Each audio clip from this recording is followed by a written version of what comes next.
Welcome to another edition of the King's Court Queen of the Hill. Today, we've got Michelle Leach versus Cheryl Erbrecht. Cheryl Erbrecht's the current queen. They're playing 10 ball, which is kind of interesting. They typically don't do rotation. A lot of times it's 8 ball, so this is really interesting. They got some weird rules, too. No 3 foul rule. And if the 10 goes on the break, it counts. They agreed to that. So that's what we're doing. How you doing, Kendall? I got Kendall Cook in the booth. I'm Chris G. I'm here. Hi. Hi. Hi. Hi. Just peeping in. Just peeping. Really good leg. Michelle got it by about a half a ball or so. Well, can't get much better than that. Got the new graphic with the Queen of the Hill logo in the middle of it for the scoreboard.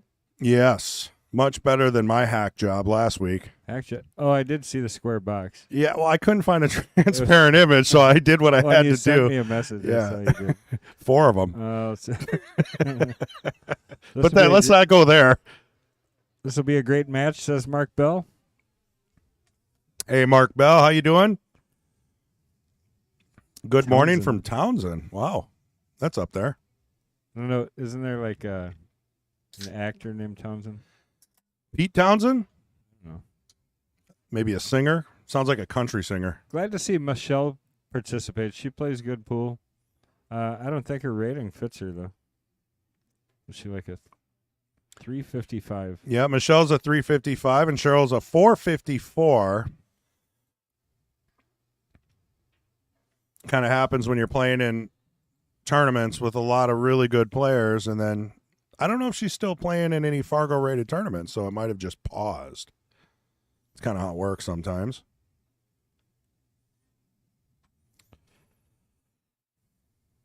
Here we go. First break, 10 ball. I don't know when the last time we had 10 ball with the Queens.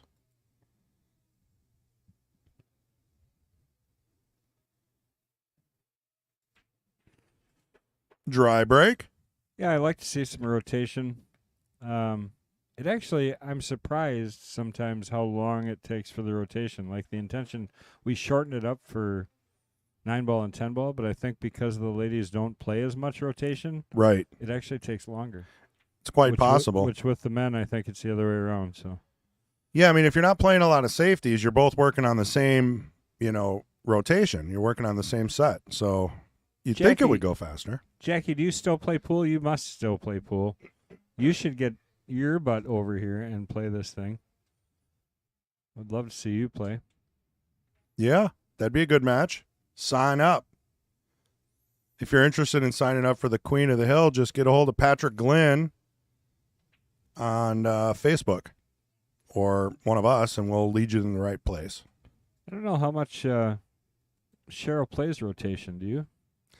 Well, I know Michelle has always been more of a rotation player, actually. I think Cheryl's always played 8 ball, so yeah, it's refreshing and it's going to be interesting. It's something new.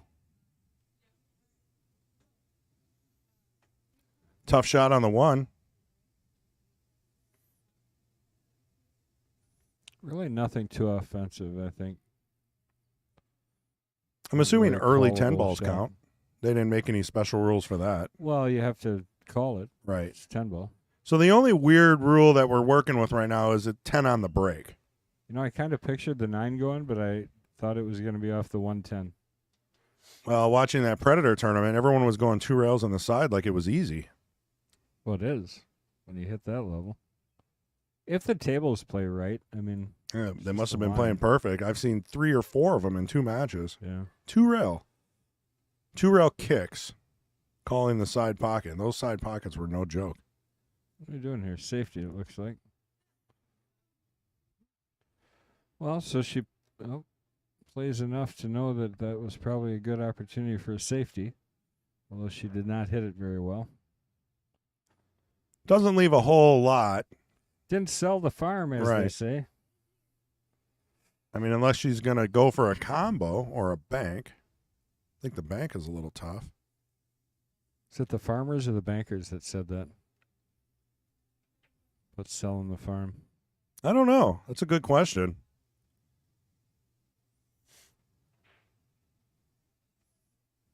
I guess if you're a farmer and you make a mistake, you have to sell the farm. Maybe. Yeah. Whole lot of action there. Nothing going down. Cheryl with her opportunity at the table. 2 balls hanging, so you just got to make the one here. Just make the one. That's it. Stay off the 6 ball. Freshly leveled table by MH. Don't say that until you see if it rolls straight. So far, it looks perfect. He actually adjusted the micro bolts underneath. It worked.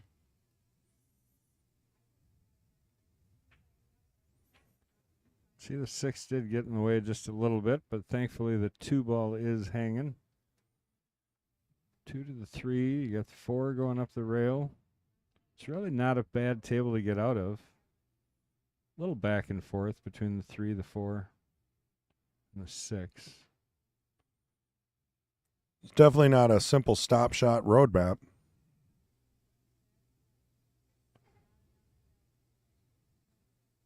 Just got to be on the right side of these shots is really the goal. I like that. Just roll the 2, roll the 3. You got the 5 or the 4. Interesting. It's the way to do it.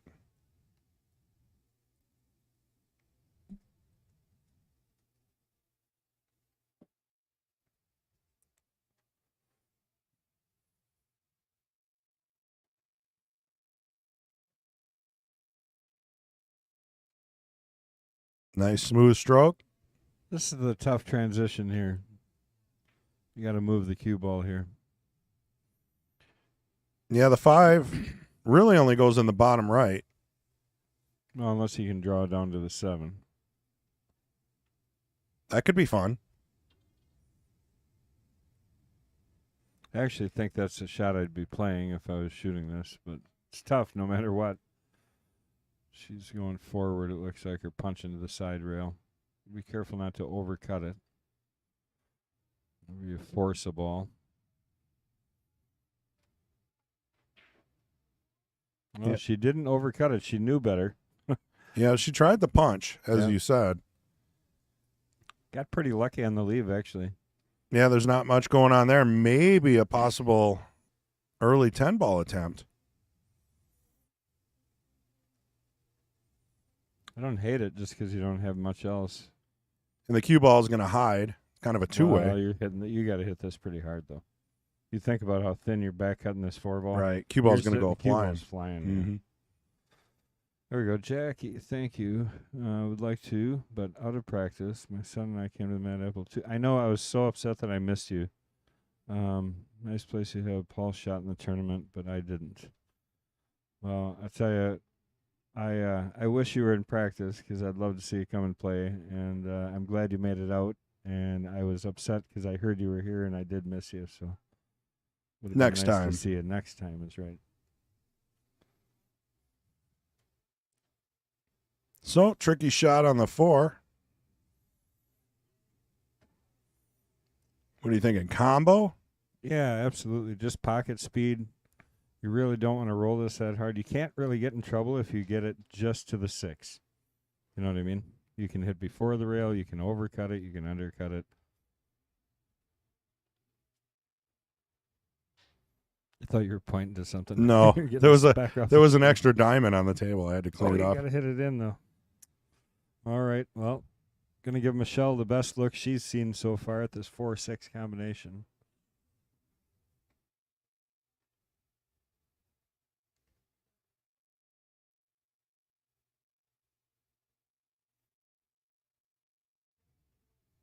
Same concept. Leave the 4 in front of the pocket. She put a stroke on it.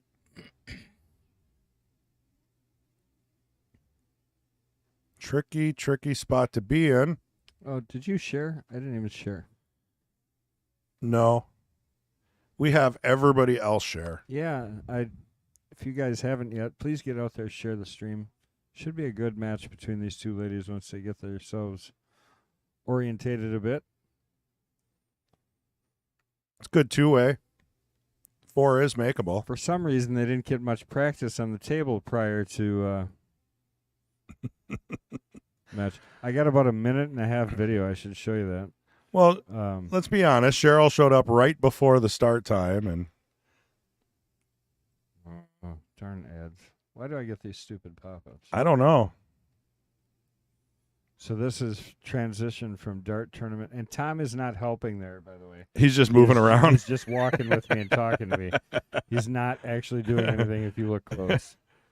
It looked like he threw something away there for you. Yeah, we'll have to show that video. Edit it up. Maybe email it. Yeah, this was... If it's small enough. It should well, be. it only took me a 1.5 minutes to do this.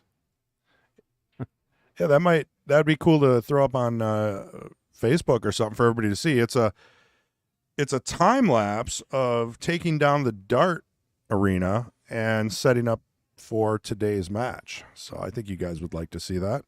I started at 6 a.m., I tell you. And so this video would have been longer. We didn't quite make it. I got the pool table in here. You see the guy mop the floor, all that stuff. But I had to stop the video because I had to call MH and find out when the heck he was going to get here to help me because I was tired. A lot of tables had to be moved. Oh, yeah, and Mitch helped me push the table out here, which was nice. And you got her done. Got her done. Nothing to it. So Michelle with ball in hand. Cheryl just snicked the 8-ball going past there. Snicked. Oh. You English guys. Uh-oh. Come on Oh, now. no. She potted the cue ball. We should get the big red foul on the screen just in case anyone didn't know. Oh, that is funny. Foul. Or I think we should do it like Push out. no. Like the old school Batman and stuff. Oh, yeah. Like the pow. Yeah. You know what I mean? We Like could do that. foul. We could do that for sure. It's not a bad idea. Little background tune with it. I mean, we'd have to be on top of it, though, because I think the biggest issue with the Predator event and those foul buttons that they weren't consistent. Sometimes they would say foul, sometimes it would say push out, and then other times, like, the booth fell asleep. Well, I don't know if that's the booth. Those guys, it's not like here where we produce it and do the whole Right. 9 Some yards. technician somewhere in the background isn't clicking the button. Right. Like, what are you doing, dude? Yeah. Your only job is to hit Excuse the me. foul button.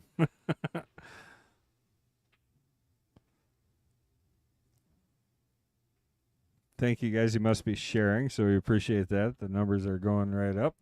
Definitely appreciate it. Uh-oh, what did I butt? Just don't touch it. It'll go away, right? Probably. Either that or it'll shut off.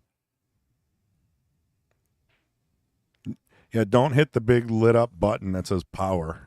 So if I just hit X here, it should, right? If you can find the right one. I don't know. It'll go away. That's the power button. That's not good. Yep. There we go. Shooting the 8. Uh-oh.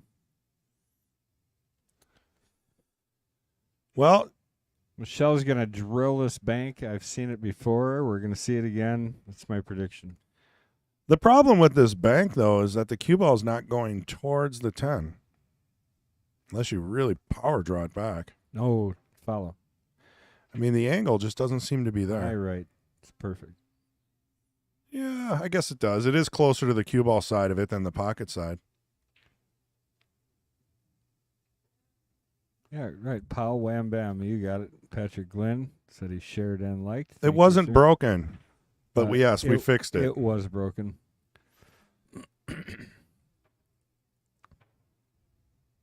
I agree with you, Patrick. It was horrible. I kind of like the extended 20-second build-up Oh, replay. for crying out loud. Gives you a little more to talk about. Well, you have that in the replay. You do.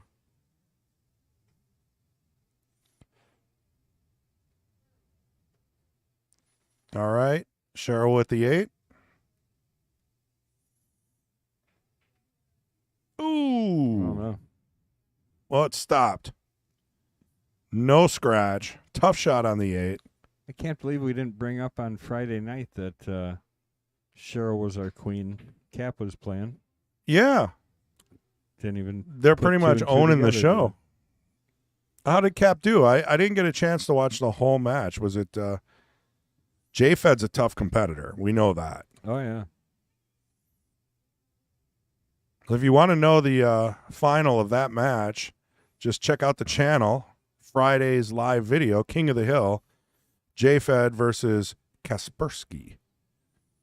Cap, for short, Kaspersky. because nobody knows how to pronounce his name.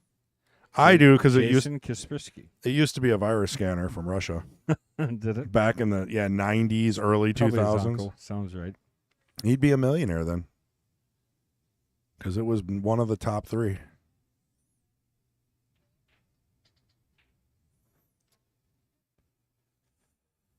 Well, maybe if the table would have been ready, these ladies would have been warmed up. Maybe. Just a tough shot. I mean, they're missing the 8, but they're not selling out. It's never an easy shot. This is probably one of the easier ones with a little inside, maybe get to the right of the 10 ball down table.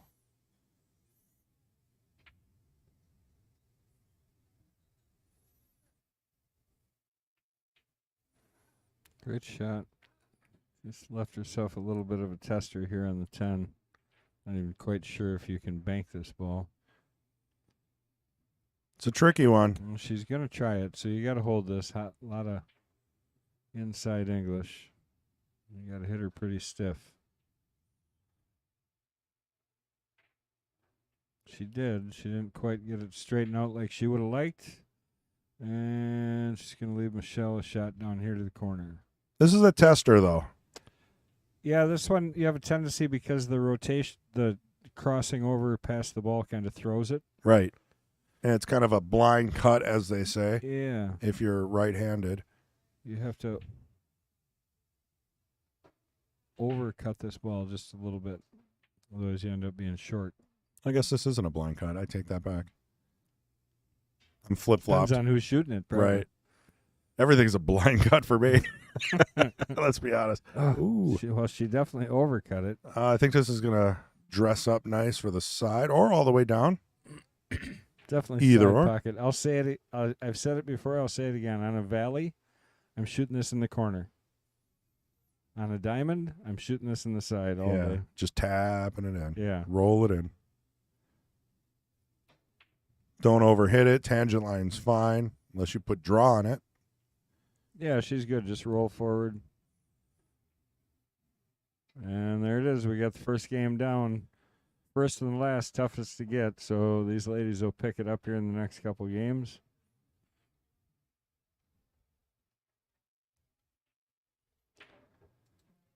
Well, all right. What'd you do yesterday with your day off of pool? I watched pool. Did you? Well, it was the Predator Yeah. Open, so I ended up watching the semifinals a little bit, and I ended up watching the finals. But I had to stay off Facebook because I didn't want to know who won. Oh. Pretty big upset when Federer got knocked out by Katchi. Now, what if other people are waiting to watch that? Well, it's too bad. It's not the finals. I won't tell you who wins the finals. Why not? I want to know. Well, I think that's more of the Super Bowl. So Michelle's from Nakusa, Wisconsin. Must be right next to Jacoby there. And Cheryl's from Weston, Wisconsin, if we Does haven't she play mentioned with that. Jacoby? I Does don't Michelle play know. Let's look. Good idea. She shoots with a McDermott 19-ounce, a Jacoby Jumper Extreme break jumper, and uses Predator 1800 chalk. I don't That's know a what that mix. is. What is Predator 1800, Chuck? I think it's just that hexagon cube that it's just their blue hexagon chalk that you see all over the place. It's actually pretty inexpensive. Okay. Compared to like Tome and all that other stuff. Criminy, what just happened there? I don't know, cue ball jumped off the table a little Jeez. almost. I think she must have had a loose head ball. It's the only way that I see that happening. But it really reacted funny here when she hit off the side of it. Yeah. Kind of by flew a lot, around. By a lot, yeah. Hopefully they're not doing second ball breaks. I've seen that. I've seen people do second ball breaks in 10 ball. something they don't know. I guess this gets the 5 off that end of the table, then you can concentrate down table. That would be the point of it, I suppose.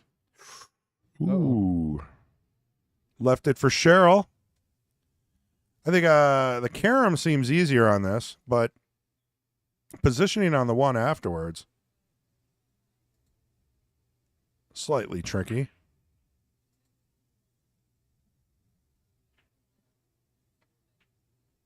Well, she drilled the carom. Does have a shot on the 1 with possibility of sliding over for the 2. Pete Besta, good to see you. Hey, Pete, just saw you this morning. Was he here? Yeah, he was sitting right there. I was busy. I didn't know. He runs home to watch this, which we do appreciate.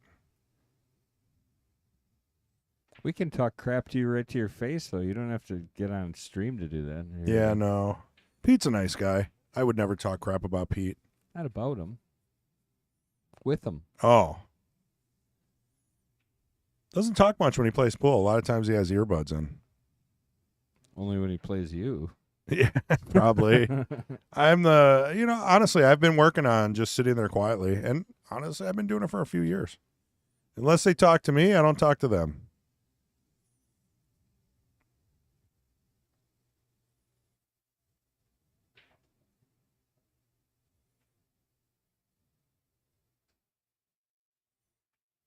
Looks pretty close here.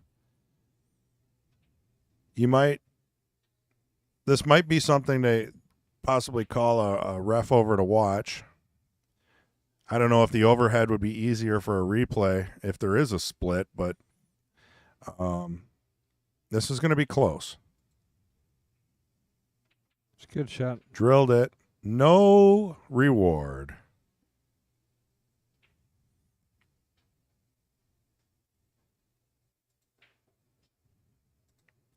There we go. Patrick has the link to sign up for the Queen of the Hill next week. Jackie, if you're available and willing, or any. Yeah, it looks like we need somebody next week. Looks like we're a bit short. Yeah, I mean we're getting towards the.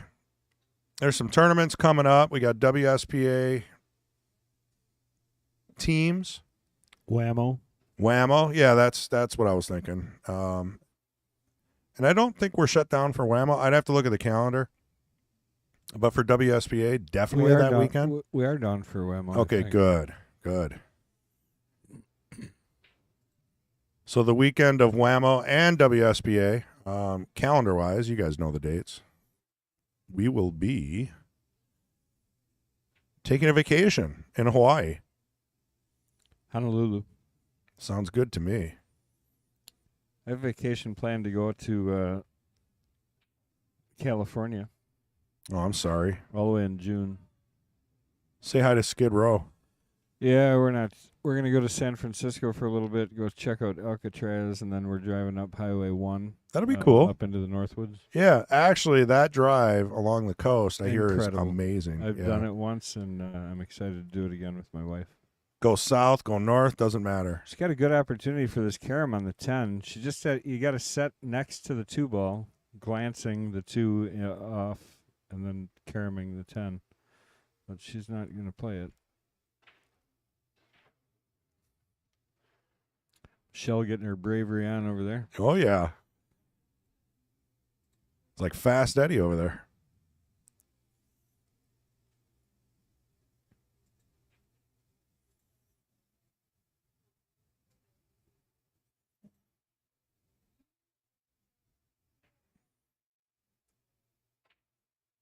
Yeah, I do like the carom.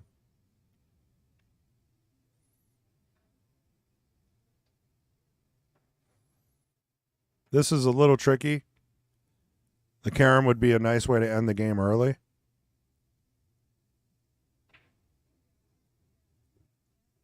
Just going to try and plant her right here behind this shot. Behind the 10. Oh, she played the 2. Wow. I thought she was playing safe all the way there. That was a tough shot. Nicely done. Can you do it again? This one's a little tougher because you got to play shape on the 4.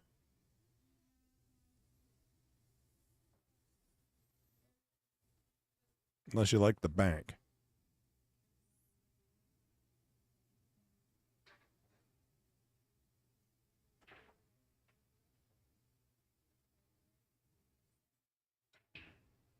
Wow. Puts it down, but as you predicted, she was going to have a little trouble getting shape to the 4. She did her best, though. I mean, she put a stroke on that. Yeah, she did. Just ended up straight in line. If you figure if she was another 6 inches up table, she'd have a shot on the 4 down table in the corner, either Right. direction. So her distance and speed was pretty good. She just didn't get kind of the distance away from the 4. And that's not a shot you want to put a ton of English on because it makes the aim hard. Could be a safety. Little tappy. That'll do. That'll do. Did you ever get your shirt? I did. Oh, good. Yeah, I wore it a few times. I got it. Do you get compliments? Well, they asked me what it means. I'm like, well, if are you don't you know what a talking dog... about? I know. I don't hang around with pool players anymore. Oh, that's why. You got to wear it at a pool event. Holy cow. I'm going to replay that just because that was astonishing, I guess. Unbelievable.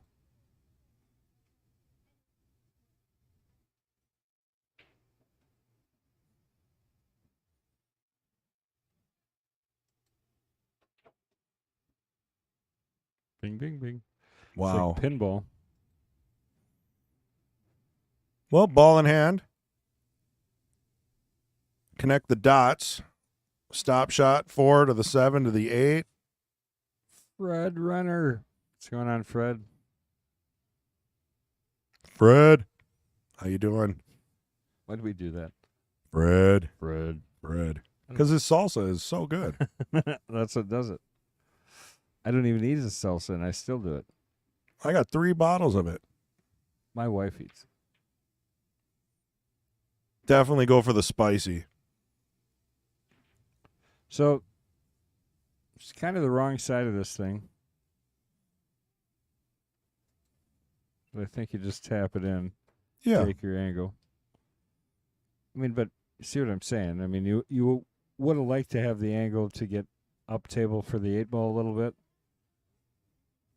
So you could have went to the side rail and back over. Now she's got to draw straight back. It's basically going to try and... You could follow it around too, but... Let's see if she digs down.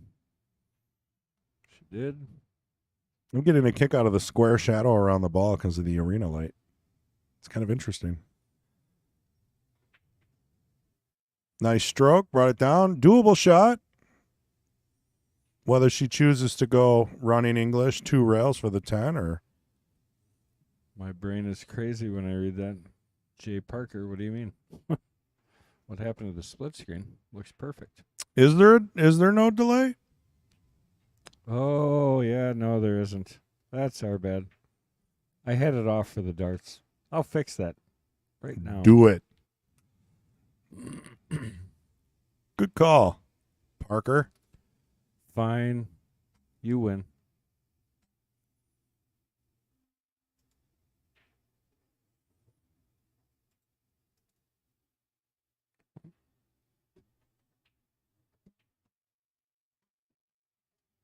Oh, yeah. Okay.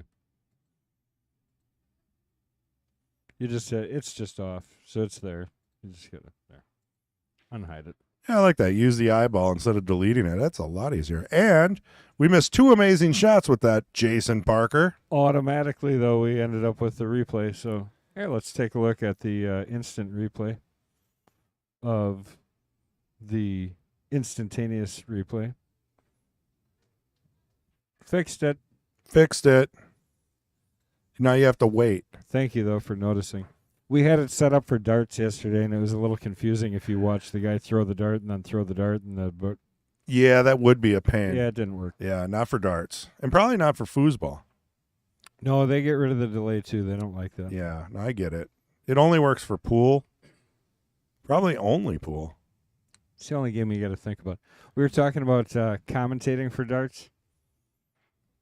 Yeah, well, you need people that understand Well, the logistics of darts and So, the games. I was even talking to the dart players, and they're like, I don't know. It's just boring. There's nothing, unless they know the guy personally and they have a story about him, there's Right. nothing to talk Well, about. there's strategy, like Well, going for the yeah, triples and the yeah, doubles. I don't get any of that. So to be that honest part with you. they talk about. But I was telling them I was listening to one of the dart commentators, and they said, "Boy, I thought it was going to glance off to the left of that dart, and it glanced off the right." Well, at what point in the throw Wow. did you determine you thought Yeah. it was going to glance right or left? I don't know. I don't know. It's tricky. Seems like snake oil to me. I mean, I'm sure there's some technique with pro dart players. You just don't Right, understand. it's all in the wrist. Yeah. So You gotta- it's all in the wrist. You gotta. It's true. I think I've seen some of those European dart championships, and man, Oh, scratch there on the break. Cheryl leading this match 2-0. uh-oh, 110 lining up I'm shooting it. on the Hall of Fame cam. I am shooting it. John Kramer, love what you do.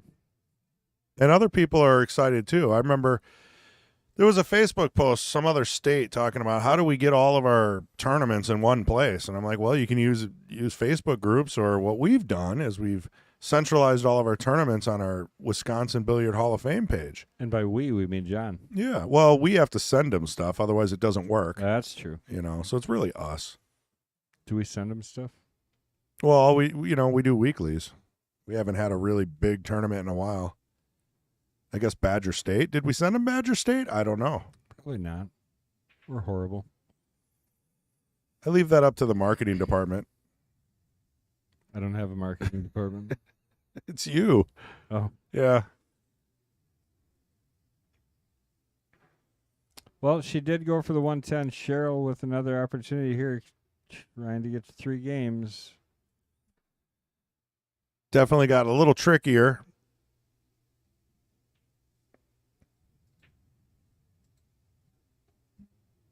Uh-oh. Guess who just walked in the door? Oh, he must be straight off the... If anybody's watching, just peep in here. Just say hi. Just say hi. Yeah, John Fields in the house. Wasn't he in Vegas? I don't know. Or he didn't go this year, maybe. Seems like everybody is coming back today from Vegas. The events, the Predator events, amateur pro at the Rio, I think it was. I got a real big kick out of Ray Skinador South Strip. He did a live stream where he was on an electric buggy because he didn't want to walk anymore. Nice. So he just rode around, just bothering people and running into them. That's a good blog. Yeah, he should have done more. I enjoyed watching all 30 minutes of that. It was funny. Yeah. He's the guy to do that. He's good at it. Really. You're so encouraging, Chris. Well, you need a Casey Neistat for pool. What? Casey Neistat for pool. He's a guy from New York that pretty much invented video blogging Okay. and made millions doing it.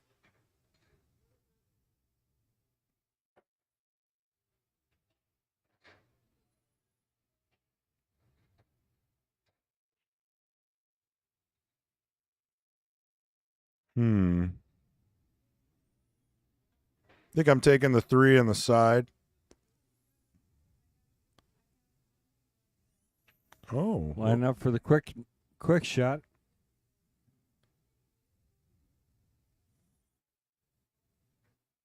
Well, now we know where Cap gets it from.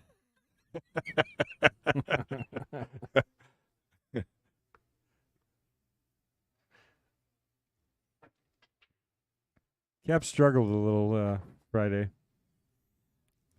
Just in the beginning, he missed a couple of shots. He really had a chance to be in that match the whole time. He just, every time he had an opportunity to close the gap, something stupid would happen, and Yeah, I've been there. Yeah. It happens Me too, less for him all than the me. time. That's the beauty of getting better.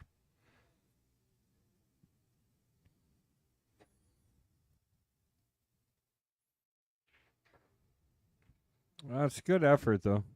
Is it a two-way? Yeah, kind of. Well, she can back cut this. Back cut to nowhere, run into the 5, end up behind the 10. It's going to be tricky. I mean, watching the Predator, they played so many safeties because the braking was so hard. It was actually, I liked it. I won't lie. I actually enjoyed watching them play. I'm like, wow, he can kick. Well, you learn. I mean, that's the thing. And yeah, you're like, okay, how would you play a safety on this? And you watch him do it, and yeah, build up your arsenal of shots.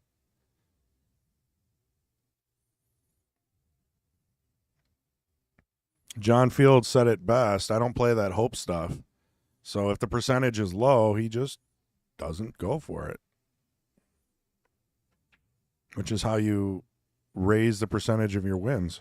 Yeah, it's called playing smart. You know, it's I like that. I never heard that. But Well, I like that he from didn't say John. stuff. Oh, Yeah. I don't play this hope stuff. You mean the one with the SH in it? Sure. Yeah, that one. There's no H in sure. I know. Is there? Sure, fine. Hey, Google, is there an H in sure? No, only that store brand Sure Fine or whatever. Oh, yeah. The microphone, sure. Why it's Yeah, confusing, okay. yeah. I get confused a lot.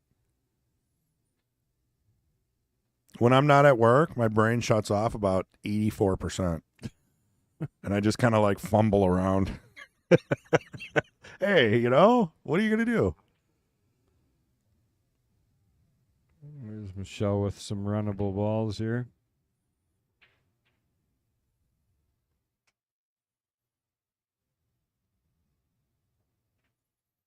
What else you got over there? Don't need their shirt sizes. We can skip that one. What? Michelle wanted a 5X. 90.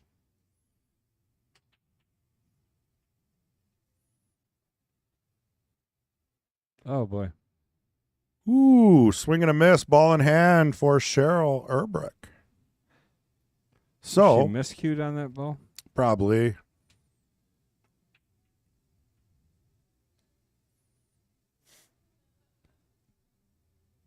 So Michelle shoots with a Kamui clear tan, and Cheryl shoots with a Kamui clear medium. Pretty much the same tip. When you said, hey Google, everybody's phones went off. Yeah, I know. That's what I do. That's hilarious.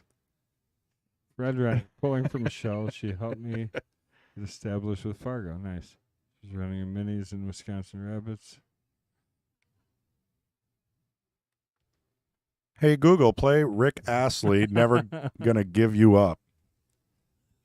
Sorry, Jason, but you needed some music in your life.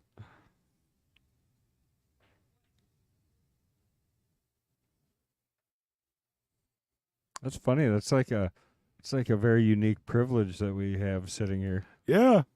Well, I split it, People can set off other people's Google. Well, just wait till there's robots walking around. You can say, like, hey, Google, throw the knife across the room. And the robot's like chopping onions. And yeah, I'm scared of these days coming up. I think they have to be voice activated. It's technology. What can go wrong? It all works. No, it's horrible. Like everyone's talking about AI, and I can't even get mine to tell me the weather properly. Like what are you guys talking about? I won't even swear when I speak to it. Oh, and it's horrible.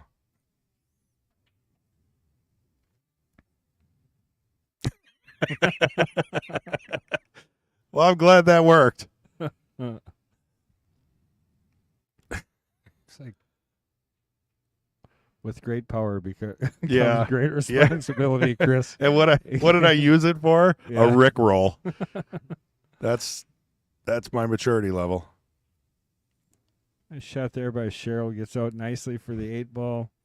Still a little bit rough coming back and forth off the 10, leave yourself an angle and draw, or a little less angle and follow. What do you like? I like just rolling up a little bit and then taking the 9 with bottom right over, avoiding the scratch.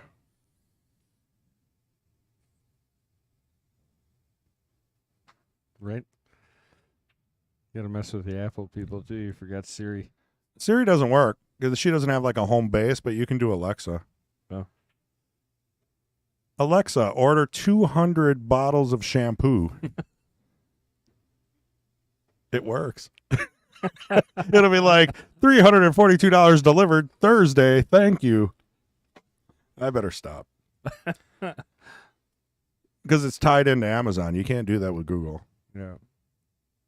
These people have too much money. I mean, I'm not ordering without checking prices. Like how, yeah. That's how those scammers get you. You know how sometimes you'll see like a bottle of salsa, it'll be like $49.50. Yeah. It's just Right. that one, yeah. Well, it's the people that don't care. They just throw their credit card on there, click it, and go. Yeah. Never look back. One click. Right. Biggest mistake ever. She did it. Little. Shot. She's Yeah. going to have a tough one here. That was the shot, though. Banker or cut? What do you like? Bank.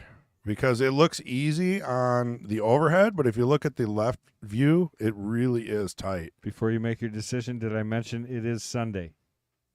Sunday. Banks are closed. I like the bank. I like banking on the pro side and leaving the cue ball way, way, way down at the bottom of the table.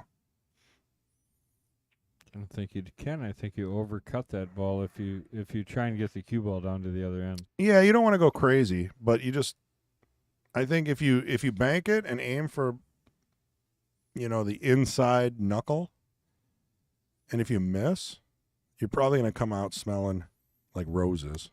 Looks like she's lined up perfect. I think this ball's going in.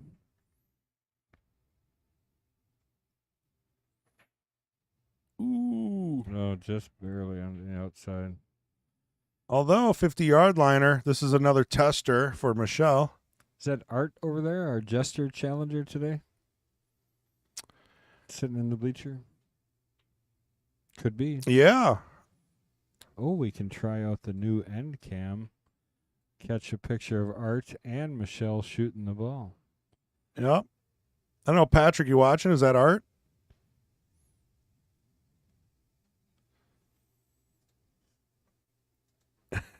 Yeah, Fred. And it's a lot better tasting. He's talking about his salsa being cheaper On Amazon? than Okay. Amazon, yeah. Because there's scammers out there. They'll try to throw in a really expensive item and just hope someone accidentally buys it.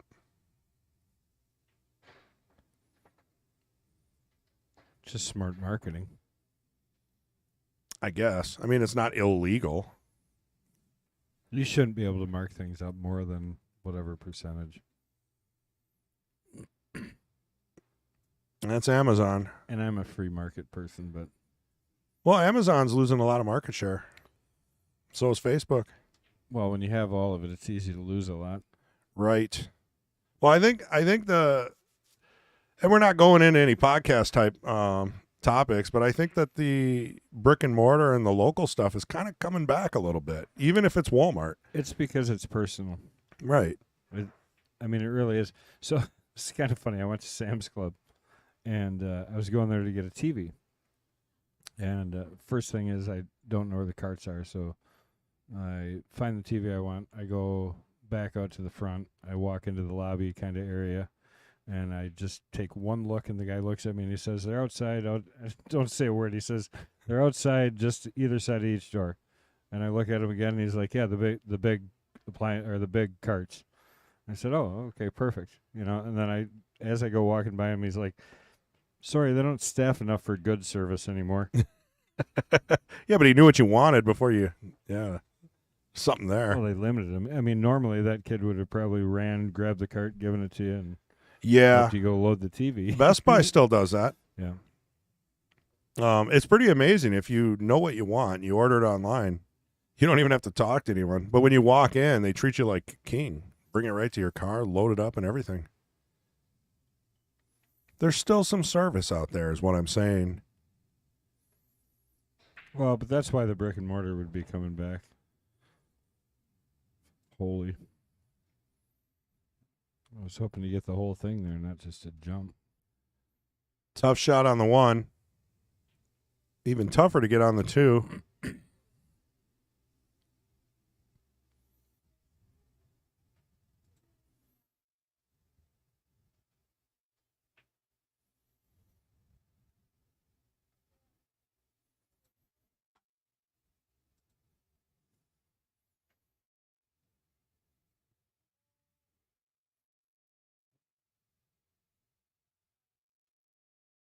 Yeah, I'm not about this shot, but you don't have a lot of options.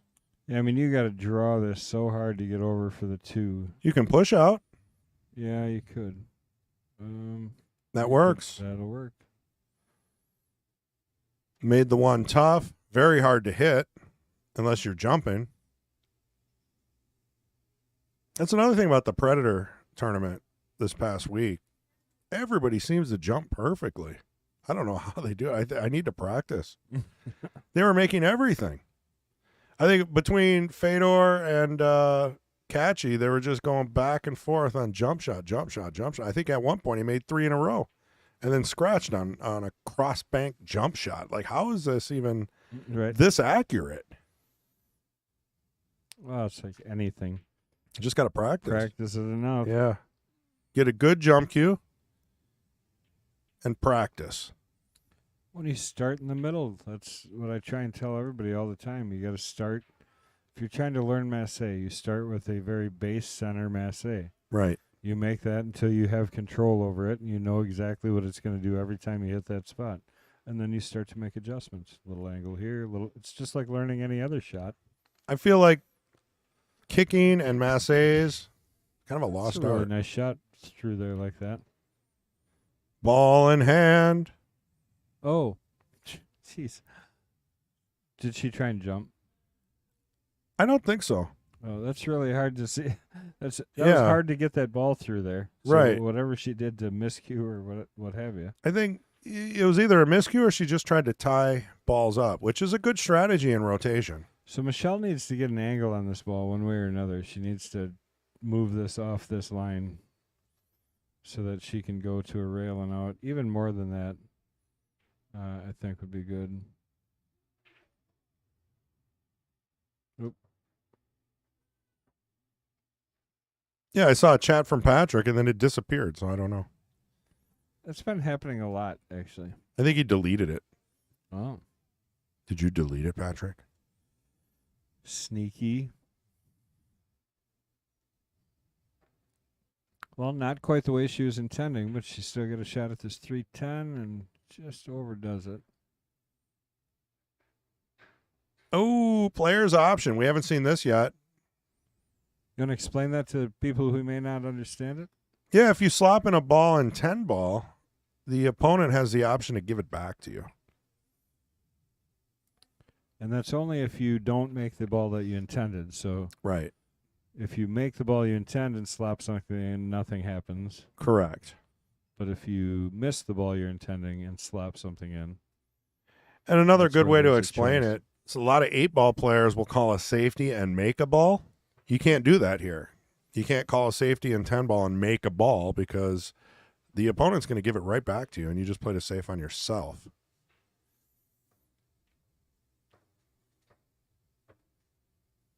I like throwing that tip out there because I remember our learner league. That was a big topic. Big topic. That and not being able to break a second ball in 10-ball. Oh, We went half a season before I caught that one. I was like, who you is can't- second ball breaking? I'm not naming names. Are you crazy? Great cut. Oh, my. That was really unlucky. I don't name names. Yeah.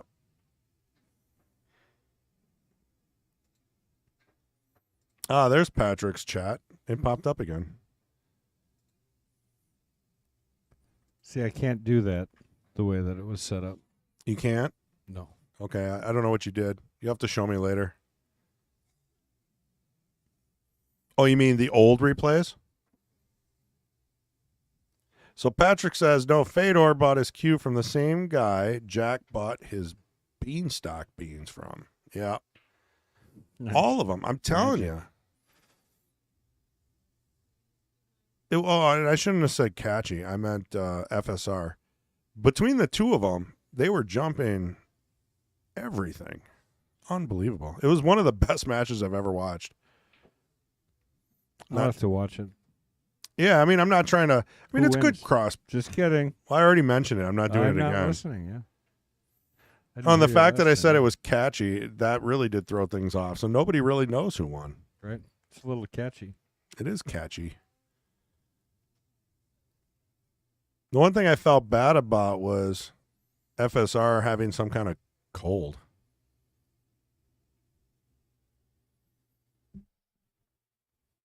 It's good. Yeah. A little unique, something to catch the eye. Got to change things up on that once in a while.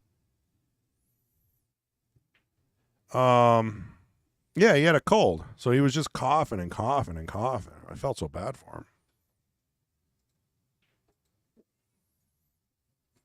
him. He'd cough, and then the audience would cough.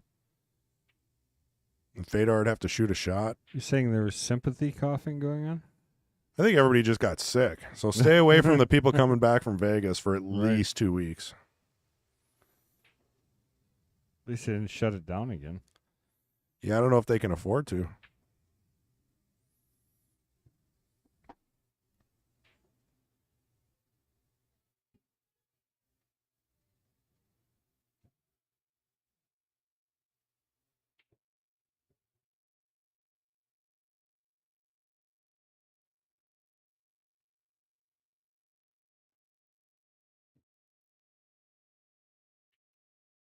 What are we looking at? The ball in hand? Yeah, just the fact that I was able to sneak that Oh, yeah. in Time it out. between, and Right. you can't do that the other Right. Good shot there by Cheryl. No, you're right. What was that? It's like the 8th time you guys have been talking about this replay thing. Give it a rest. Did you hear me on Friday? I was going off. No. On it. Oh, you didn't listen? No. Oh, I was Your ears busy. Should have been burning.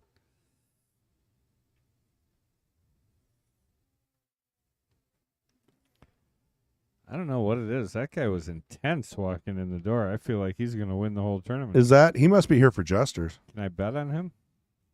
He's got his cue together before he even sits down. Cheryl going to come out okay here.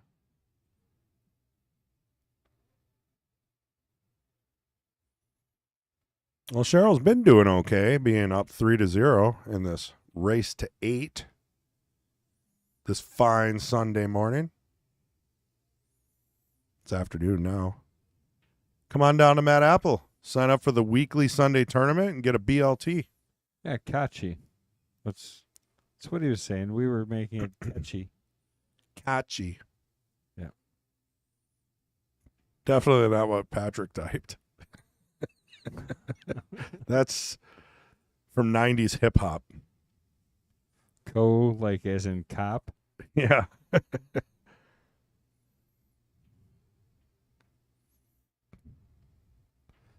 to jack up here. Make sure she doesn't double hit. Might want to get a little taller. I think she's going to foul here. Yeah, you got to be careful, but they're not calling a ref. She hit that good. She just didn't make it. I don't know if she fouled, right? Don't think she did. Didn't see a foul.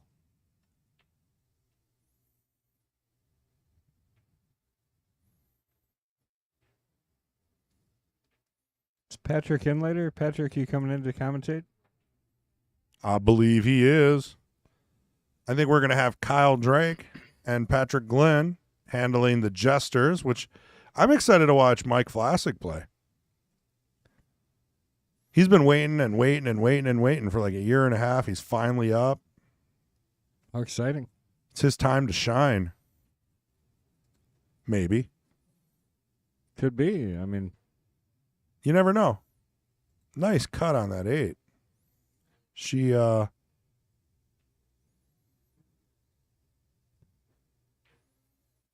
is sitting down, though.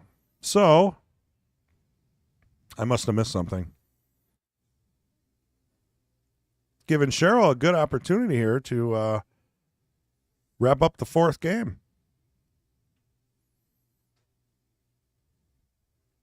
Another tough one. See, it looks easy on TV, right? You're like, just cut it in. But it is a pretty tight cut, especially if you got to throw a little inside on that, which may actually help you aim a little thinner due to the deflection. Looks like we're possibly looking at a bank combo, yeah. I mean, the 10 is just sitting there, right? Higher percentage on the 9-10, would you say, versus the cut? It depends on if you're a pro. I'd cut the 9 here. I mean, but if she's not comfortable with the cut, this isn't a horrible shot. Bank the 10 or bank the 9 is basically what you're doing. So. It's a big pocket. Well, for some speed. Pro side, Patrick. That's pro side. She banked it thin, leaving a tough shot for Michelle. Looking at one of my favorite 9-ball shots. The old stun bottom right carom. I think that's what we're going to see here. Double kiss. Oh, she got it. In the hole. It counts. Michelle's on the board. That won't look any different. No. We've got a score of 3-1 now. Cheryl in the lead. Race to 8.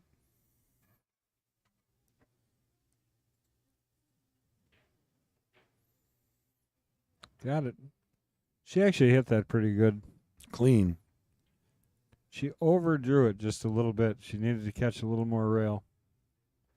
Got a lot of people coming in for the Sunday Weekly. There's still time if you're local. I wonder if MH actually got the pool table set up. I see him back there still moving dartboards around. Oh, weird. I see Nick Like Jr. Just manhandling one of those boards. Throws it up on his back and just walks across the room. That thing's got to be heavy. They're light. He's a big guy, though. They're light, but that's still... The old ones used to have the lights sticking out, and those were perfect handles, and then I would walk them around like that even.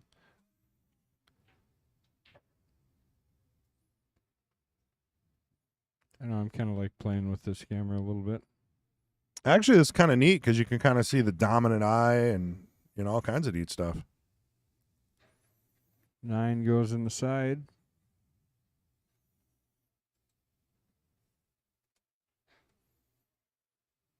Nice look here. I don't think the 3 goes past the 8, but... Yeah, the 3 is going to cause some problems.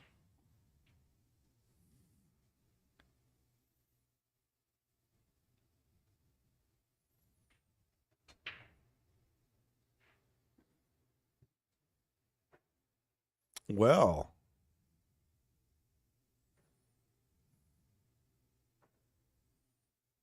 Interesting leave. Not sure if you can break the 3 out from there.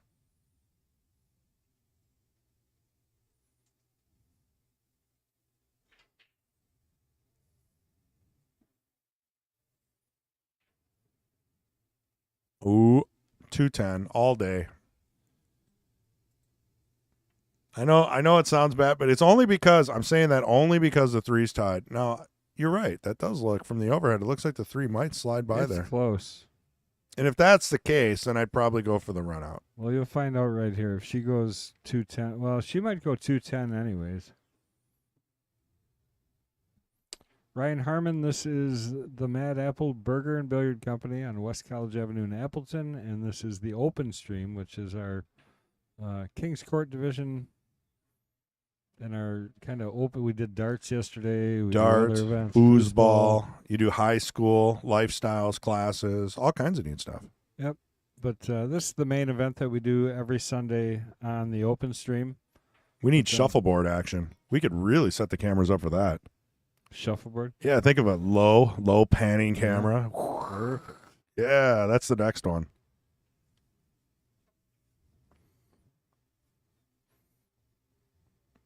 Oh, we should probably look at this the other way. We won't catch any of this from here. So. She is going for it.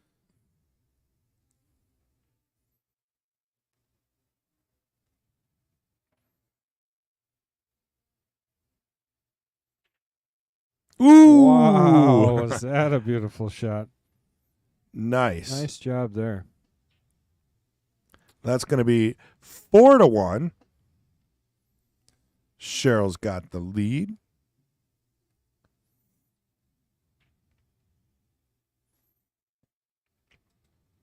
I just saw Michelle walk by. Not sure if she has a question or if she's grabbing a break.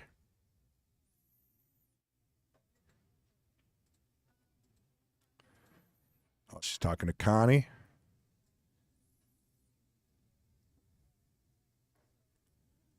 Unbelievable combo, though. I mean, that was a tough one. Holy cow, was it?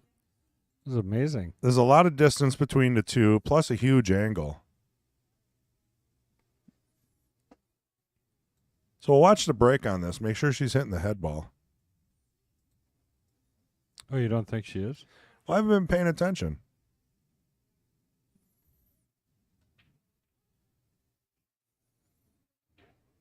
While they're racking, we asked both players, how do you feel about template racks? Michelle likes them, and so I'm gonna does watch the shot Cheryl. again.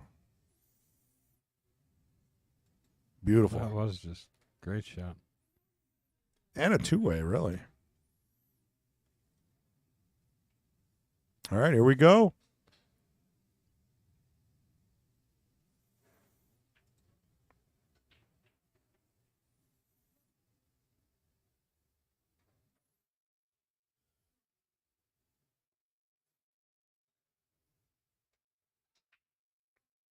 Perfect break.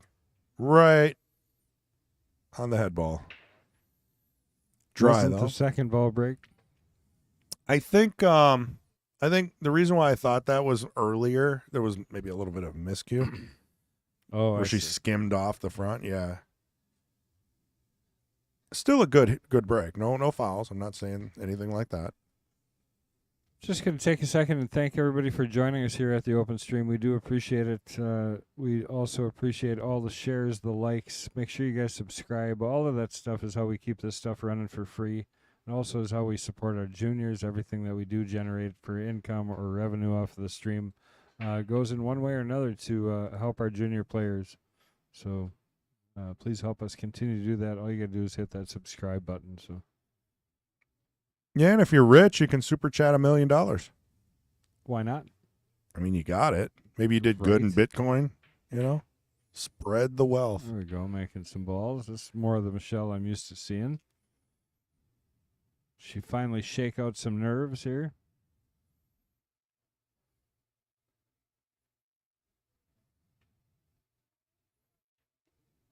It's a little tricky. Doable shot. Come around 2 rails, maybe 4 on the side. Yeah, I like that. Run into the 9 here. Bang. Got it. You called it exactly.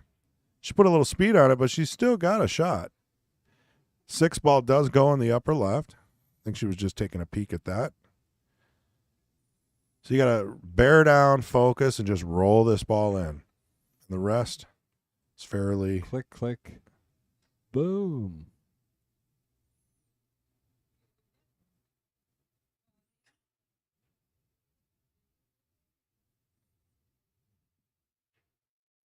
Well, she did roll at it. She hesitated a little bit, though. Little nerves on that shot.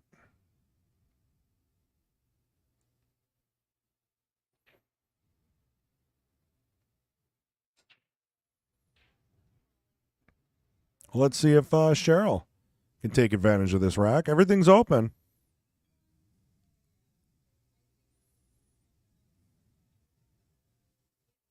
Kind of like the starter shot here. Natural position on the 5. Just by rolling it in. I mean, if you prefer to put a stroke on it, maybe just a little stun.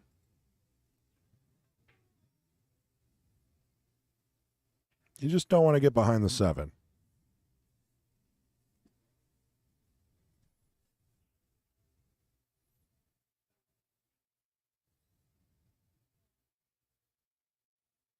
So how'd the bleachers do with the darts? I bet you they were used a lot They more. were gone. Yeah. Oh, you moved them out? Yeah. I could just see them all. 2 beers, each hand. Yeah. Falling off the top, Yeah, I guess you got to worry about that. tipping over backwards, falling off the top, and slamming their heads to the ground. Is that what we need? We need guardrails now? Yeah. I didn't think It's of like that. 3 feet. Man. We didn't take the chance. So when I was security at Great Lakes Dragway one year. I went with a buddy of mine who was part of his Army National Guard group. That's Right. one of the weekends they did. And I went along and I got to help out. And what was my point to that? Guardrail? Oh, yeah. Yeah. The dude sitting at the very top of the bleachers at the stadium. I mean, like literally 15 feet, 20 feet. He was no. sitting on the top rail, Right. fell over backwards, split his head wide. I mean, Well, they didn't have a backstop for that? I mean, 15 he was sitting on feet. top of it, Oh, well, then Yeah, what are right. you going to do? dummy. Yeah. But that was horrible. Hmm. Then there was a gun down in the pit. Oh, really? Just fell? No, Oh. like somebody pulled a gun in the pit. It turned out to be the owner's kid. Oh, okay. Somebody was screwing around on somebody, Uh-oh. and they're standing over the top of one of these funny cars, like $300,000 engine. They're standing over the top of it with a sledgehammer. He's about to start bashing the crap. Oh, out of it. wow. So somebody pulls a gun. We go running down to the pits. We're like, gun in the pit, $8 an hour. Gun in the pit. I stopped. Yeah. $8. Get down, everybody yeah. off to the side. Get on the bike. Everybody, Yeah. get away. Suddenly I stopped running. That's why I have so much respect for the guys that go running towards that all the time. Yeah. You know. And they don't get paid much more than $8 an hour still. Yeah. Right. Ridiculous. Well, more than 8, but Maybe 12. right. Good pension if Well, you know, make it. at least everybody respects them. You know, not for the money or anything, but Well, we got a tough shot on the 7. I'd say it should naturally play around this ball though, with just a little bit of inside, which is what you want to hit it with anyway. I do like these shots. I've been hitting these more, but these angles with inside and maybe a touch of stun are some of the hardest shots in pool.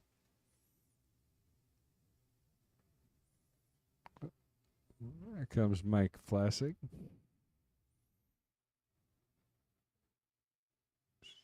Drawing this ball, it looks like. Yeah, she did. A little too much draw, not enough inside. Yeah, just inside there would have done kind of the same idea, and it wouldn't have thrown the. She overcut the 7. Right. That was the draw. Okay. So she had the right angle. If she wouldn't have drawn it, would have been a lot closer. Good shot by Michelle. Not going to come out in a favorable spot. She doesn't like slow rolling. You know, she puts a stroke on every shot.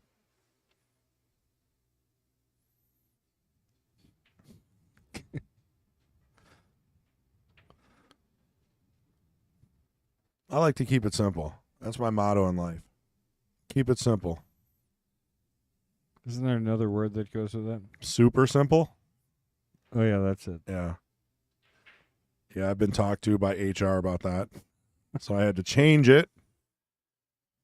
They want to offend the young employees by calling them stupid. Oh.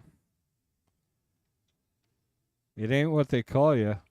Well, I get a call. It's what you answer to. Look at this shot. Oh my Wonderful goodness. shot. And she's got about the equivalent shape as she got the last time. I don't mind this bank. It's got a built-in 2-way.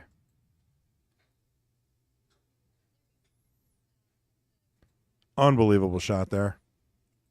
Nicely done, Michelle. This is a nice cross bank. I like this shot. And I think you just stop it there and you do it pocket speed. That way, if it does go short, you're going to leave her a tough cut. If anything, long, right? So you're not banking this in the side? I am, yeah. Wow. Just stun it right there to the rail. Yeah, just boom. Pocket speed. You can see her Predator 1800 chalk sitting there. A little hexagon. Oh, Drilled gotta it. Slow that down a little bit, and it's got a chance, I think.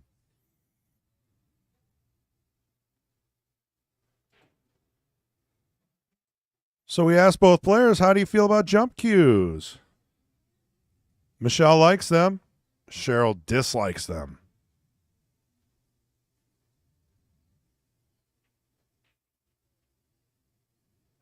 We should add another option, don't care. Right? You know? I guess if you don't care, you like them. Maybe not. 50-50. Right, there are it just is the way it is, people.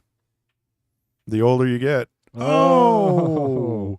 Michelle going to get a great opportunity to get 2 games here. Keeping this tight.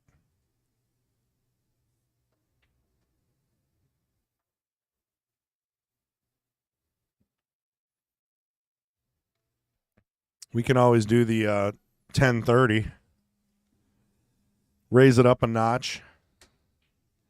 What's been working out really well for us, though, is we've been doing one continuous stream and keeping the 100 or so viewers versus restarting it. It's been working out.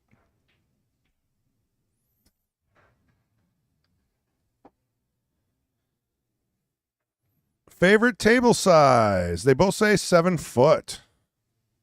What brand pool table do you typically play? They both said Valley. These are easy.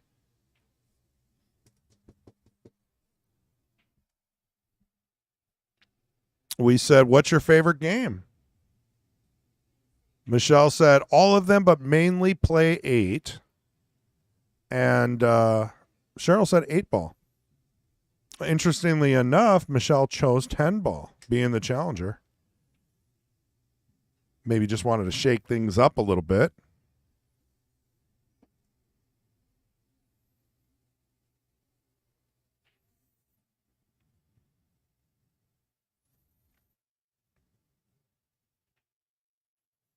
And here we go, Michelle to break.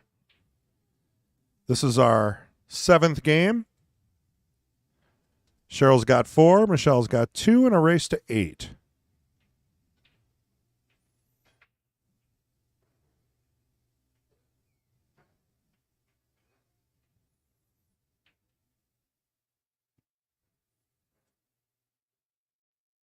It's a good break. Did anything go? I didn't notice. Doesn't look like No. it. 2, 4, 6, 8. Good opportunity for Cheryl.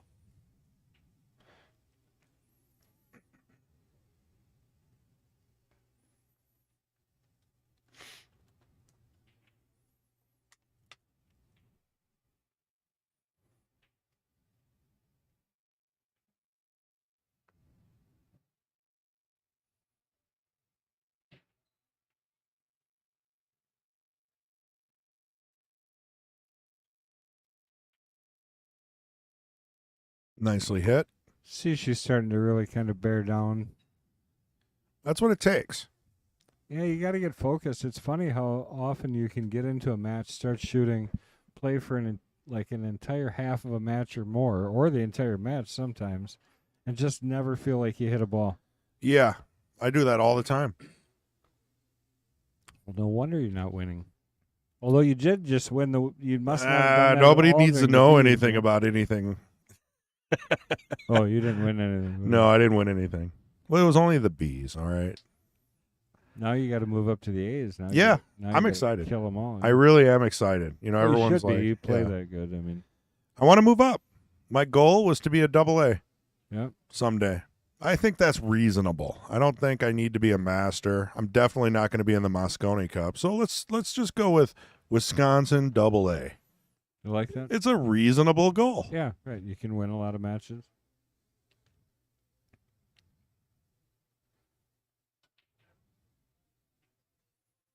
It's got a nice pattern here. If she can, this ball is probably one of the tougher of the group. Toughens up a little bit again, getting between the 7 and the 8. Not horribly, but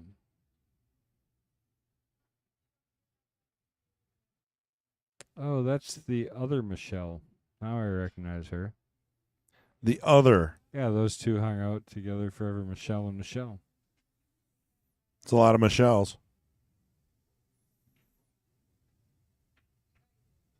Ooh. Overcuts it, runs into the 4 ball. Going to give Michelle another opportunity at the 3. I don't like it. Not much opportunity for the 4.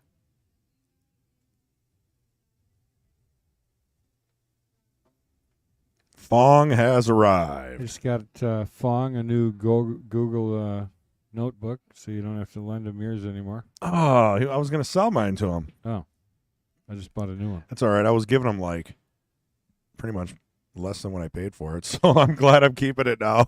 Perfect. Well, yeah, you need one, you know? Yeah. I mean, if you're running tournaments and you need it to be connected and fast, you need a good Chromebook. I'll stand by This that. is like $230 something. Yeah, I mean, they're not that expensive. You don't need touchscreen. You just need a good, solid. I think they're all touchscreen now. Probably nowadays, yeah. I don't think you can get them without. Because like my last laptop, Mm-hmm. I didn't want touchscreen. Oh, I do yeah. graphics. You can get them. You can get them. You just got to go a little higher end. But Chromebooks are a different story. $1,800. How much higher end do you go for? Well, that's weird. Yeah, I don't like touchscreen on a laptop, but I do like it on a Chromebook. Same with like a Surface, right? If you had one of those Microsoft Surfaces, same thing. Just undercutting that ball. Oh, that's who I'm looking for. That waitress right there.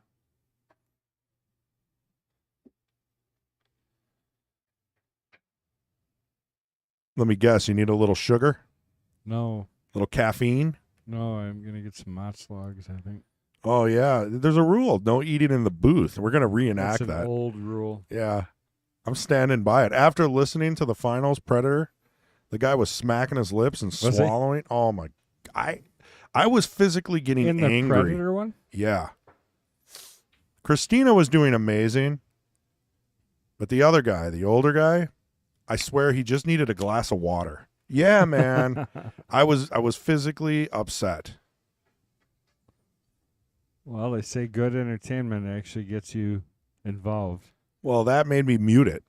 Did it? Yeah, well, almost. Sometimes just the sound of our voice makes people mute us. That's fine, but we're not making lip smacking sounds and swallowing sounds. And I mean, it was the grossest thing I've ever heard. I don't know. Maybe it's a pet peeve of mine. At least he wasn't horking. No. And I'm not trying to be negative, for anyone out there. Yeah. I think Christina did a really amazing job. Everyone Christina who? to catch, Okay. which is fillers. Yeah. No, that's Fedors. Oh, okay. I'm getting them all mixed up. Yeah. There's a lot of pool couples out there that are doing really, really well in the top 10. Yeah. There must be some kind of correlation there. I got all kinds of comments I could make.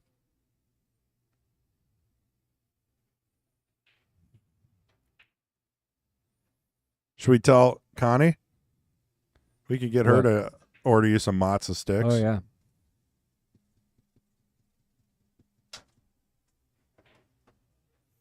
Can you tell the waitress that Kendall wants to order matzo sticks? You want monster? And a Mountain Dew. And a Mountain Dew. Do you need anything? No. It's too early to start with the Is blue that- bobber. That's not as annoying as actually eating the food, right? Ordering it. If they I don't hear think they us can hear ordering me. Yeah, hopefully the noise suppression remove that. it. Let's see. WMPS Wisconsin Pool Stream. Yes, Shelly. I am telling you, it's like someone chewing gum. Well, see, this guy says at least he said from what is that WMPS? That's He Shelly. says- who? Shelly Drake. Oh, said you're not the only one. That guy bugged me more than you more than you bugged her. Yeah, I blocked that piece out, and I was just Oh, great. Thanks, Shelly. It's the last time I give you tech support, which I really didn't do.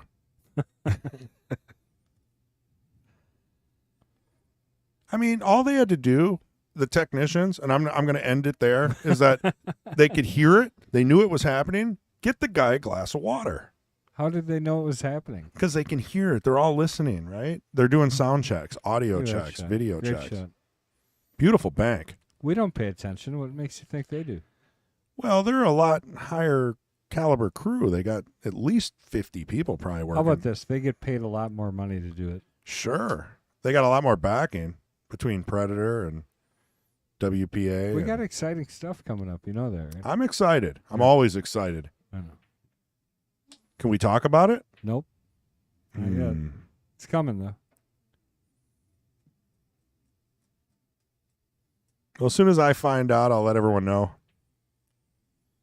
on Facebook. See, Fred Renner heard you. Well, the mott sticks Order are food. really good here. Yeah, it So doesn't matter.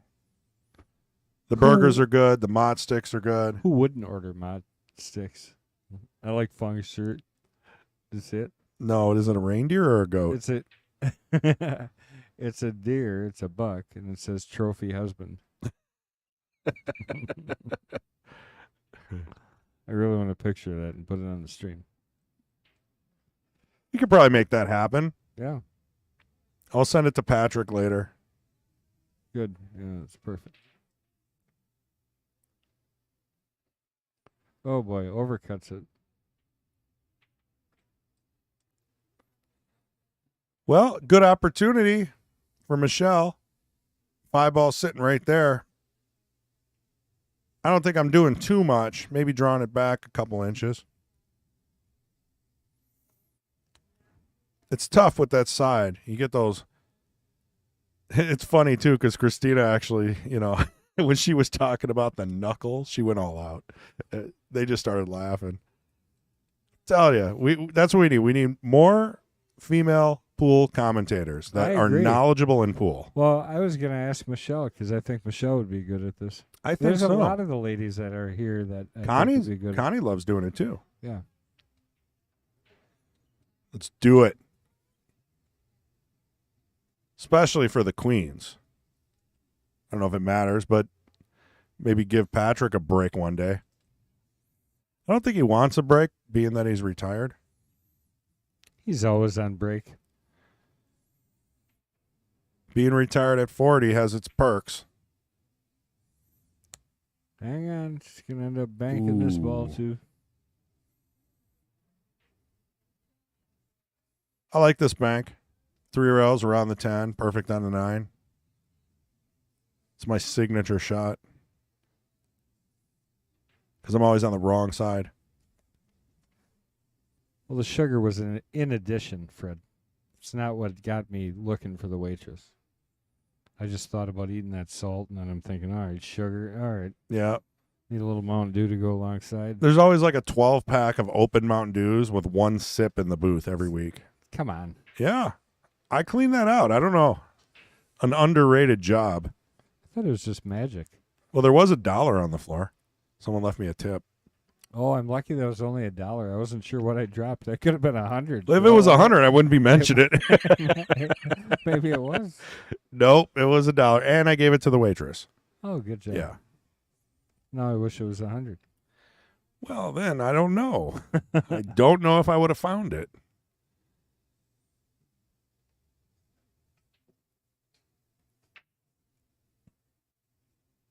Yeah, Patrick says I'm always on break. Shelly says 2-way with the right speed.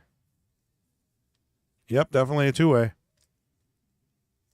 8-ball's not an easy shot.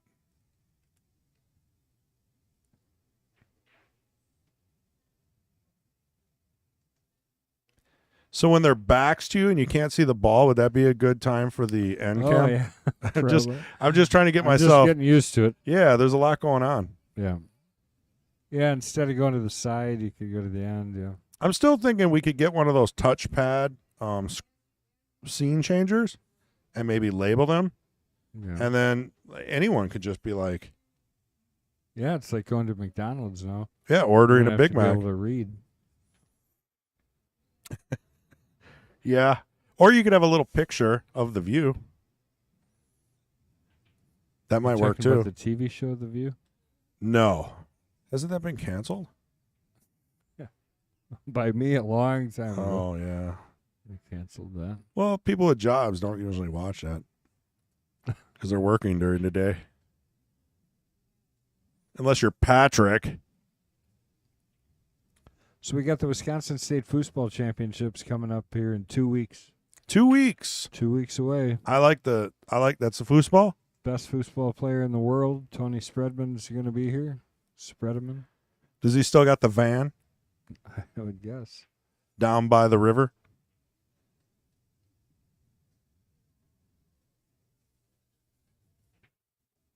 That's the only reason why I remember him. Number one, he's the best at what he does. And number two, some story about him traveling in a van and just going from tournament to tournament to tournament, living in this like RV van type thing. Oh, yeah. They got like the coolest documentary about foosball. Did you watch that? No. Oh, yeah. Where's that? Because foosball got really big like back in the 70s, like huge. Yeah. Like, Like Pac-Man. yeah, right. Kind of same idea. A lot of competition. I'll have to check that out. Probably YouTube.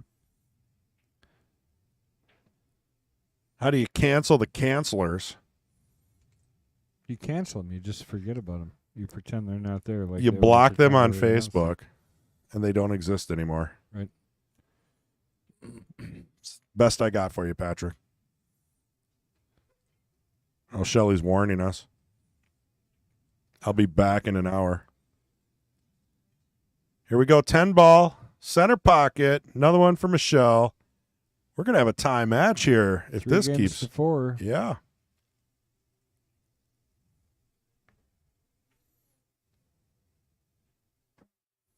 I don't think there's any chance of me playing in the 8-ball tournament now. Last time I signed up, it went a little over this match, Yeah. and I got a bye. Oh, man. It was perfect. Well, I think you should sign up anyways. There's enough matches. You could probably still have a bye. Yeah, I'll talk to Fong if I can see him. Got another new junior, Levi. That's Scott Schoeneke and Julie Schoeneke's grandson. Oh, that's cool. He knows Will very well, and he's going to be a good little shooter. I mean, the more juniors, the better. And they're so polite, and they're learning the fundamentals young. And if they like the game, they're only going to just get better and better. If you don't learn it at a young age, you still have a chance. But I think that muscle memory really sets in at a young look age. at Jeremy Fetkenauer, though. Jeremy Fetkenauer started at 21. Did he? Yep. Well, that's still 40 years I'm sure of pool he playing. had picked up a cue. Yeah. You know what I mean? Right. So he played seriously from 21 up? Yeah. Wow. Still young. I banged balls around that age, and then I took 20 years off. And I'm kind of glad it was a reset. And then I come into a pool hall like this, and then people are actually playing for position. Well, he They're took a playing little bit of a break. safeties. You got any more information there on our players? Yeah, what's their favorite pro player? That's the one I wanted to know. Well, Michelle says the GOAT, Efren Reyes. And Cheryl said Allison Fisher. Nice. Yeah, what mental tools do you use under pressure? We asked. Michelle said positive self-talk. And Cheryl, very close. Same concept, positivity. PMA, as Patrick would say. Positive mental attitude. But he doesn't take his own advice. Comes down to you got to believe you can do it, otherwise you're not going to.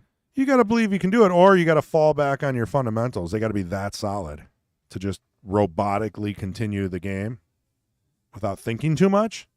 And I think that's where the fundamentals come in. Patrick said, I'll be there at 107, Chris. Can take over if you want to play. 107. So if you want to play the tournament, he's giving you the right away. He's going to come in and finish up with me. That's an exact number. He must well, have it's his Google. Yeah. They know exactly where everybody is all the time.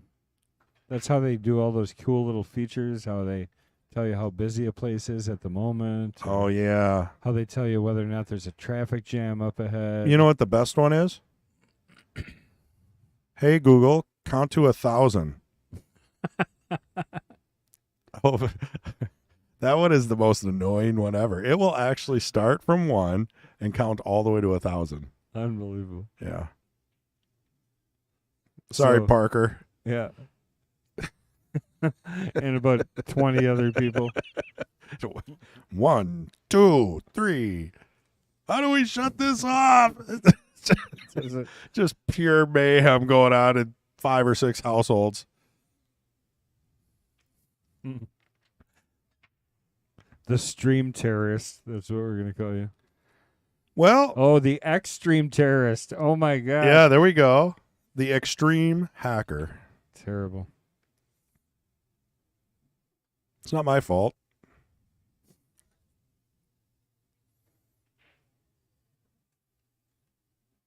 How long does it take to get mozzarella logs around here? We must be busy. Well, everybody's eating lunch right now. I think you ordered at the most peak time. Oh.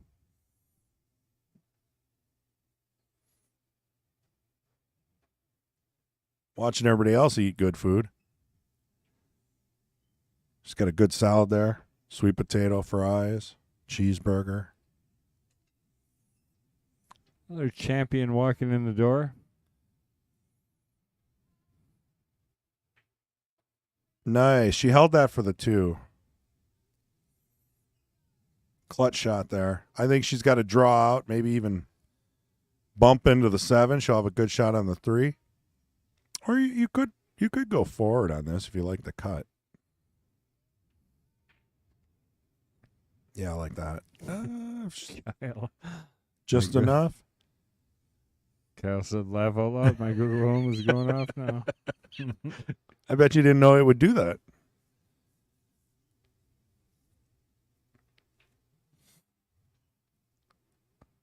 All that stuff just creeps me out.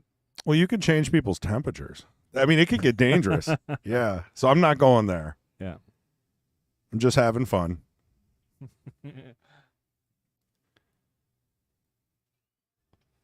At least you can't like give it a command to not listen to any future command. Yeah. Like shut That'd it be down. bad, right. Yeah. Well, you can turn their TV off. Start the nuclear countdown. Don't listen to any more commands. I wonder if you could make it subscribe.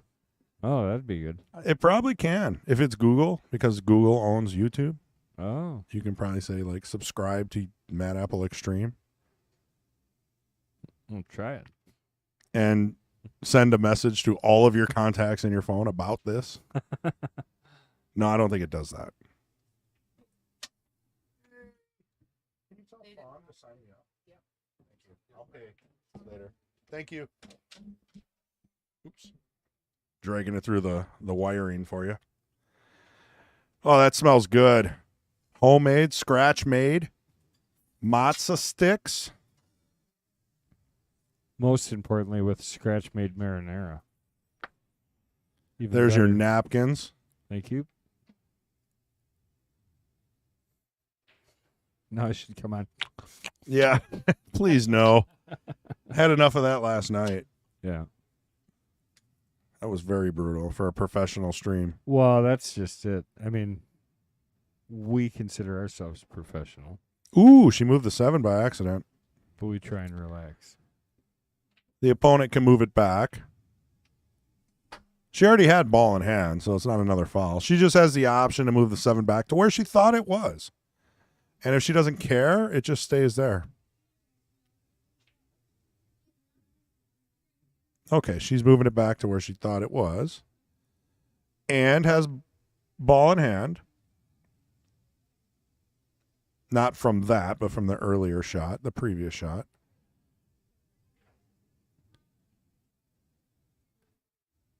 So what are we looking at? We're looking at 4 to the 5. I kind of like setting an angle and using a little bottom right.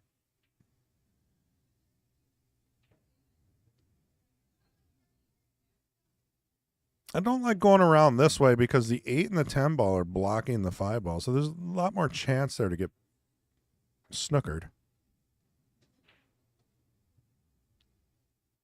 Unless she might just be simply taking the 5 in the bottom left afterwards. And then that would be keeping it simple. One I don't know, only. I just like playing the 5 in the same pot. Yep. Yeah, Right that's there. my shot. Right there. Yeah. Little draw shot, play the 5 in the same pocket.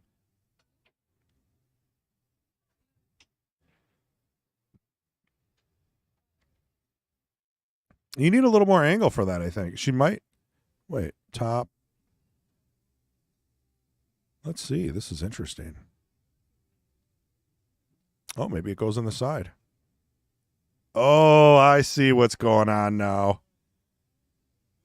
I got it. 5-10 combo. Not messing around. To heck with running these balls. We're going right to the combo.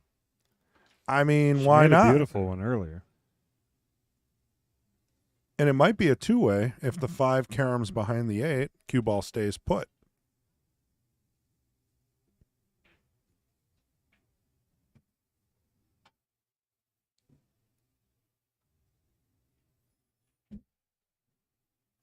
Oh, good try, and you're right. She got her right behind the 8. Little snooker action. We got Mike Flassig getting ready to play. We got David Wall in his corner. Looks like Phil's over there too. He's got his whole crew. It's like a Thursday night league team.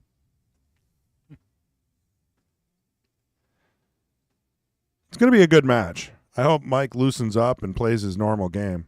Ooh. That kick was about as close as you can get. And not make it.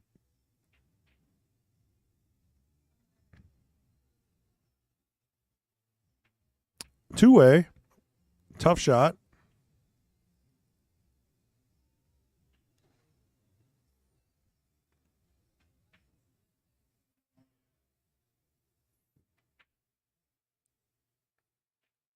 Oh, wow. Can't get too much deeper without dropping. Both these players are very close to being just perfect with the speed of the table. Oh, you don't want that. That's a ball in hand. Been there before.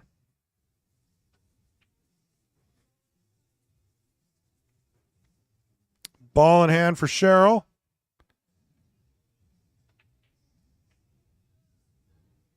Try to do this with the least amount of cue ball movement.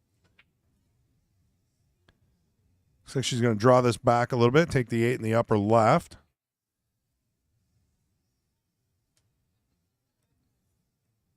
Yeah, I'm just stopping it here if I can. I mean, I don't think there's a lot to be gained by trying to force follow this. No, and actually, if you slide over a little further, it's good because you can get onto the 10 off the 9 into the side. You know. Works for me.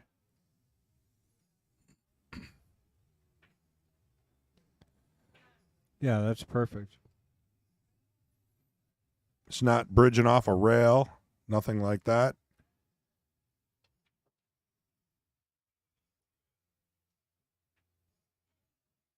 So you can just kind of, what you're saying is just roll this in or put a stroke on it, but shoot the 10 in the left side.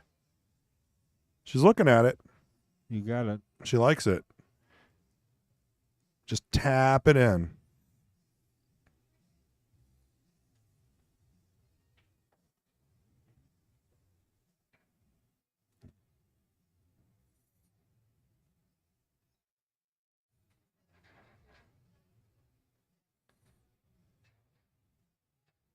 Tap it in. There you go. Looking pretty nice here for the side pocket. Looks scary, but it's not. I mean, you just look at it and kind of looks like a sharp cut, but it's almost straight in. She did well controlling that cue ball after the 9.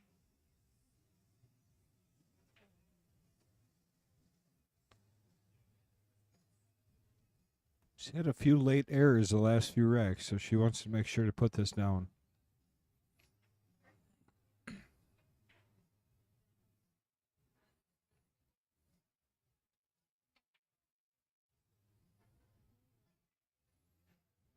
Ooh. Right in the middle of the hole. Beautiful. Took her time, stayed down, followed through, and rewarded. 5-3. Cheryl in the lead in a race to 8. So we asked both players, how old were you when you started playing pool? Michelle said 13, but competitively on league tournaments at 21 and BCA later on. Cheryl said 15. Simple answer, 15. What are their practice schedules like, and what types of things do you like to work on?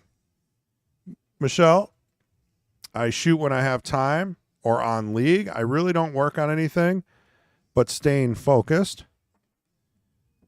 Cheryl said 2 hours, 4 to 5 days in a week. That's a hefty practice schedule, actually. Yeah. More than I play.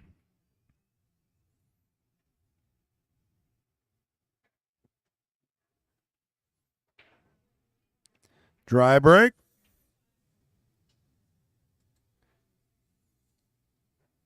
Have you ever taken lessons for pool? And if so, from whom? Well, Michelle took some lessons from Matt Strong at the varsity in 2016. Matt's a good teacher. Yeah, I took a group lesson with him and really opened my eyes to the fact that lessons are useful. You know, I was pretty new, and everybody, you know, they always want money for something, so you're thinking it's a scam. But man, was it good. I learned so much. And he really cares. You know, he wasn't like, you get 2 hours exactly, and you get tune-ups or some BS. No, he works with you all night, group or not.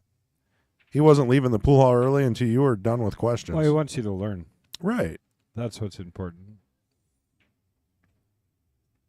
And Cheryl said no, never taken lessons. That's true, Supkiss.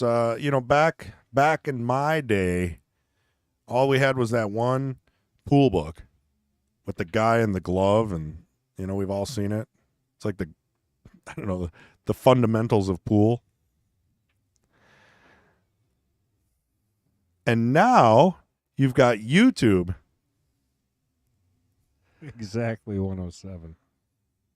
Oh, I'm telling you, he must have like a Google thing that's That's what he was saying. He was holding it up. He showed us his phone. It's exactly 107. 107 exactly. He said he was going to be here. Is it possible he was in the parking lot the whole time? Right. Yeah. Right. Let's go with Just that. waited. Well, we'll see.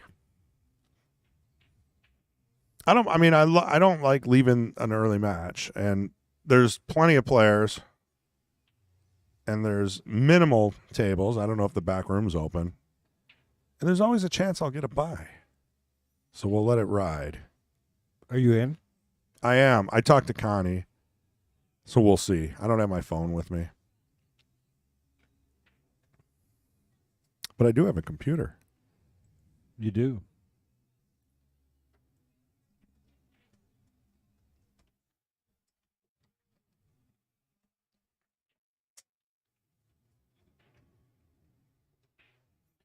Well, I hope MH is done putting the tables in. He's playing in the pool tournament.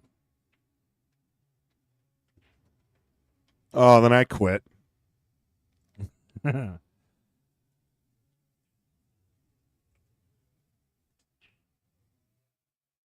See how many people. What's Harold Micheloni doing here? Micheloni. Micheloni. He shows up every once in a while. I don't know if he's here to support one of the divisions here for the King's Court or if he's playing in the tournament or both.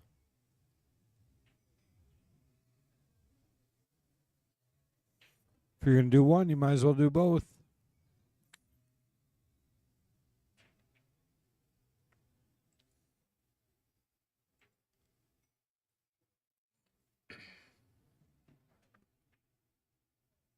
There we go. 34 players so far, and there's still a line. Pretty cool. Another successful Sunday 8-ball weekly. Are you in? I am. I'm just underneath Connie, so she must have signed her up too at the same. That worked out perfectly. Maybe I even talked her into it.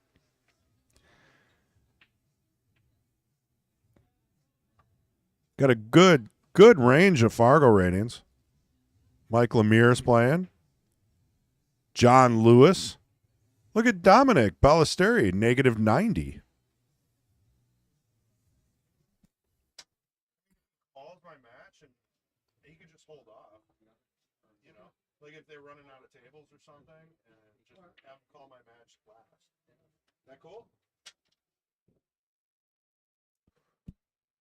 I mean, Patrick's going to be in the booth long enough. I let him have his free range. Free range. Yeah. Free range Patrick. Chickens. What else we Call him a got? chicken? Well, I think free range can be many things. Yeah. You're saying there's a range to being free range? MH is a 573. He must be the highest rated Fargo player in the tournament right now.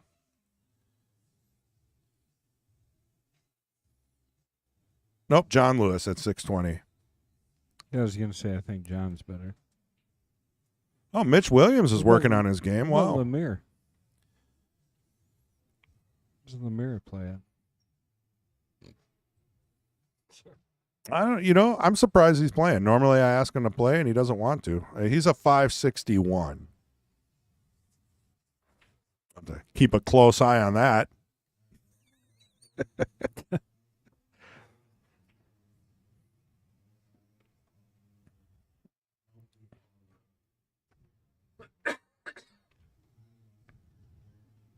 So what do you got? 35, 36? I got to refresh it, but we're almost topping 40 here.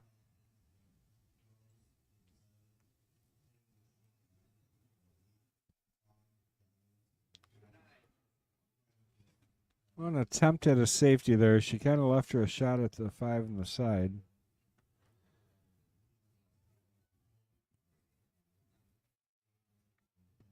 Yeah, I play Ron Seba next open table. So that buys me at least 40 minutes.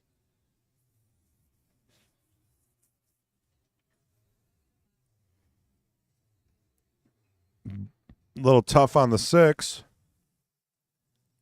I can't get you a number now. I don't like the way it doesn't show you the participants when it starts. So then you got to count the players in the bracket, and that's not fun.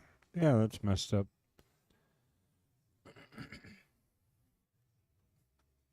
Especially with the way their brackets line up because all the buys jump in there.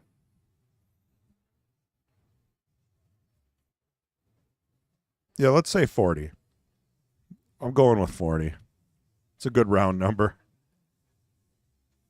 I'll leave this open, too. I'll just leave it in the other tab next to the questionnaire. Might be interesting for the commentators to follow the weekly tournament.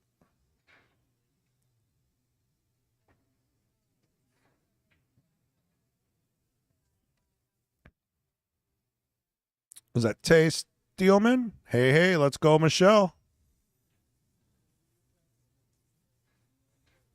Can tell Supkiss is back. Must have got the roof work done. The roof's been done for like 6 months. There's always something. There's always something to be done on the roof.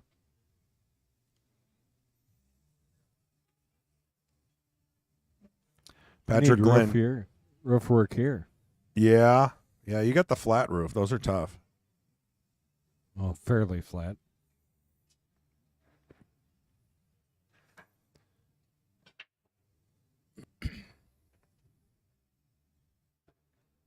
Nice shot on the 6. That was close. Almost Yeah. scratching the side. I was thinking it'd come off the rail and leave her a little long, but better on the 7. But this isn't too bad. Supka says she's been sick. Oh, no. COVID sick. How do you get COVID when you live on a mountain by yourself? You got to ask yourself. She moved. She lives in New York. Oh, well, no, it's upstate New York. That's the Oh, mountain. Oh, actually, I think She's playing a lot of pool now. Yeah, that's probably why. Yep. Darn pool players and their COVID I know. germ transfers. They just wash their hands once in a while, Wash your hands. That's all it takes. especially after the bathroom. PSA announcement, pool players, when you go to the bathroom, wash your hands. I'm thankful for COVID just for that part. It made some people wash their hands. All right, we'll take that. Take that as a win.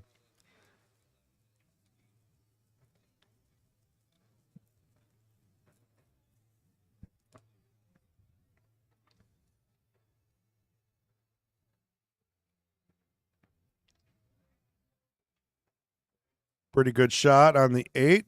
Lines up the 9. Darn near perfect.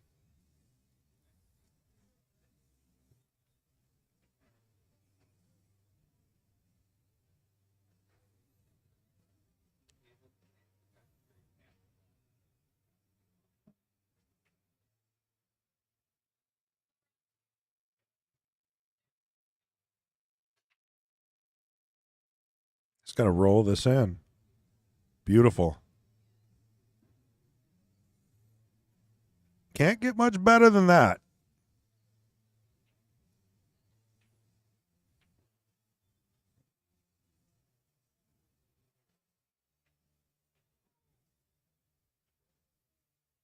Ooh.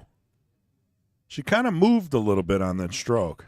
I saw her arm twist out a little bit. So this is going to give Michelle most likely 4. Unless she follows it in or something crazy happens. There we go. 5-4. Cheryl still in the lead.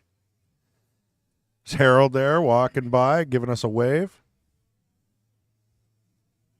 He's still got the coolest beard. Yeah, pretty cool.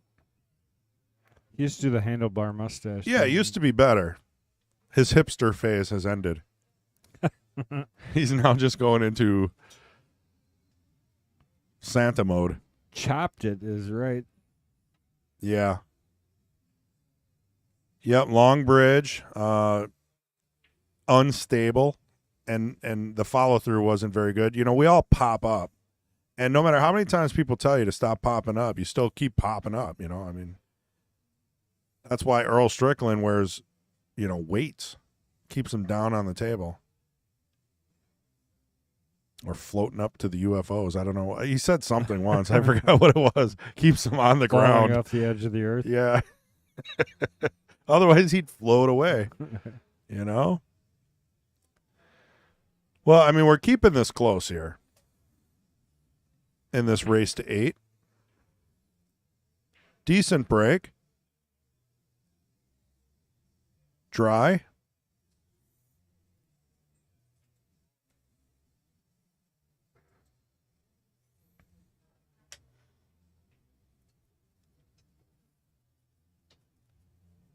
I'm excited for Mike Flassig to play. You're going to have Patrick and Kyle commentating.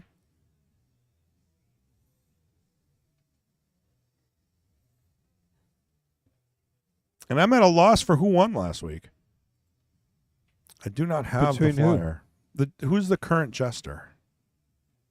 Who are my choices? X and Y. I'd say X.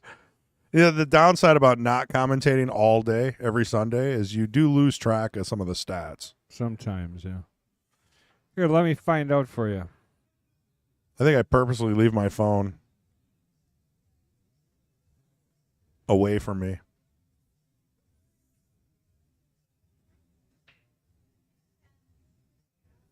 When does Taylor Collard not win a Scotch doubles tournament? Oh, he fell short. They did win the hot seat, though. You know what? That's good. That's pretty good. That's still got to be in the top echelon of payouts in Calcutta. Congratulations to Corey Peterson and Taylor Collard for your runner-up finish. That must be that must be Taylor's saying. One of the quotes on there is, "Losers don't get their picture taken." Right, Taylor? Yeah. Something he said to somebody else. And now he's getting it right back at him. deserved. A little odd that Taylor would. Who beat him? Who is a more powerful Scotch team than Taylor Collar and Corey the Postman Peterson?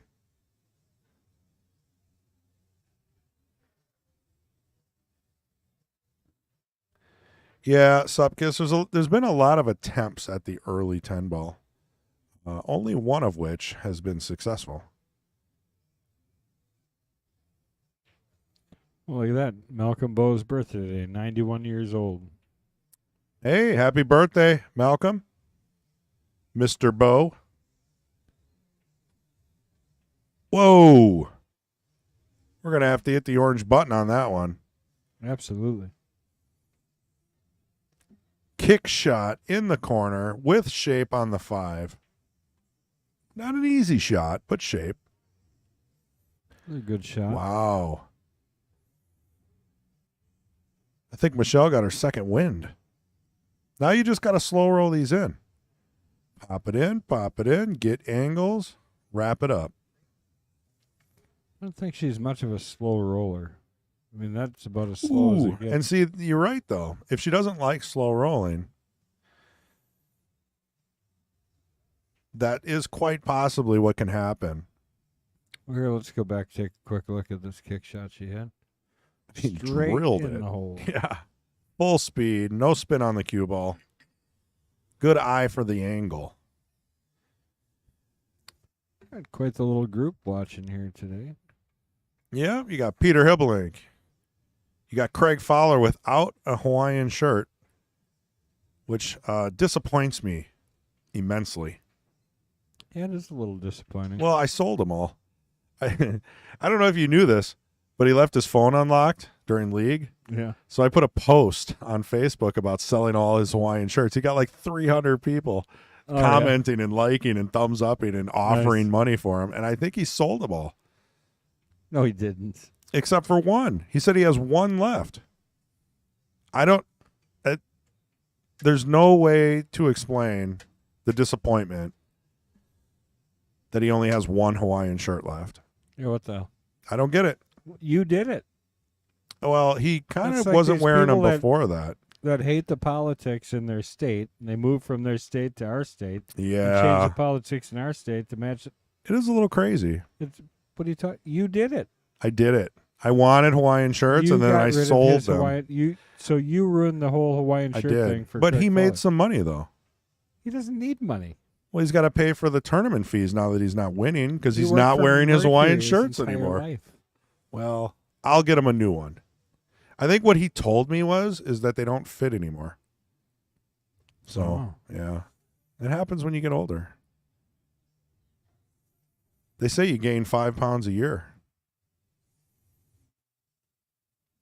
At this rate, I'll be 500 pounds by the time I'm 80. I was going to say every year. I'm working on it. What's going on, Mr. Pregler?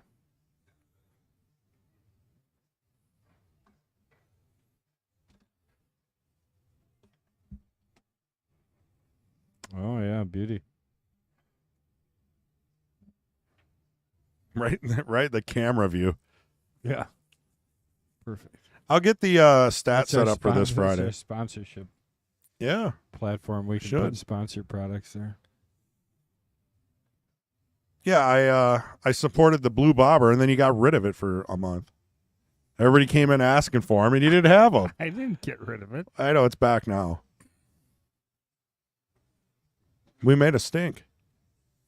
We didn't get rid of it for any reason other than them not having it, I'm sure. It was popular, I think.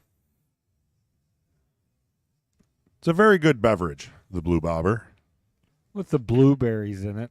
Exclusively at Mad Apple Burger and Billiard, Appleton, Wisconsin. It's not exclusive? No. Maybe you should get your own beer, like Pool Hall Shuffle or something. I don't like that. I did No. that at my other place. It's just like, It's not good. yeah, no, it's fine, but it's just generic. It's like a They should make it blue to match the cloth. right. Good idea. I'll work on that. Before that, I wasn't doing anything, but now that you say that, I'm in. Good. I have that sales touch where I can change people's opinions. District 1. What is that? District 1. I think that's a movie. He might be behind on the chat. Were we talking about UFOs?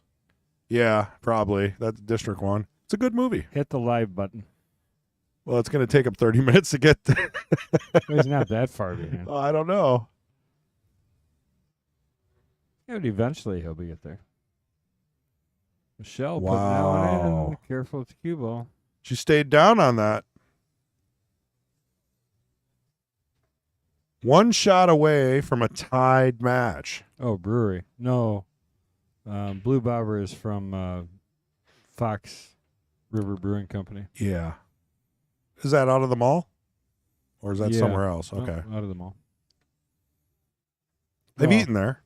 Well, Once. Oshkosh, too. You'll never get that back. Anything that falls in the booth, you never get back. I can reach it. Did it always have a cracked screen?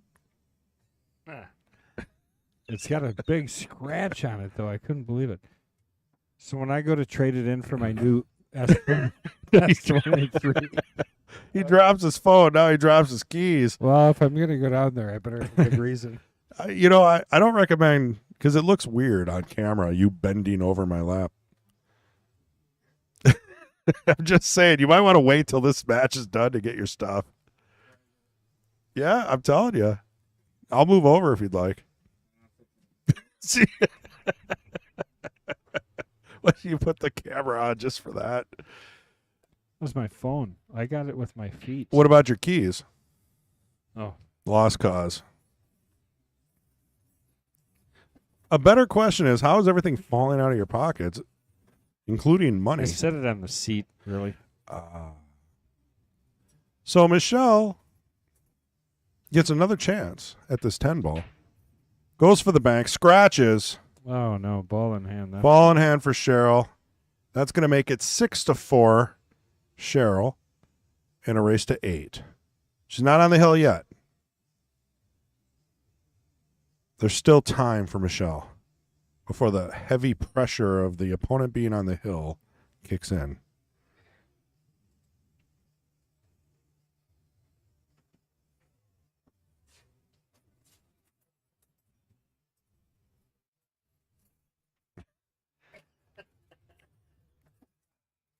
Success. You have That's your pretty good. keys.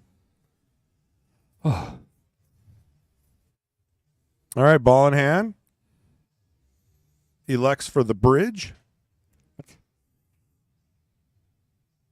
It's an interesting one. now that's different. Ball in hand, chooses to shoot with the bridge. I actually think I hit balls better with the bridge, especially draw shots.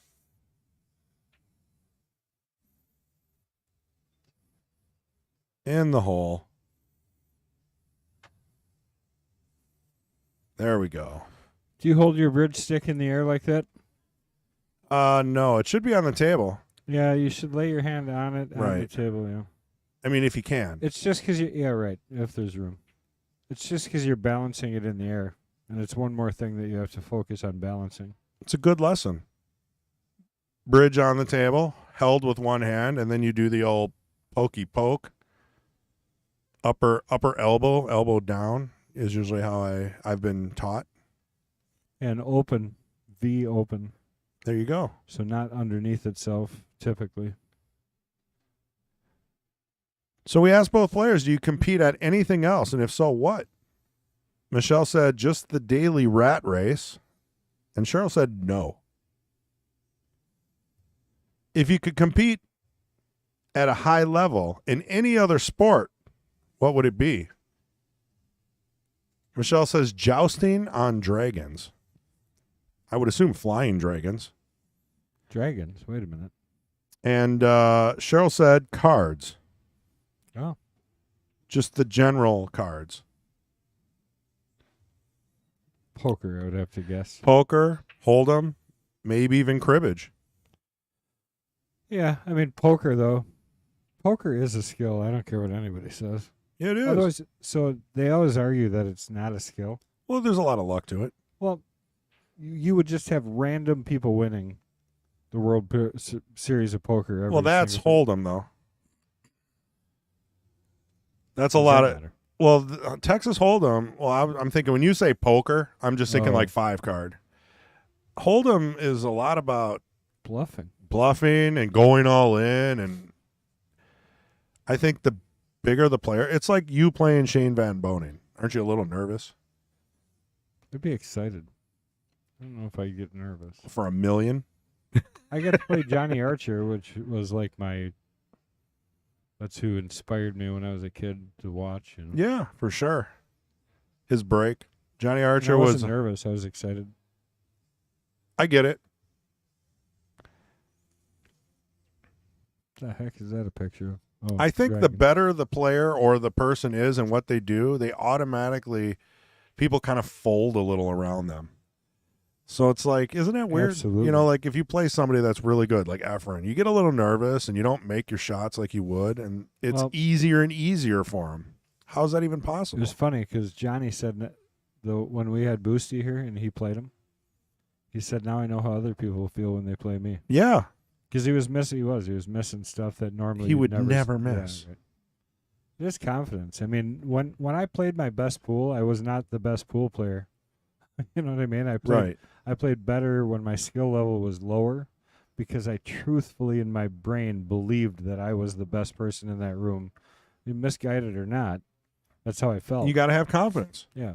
All the best pool players have confidence. And it's amazing what that does for you. Well, it's part of the mental game of Fake pool. it till you make it. Right? And that's the truth. You smell that? Money. Smoke. Wait, we did that backwards. I think it works.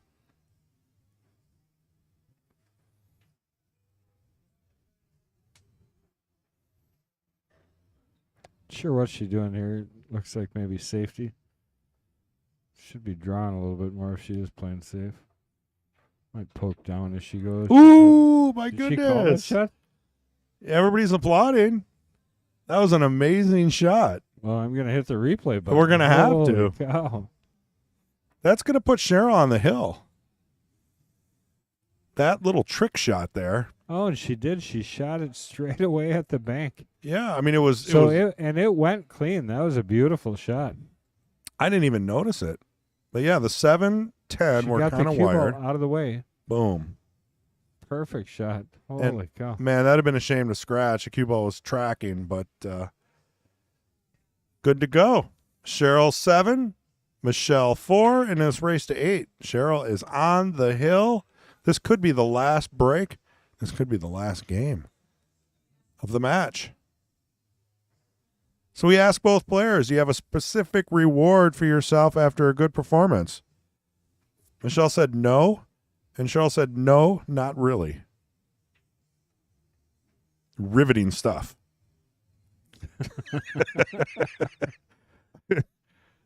I still like Michelle's answer, jousting on dragons. We can't just gloss over that. Oh, that's not real? I could see her getting some kind of a flying dragon that breathes fire and flying around and jousting on it. What was that game? Oh, it was called Joust. Yeah, I was thinking the same That was thing. an awesome game. Little eggs come flying out of the dead dragons. One of the best games ever. Turned into men, though. How does that work? I don't The know. eggs that came out of the dragon turned into people.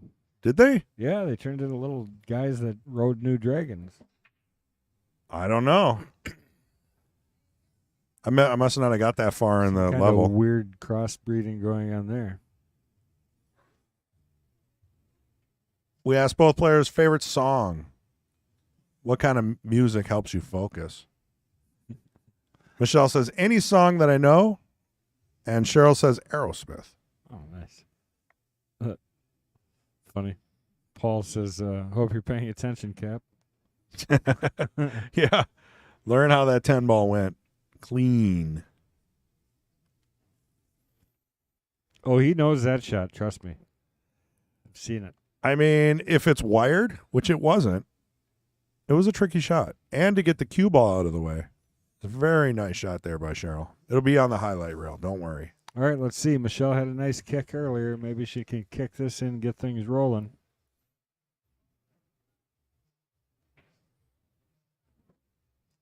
Good attempt.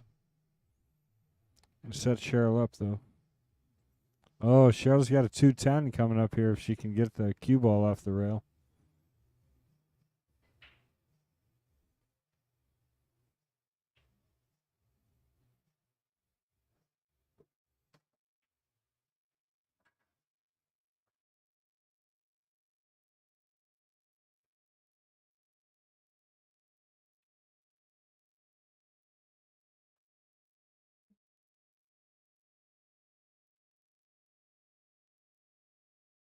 Oh, no combination here, but she will cut this 2 in the side. Could possibly push that 3 off the 9 to set up the 10 ball. I like that. Going to be close. It's more of a, if it happens, it does, than a try it.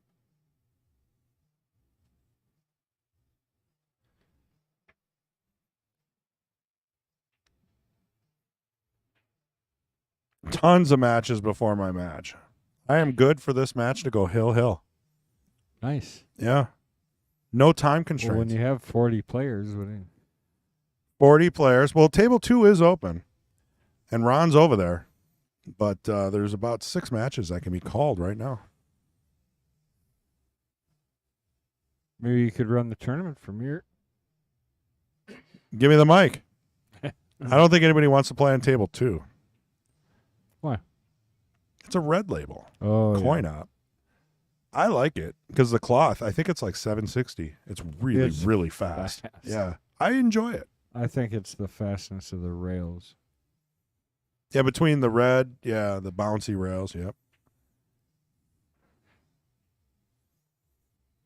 Well, that's going to be a little bit of a cut, but an opportunity.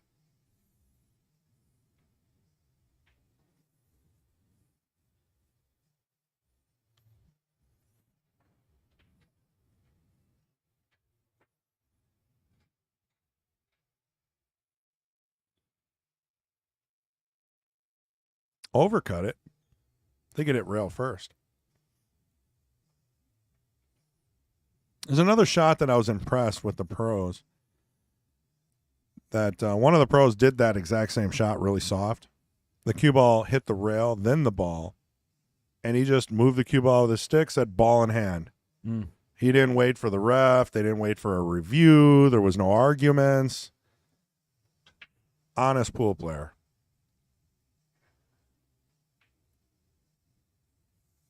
Karma is real. Well, you don't want any negative luck on a pool table, so best not cheat.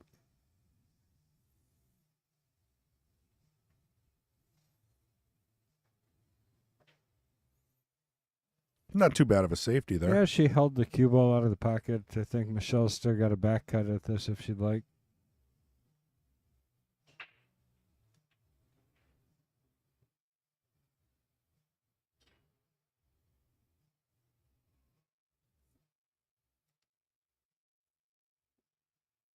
Oh, Michelle's in the tournament too. Believe it or not. Yeah, I did see that. That's the one thing nice for the ladies. They usually can get in.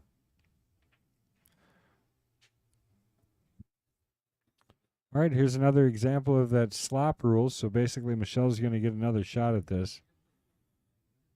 She went for the 3, missed it.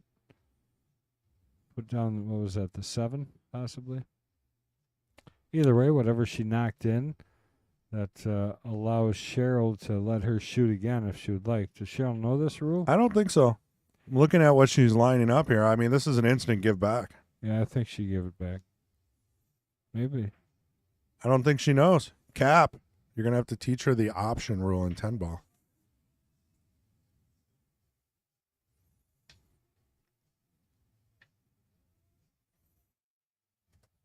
Ball in hand.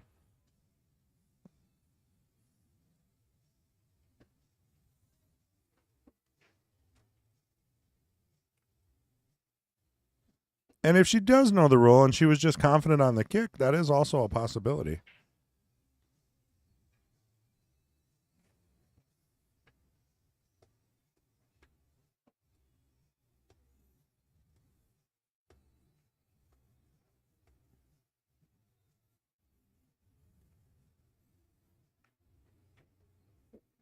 Nice touch there. I don't know if it goes past a 5. If not, it probably wasn't good touch. True. But it could be a side pocket shot with a breakup on the 9. True. Got to go with the simple sometimes. Oh, two-way. That's not a shot that I think you can just easily go rail first. She left her on the left side of the 5. No, I think that's tough. I think you got to go around the 10-9. Kick shot. Incoming.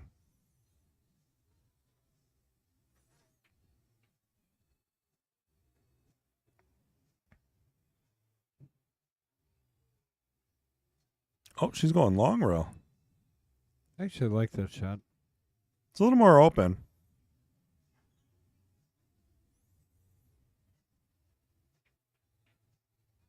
Oh, she had a little unwanted spin on that ball.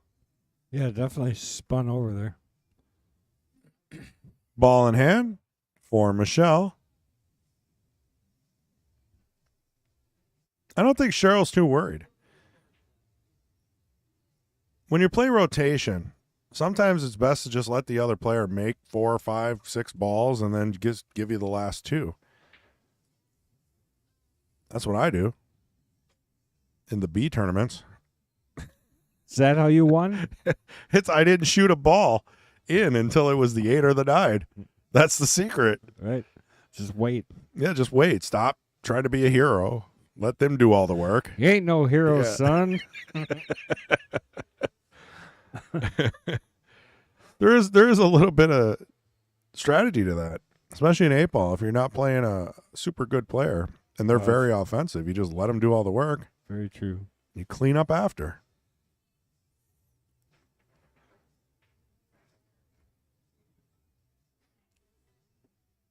Little tricky on the 6.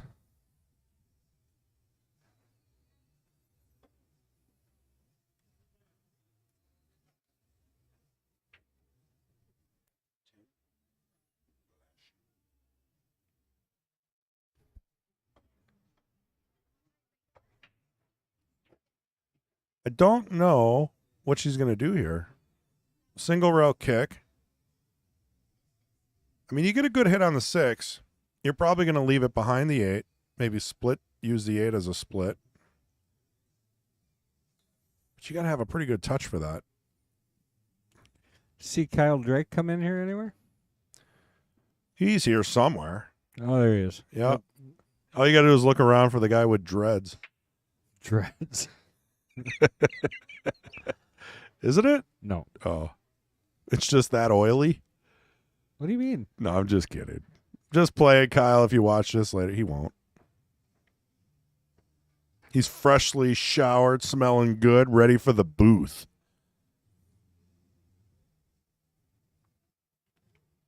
So we'll probably keep this stream going since we're 2 minutes. 2 minutes into the possible Jesters match. So stick with us after this match, and we will be bringing the Jesters match. Same stream. We're not going to restart the stream. Same bet time, same bet channel, as I should say. Same bat time. Ooh, what's that? That's a measuring tool. That's semi-foul. True that.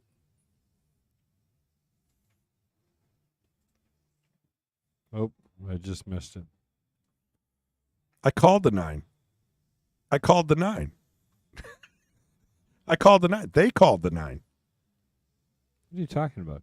You didn't see that yet? No. Well, I don't want to spoil your fun. Gotta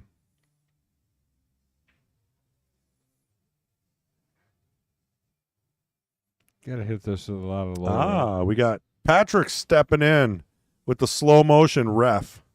I'm like, who's that guy in the arena? Get him out of there. Yeah. Just walking through with the Mad Apple jersey.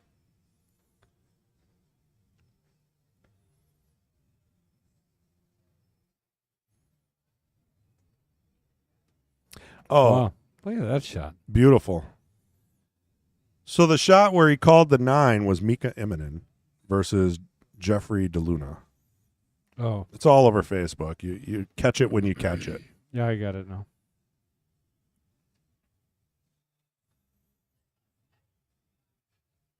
Yeah, that was a good video.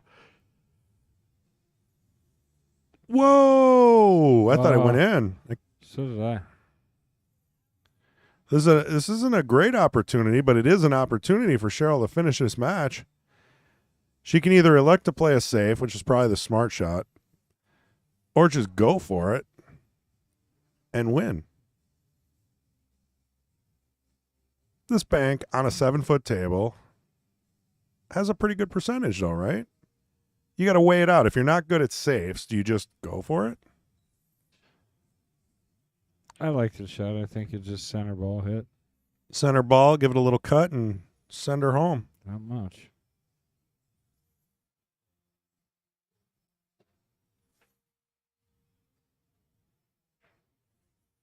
Ooh, a little thick. It's the left English that threw that. She used running English on She had that, which left on that? yeah, because I saw it go off the rail real tight. Looked like running. Yeah, that'd be shoot a little long with inside again. Right. Yeah. Running English widens out bank shots, for those that don't know. Oh, we get another bank. This one's kind of neat because if you look at pocket to diamond, that goes right into the top right. You can actually use that as a tool to know that if you hit that ball straight, you're going to be short. So you want to give it a little cut. 16th of a ball.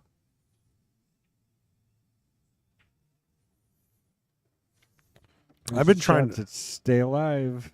Yeah. And Michelle wants to go to the hill.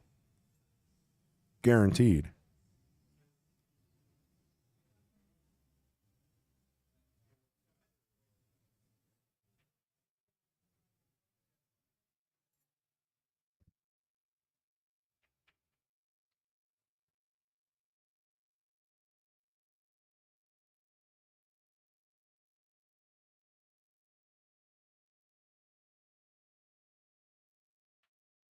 Ooh. Uh-oh. It's going to sit. It's going to sit like another safe. Now, you can bank it back to the bottom right or play a safe. I don't really like banking this to the left. To the right. Yeah, I like going to the right. To the left is too close of a scratch. Right. Cue ball goes flying. Mm-hmm. This is it. We got another bank shot for the match. Unless she elects to play a safe. So safe isn't too bad. If you cut the ball in half with a little bit of running, you're going to put some separation and kind of, but then Michelle's going to probably bank it. So, been in that situation before. Sometimes you're better off just taking the shot.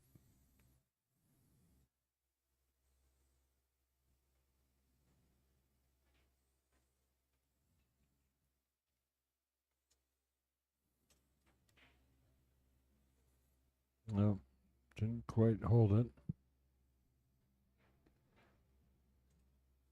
A little wide. Leaves a pretty good shot here for Michelle to get the 5.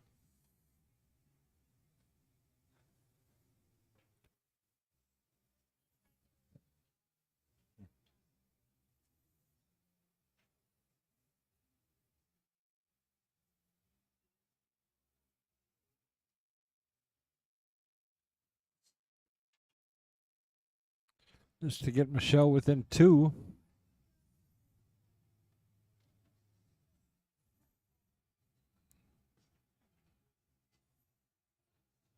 And down In the it hole. goes. No scratch. Michelle's got 5. Cheryl 7. I kind of want to yell to Mike. I wonder why they're not calling a match on 2. Maybe they're not using 2. Nobody wants to play on it. Right.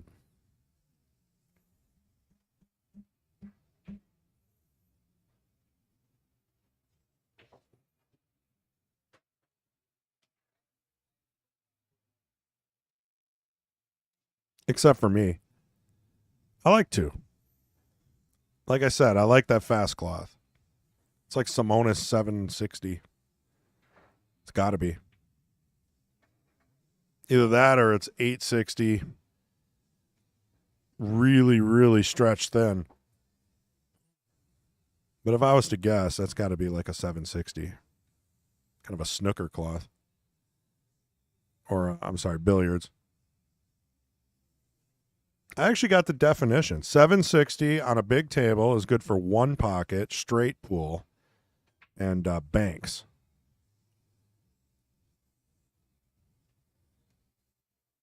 And then 760, which I think is too slow for a 9-foot table, but I think that's what they're kind of using. Even the Predator class seemed a little slow. Yeah, it's good though. People are able to put a stroke on the ball. Right. I mean, now everything's so fast. Nobody develops a stroke anymore. Everybody just rolls fucking everything. rolls in. everything. Right. Which is fine. It's all well and good, but you still need to. You Spin lose the out a ball. lot if you don't have a stroke. Right. It's a good point. Never even really thought of that. So I'm happy that they took some of the speed away. Well, that's the Predator cloth. Kind of the Predator events versus Matchroom. Pre-flood or post-flood? Well, I don't think there was a flood in China. Oh. Well, not one they're not used to. Yeah, I don't even know. They're kind of in the Tsunamis. middle, right? Yeah, I don't know. Let's look at the globe. I'm American. I'm horrible at geography. Did you know that? Well, I mean, I don't even know where half the cities in Wisconsin are, for crying out loud, much less places in the world. No, I get that. I was talking to my wife. We were thinking about getting a globe because sometimes we're talking about like, where's South America? I was thinking about that too, and then It's like- and then I figured out I don't care. You care. No, I don't. Yeah, don't you want to go visit Peru? Is it warm? Does it have ocean? Oh, it's very warm. Oh. Well, the ocean's then filled maybe. with garbage, but Oh, well, that's Yeah. not good. I'm sure there's a few tourist spots left. Oh, sorry. Decap wants us to notice. I got it. Bunch of euchre references here. Oh, yeah, euchre. Well, Just a bit outside. Tried the corner and missed. I'm more of a Cubs fan. Well, I might have to steal that now that you say that. It's very appropriate. I like it. Oh, she playing the 10? Oh, that would have been. Nope, she That's- slapped in a ball. So now, does she know Option. the rule? I don't think so. It's her option. Nobody wants to tell her the rule. If she doesn't know it, nobody's going to tell her. But she does maybe have a shot on the 1. No, I don't think so. Oh, it's not even the 1, the 2. Well, definitely got to educate her on rules for 10 ball. Yeah, because that's a big deal. It's a big deal.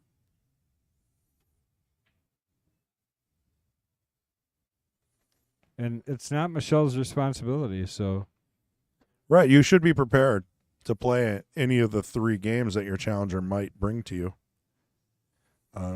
She didn't sit too bad. There's no real easy way to get back to the 3. And I don't see a combo on the 10.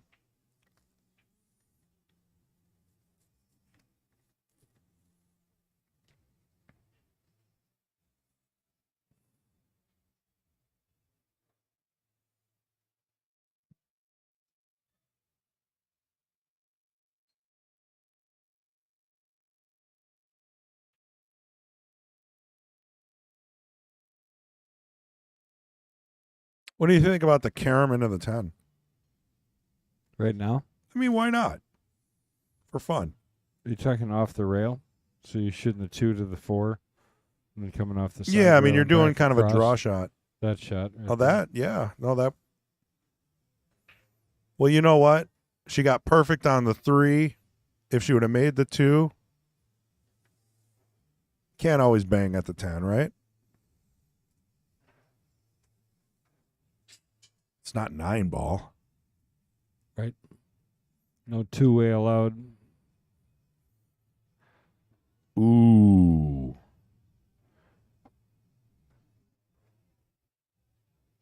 That's one of those. Gorse safeties.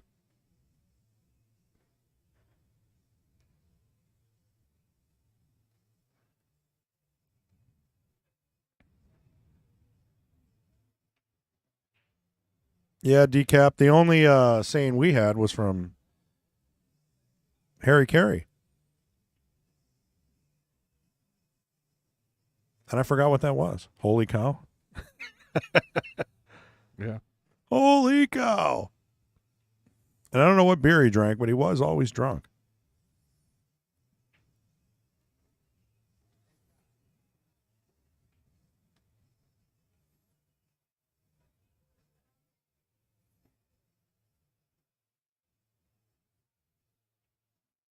Here we go with ball in hand.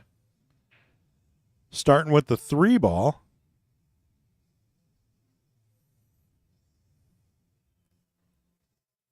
He's going to want to roll up, have a nice angle on the 4.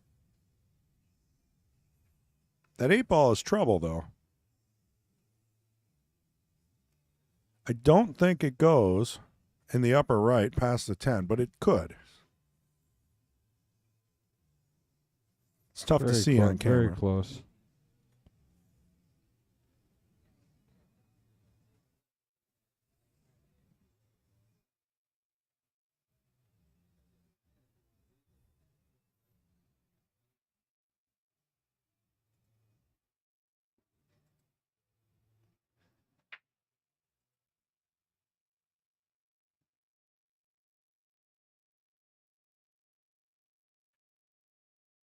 Tricky shot on the 5.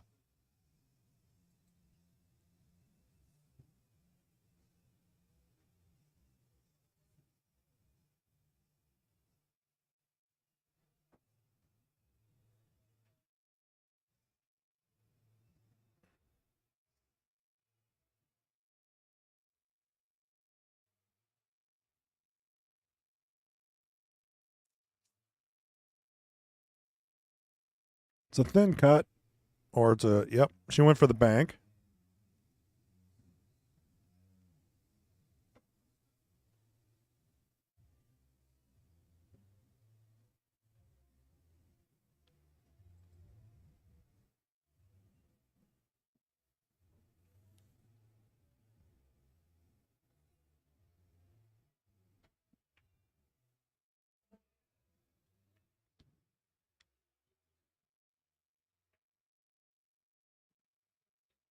Beautiful shot.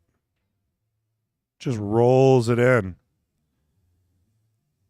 The key is going to be going from the 6 to the 8. Yeah, it's still that same question of whether or not that 8 goes past the 10. Unless she's eyeballing a bank of some kind. Or maybe even a safety. Break shot.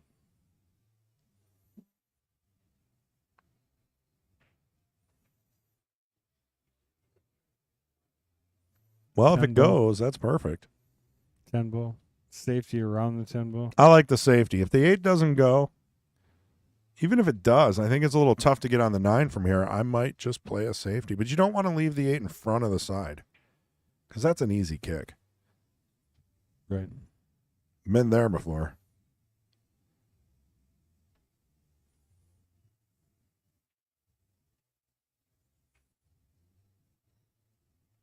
Oh.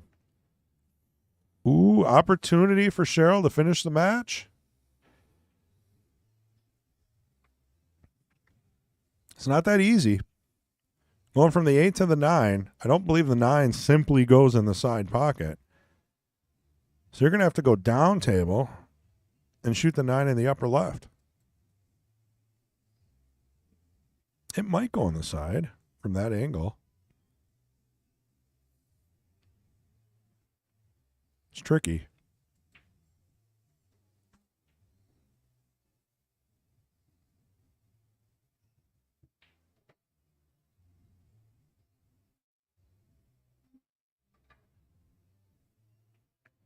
Yep, that was the shot I was thinking of. She wanted to roll a little bit further and just shoot the 9 in the corner. Pretty darn close.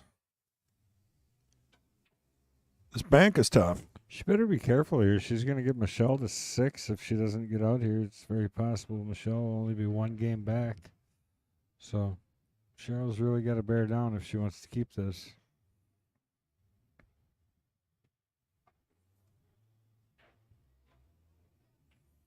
Nope, that's not going to go. So Michelle with another opportunity. Tricky shot, but you know what? You make the 9, you're going to have a shot on the 10. I wouldn't overcomplicate this too much. Just roll it in. Maybe a little running. Come off the rails nicely.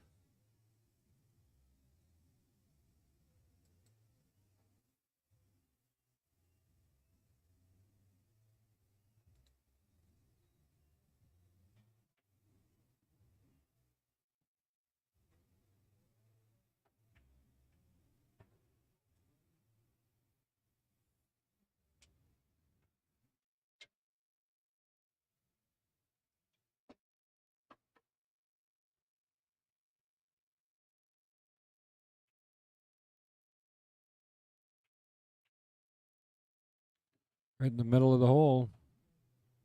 Good shape on the 10. So Michelle's been capitalizing on just making the last couple balls.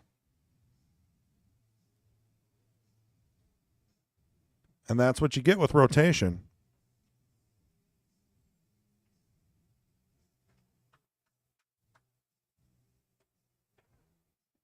And there we go. We got 6. Cheryl 7. Michelle 6. Race to 8. Cheryl's on the hill.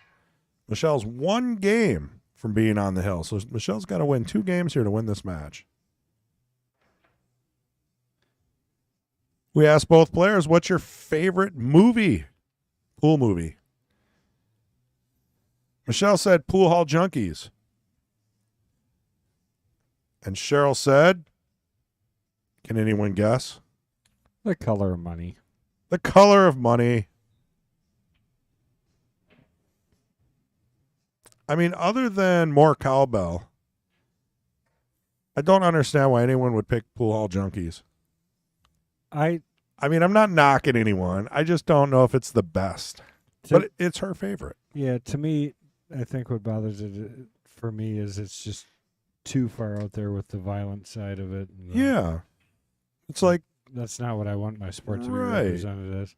right, exactly. You know, like Color of Money pushes that like right just enough. I think. Just enough. Right. You got the guy with the hole in his throat. Yeah. Shove a pool cue down his throat. Or the, yeah, I mean, there was just enough, but it wasn't blatant, you know? Correct. I slipped. I need another 20, you know? Yeah. You slipped.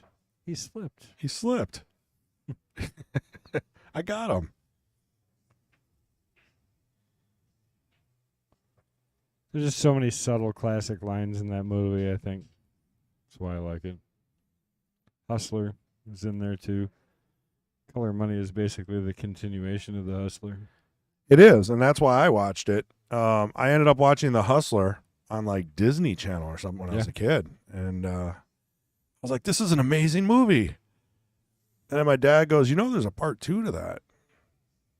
And it was like the most exciting thing ever. I'm like, what is it? Right. The You mean Color of there's Money? More? It's not black and white. Yeah. This is awesome. And then I'm still waiting for the third one, which they really could. You know, maybe you get Martin Scorsese. Is he still around? I think so. Get some of the new pros. You know, change it a little bit, but keep it the same. There's got to be a way to make a part 3.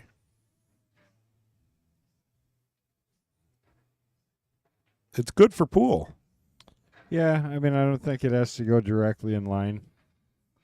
No. I think you could have basis off it, but and the problem Why is not, though? Cruise is like 100. Yeah, but with the CGI now, he was just in a movie and he still looks young. Yeah. He was just in like Top Gun or whatever. Yeah. And then a couple other movies. I'm telling you, he could be the new Paul Newman. Maybe he trains some younger kid and they go on the road and they go through some adventures, maybe And he different has countries. I don't know. gluten allergies, so they have to stop off at different places. Well, I mean, yeah, he's a goofball. But when he acts, he gets the job done. No, I'm saying the new characters. Oh, the new characters have to, yeah. Allergic to peanut butter, can't go in any pool halls that serve peanuts. Well, there's no smoking allowed anymore. Oh, right. In most. Well, I'm glad too. I went and where was I? Ooh, was Florida, that ball in hand? Florida, they still allowed. I didn't think it was, but I guess so. The one pool room I went in Florida still allowed smoking in it, and you go out of there, and I smelled like a darn cigarette all night. Yeah, it's horrible. And just think, that's how we always played pool. That's how you always smelled, yeah. Yeah, you couldn't wear a shirt twice. That's for sure. Right. You're telling me you wear shirts twice? Well, when I was 19, you got to give it the sniff test. Holy cow, you're way behind. By the time he figures out how far behind he is, Yeah, we'll be done. it'll be halfway done with the Jesters match. Yep, Simona 760 is faster than 860. Correct. Pretty sure I said that. A half hour ago. But if I did mix it up, I apologize. Justin Gray, you like what? So vague. Yeah. I like it too. Oh, yeah. I like cue ball control. The chat in the pro events is toxic. It really is. They need mods in those channels. Who said that? Cue ball control, sometimes. Oh. Yeah, I mean, you can't even turn the chat on. It's like, yeah, it's not good. Just leaving it there. Well, I mean, I troll a little bit too, but some of these I'll guys. go beyond that. I think it's horrible that people talk the way they do. I think it's disrespectful. Well, it's, it's a bunch of APA 4s just having a good time. Fine. But they need to mod it, Put some people out there. You don't have to kick them off the channel. Just mute them. Unless it's constructive criticism. they're only there for that, though. Yeah, right. Because it's, I like it. Yeah, part 3, color and money. That's what he was saying. Part 3 would be He amazing. likes the peanut allergy part. Well, what would they say when they walk in? Vincent would say, "You smell that?" What would the kids say? It's not smoke anymore. It's not money. Sprouts? Yeah. It would be like, I can't smell anything. I'm congested. You have my inhaler? Yeah. Oh, boy. Yeah, that's why there's not a part 3. Now we figured it out. But really, there are a lot of young 20 and younger players out there that would just make that movie great. Yeah, you could definitely. I mean, think about how they play now. So much practice. Wow.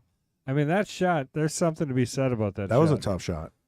That, I didn't think she had enough of that ball to even see it. And she just cranked it right in there.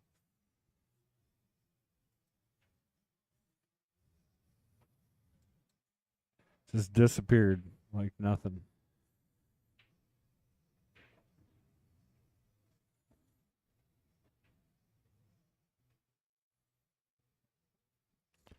Careful, she might tie things up here. Well, I kind of like shooting the 5 and taking the 6 on the side. I think it will go on the side if you get over there. And then you're out. 6 to the 7. Be careful not to do too much here. Well, it's just, she sure likes hitting the ball hard. She put a good stroke on it, but that will be ball in hand for Cheryl. 6 to the 7. Pretty easy to figure out. Cotton candy vape. But you definitely want, oh, yeah, that would be it. That's perfect. Is that Steelman? Yeah. Yeah. I didn't even think of that. Yeah, Steelman. you smell that? Cotton candy vape? Money. Money. Yeah, that would be the line in Color of Money 3. Cotton candy vape. No, it'd be Bitcoin. That's great. Nah, that's old. Is it? Yeah. Everybody who's lost their second mortgage has lost it twice, and it should be over for a couple years.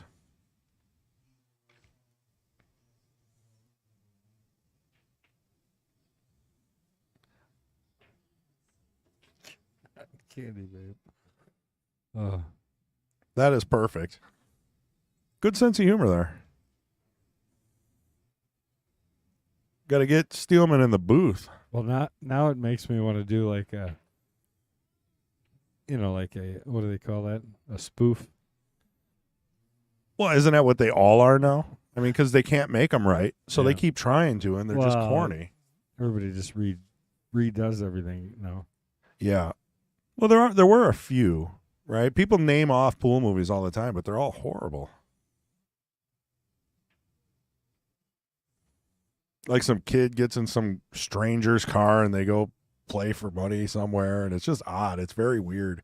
It's just not right. It's like when they try and do it in sitcoms. Yes. Well, the Fresh Prince had a great pool scene. I was just gonna Yeah, say, the yeah, Fresh Prince one yeah. wasn't horrible. That was great yeah, because you knew Uncle Phil could play. Yeah, was not horrible. And his Mo- pool most of cue, do those you are remember what his horrible. pool cue was named? No. Does anyone out there know what Uncle Phil's pool cue was named? You get 5 points if you can remember. I think it's gonna come to me. Nope. You can't even remember what you ate for breakfast. How are you going to remember that? I'm telling you, it's in my head because I can picture him pulling it out of his case. Yeah. It's like Doom. Yeah. Right. But What you got there? Well, let's give them a minute to answer. Let's see if they can come up with it. And you can't Google it. It was something like. That's definitely not. Oh yeah, it's, Kyle got it already. it's not Pearl. Yeah, it is. Nope. Is it Elsa? I'm not going to say. I mean, Kyle, at least you're honest and you didn't Google it.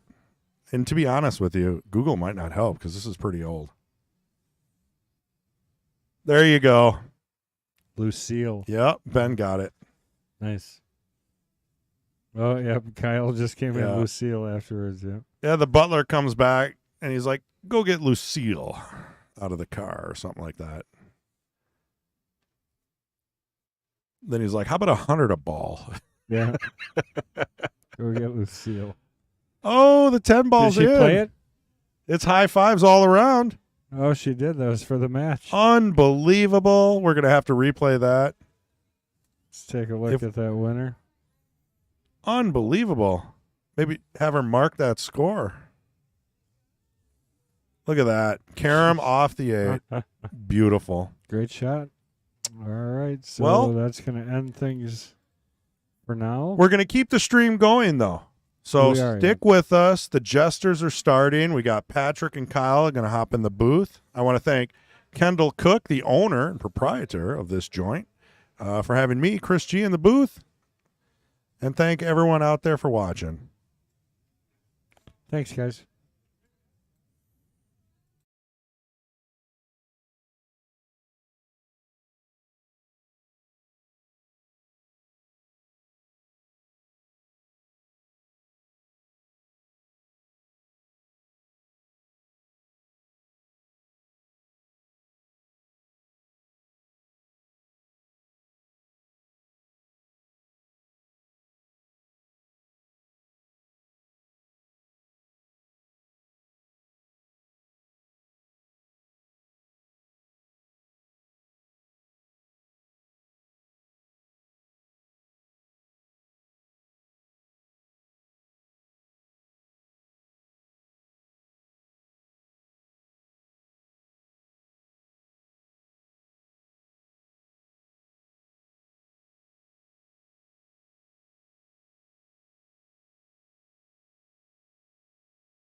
All right, welcome back, everybody. We got our Jesters match going on. I'm Patrick Glenn. In the booth with me is Kyle Drake. What's up, Kyle? How you doing? So we got our challenger, Mike Flassig, versus our champion, Todd Holzer, battling. We're playing 8-ball race to 7. We're at the Mad Apple Burgers and Billiard Company, located on West College Avenue in Appleton, Wisconsin. So it should be an exciting. The Queens match was pretty exciting as well, actually. Almost went hill. Yeah, I was hoping for a hill match. Yeah, the shot at the end, the 10 ball, there was a carom, like a draw shot right into the 10 to go into the corner. Really, if you guys haven't seen that shot, go check it out. Rewind it a little bit. But so Mike here is actually a neighbor of mine. He lives down the street, just down the street. And I play with him on Thursdays. So see how he shoots today. I think he's going to fare pretty well, as long as he keeps his head on a swivel.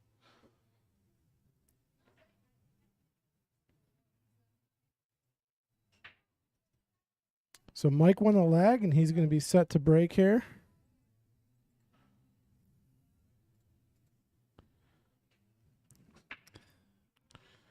All right, let's see if he drops out. It's gonna be a race to 7 8-ball today. Correct. Did not see anything go down, so we got a dry break. Take a look at the overhead here, see the layout of the table.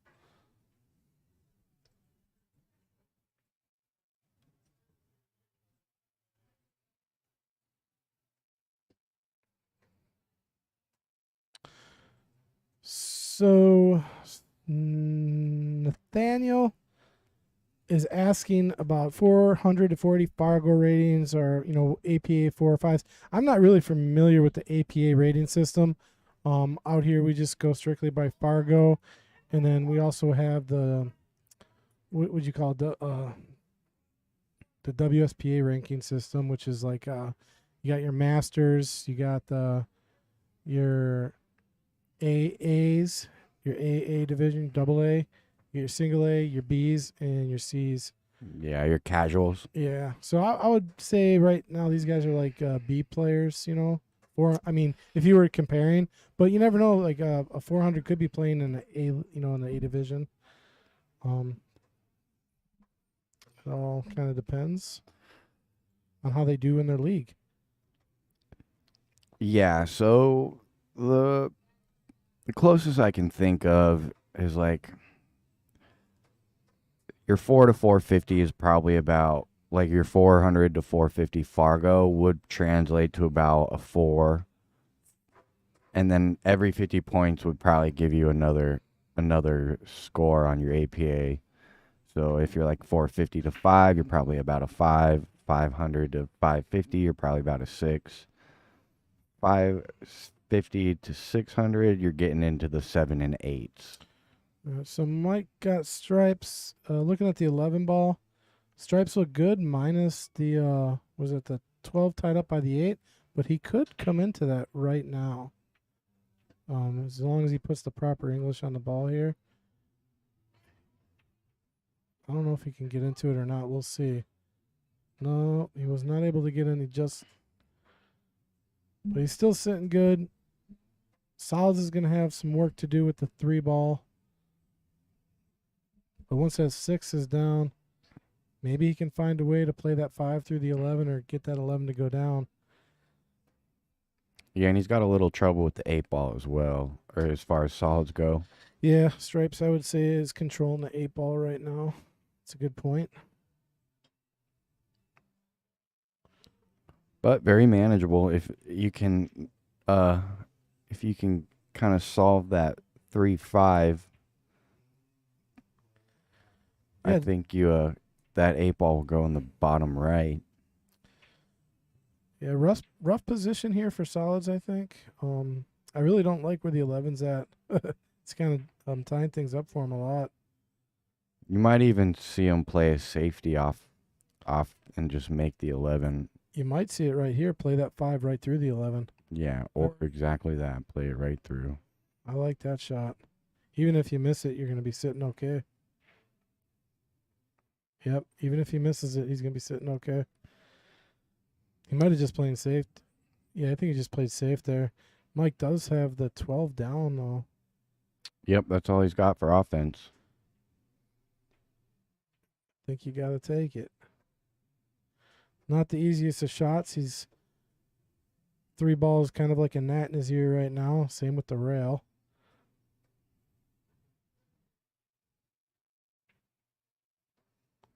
I hit that one a little thick. Yeah, that's not it. That's not an easy shot. Oh man, that 1 ball's really tied up now. So is the 12. So now it's a horse apiece. I mean, both players here have problems on the table. I think Stripes have a little more ammo on the table to break up that problem. It's gonna be tough if he gets all these balls out. You know, what's he gonna have to get that 1 ball out of trouble? There's no bank on it, huh? Yeah, exactly that. Man, You almost want to think about maybe positioning the ball right by the side pocket to help you out and not stop making balls, maybe. depending on how he ends up on the 5, he might be able to draw back and hit something. Oh, well, now he might be in a... See, now I don't think he can draw it and clip the 1. Sharon, what's up? Appreciate you. Mama Bear. Hey, Mama. Oh, I didn't even read the last name. I just saw Sharon. That is Kyle's mom. Yep. Hi, Kyle's mom. She, When you coming out to visit? actually in June. In June? Yeah. Are you going to bring her up to the pool hall, put her on the Queens? Put her on the Queens. Let me know.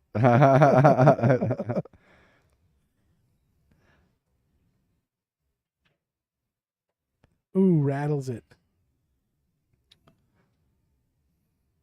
Yeah, now the stripes look pretty good, other than obviously that 12. Yeah. Yeah, so right now the stripes kind of control the table. You got to be thinking, how do I get to that 12 while keeping, like, some type of safety ball on the table, like a safety net or something. Yeah, you don't want to give up control in an easy Actually, run out. he could go into it right here. A little bit of inside and over. He could have went into that 1. I'm not sure he's quite ready. He's got a couple different opportunities, I think, where he might be able to break that 12 out. And if he clears the 10 here, it'll open. I think it might open a bank for both of those balls, the 1 and the 12. Mark Bell says Casino Day. Wish him luck. Mark, put 20 on red for me. If you win, let me know. If you lose, I don't want to hear about it, though. Yeah, so... Okay, he's going to play the 9 off the 10 to the side.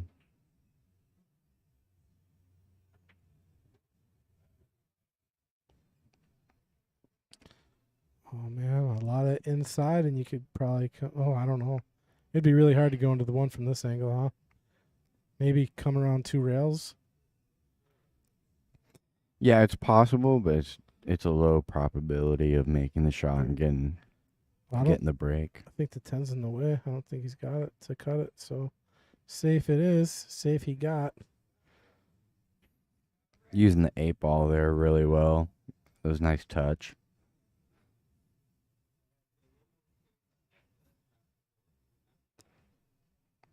So if you can't see the 10 or the 9 here, you're kicking.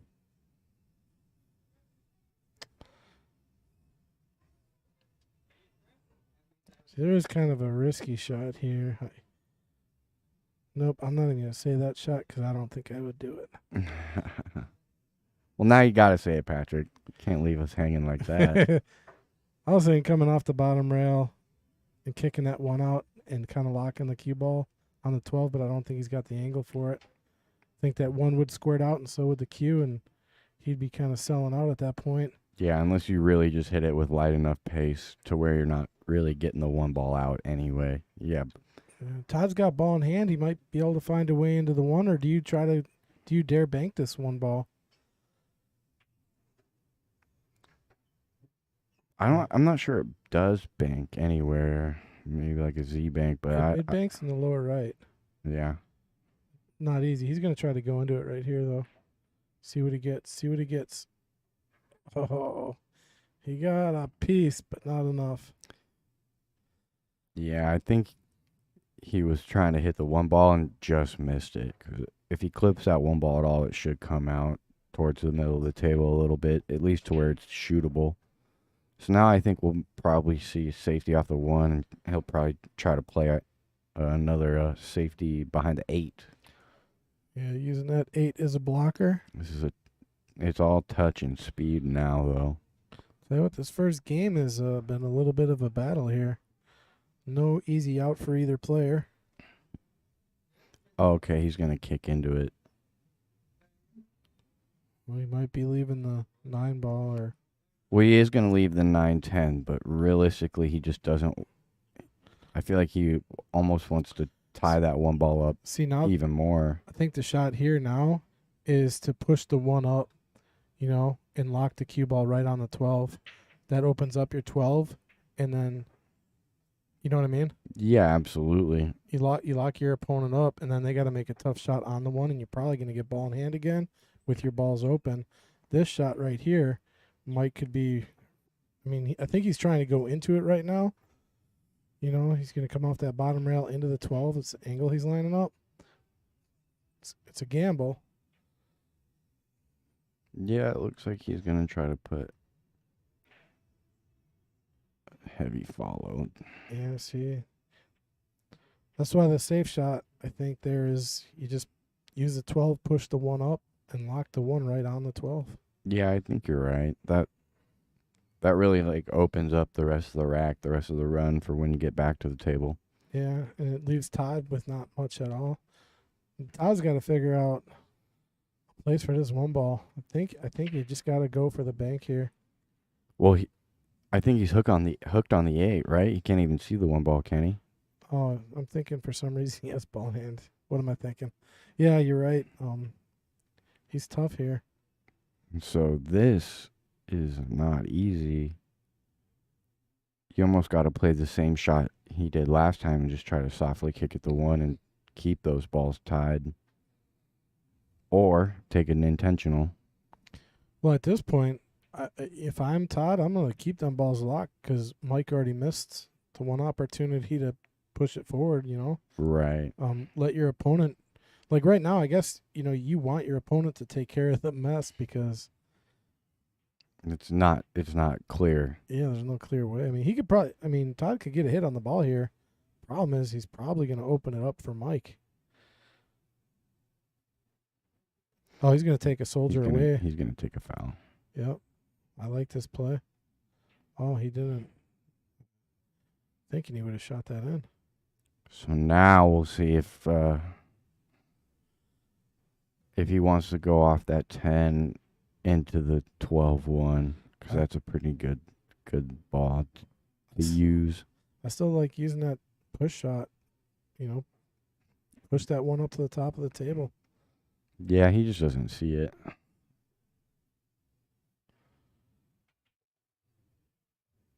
Yeah, see, now he's got a. Wow. Still didn't sell out the 1 ball, though, I'll tell you what, if I'm Todd right now, I'm shooting at 9 right in the pocket. Yeah, well, then you give up the bank on the 12, but you are forcing Yeah. the issue here.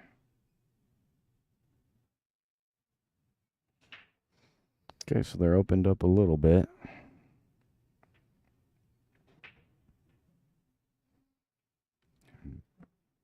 Really, he has a chance to run out as long as he gets a decent angle.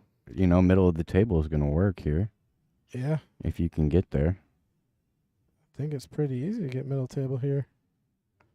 Anywhere in the middle, you're right. He's going to have the 12 all the way down. Even a little, depending on where he's at. There's plenty of room to get in between. Oh, no. Yeah, just a little bit of a miscue on the rail. Because you're on the rail there, it cuts off a lot of options. what you can do with the cue ball, and it makes controlling it that much harder. See, this is a shot I was thinking Mike should have played earlier, and now you're gonna see Todd play it, and he has room. He could play the one all the way up, but I like his thinking here. No. Unless it leaks out, It right? Well, maybe. I don't know. If anything. Because, see, Todd has definitely a lot more room now to play with that one ball, but if Mike's got a shot on the 12, that's not good for Todd. Yeah, that wasn't especially if he gave it away, that wasn't the best effort. Yeah, Mike can see it.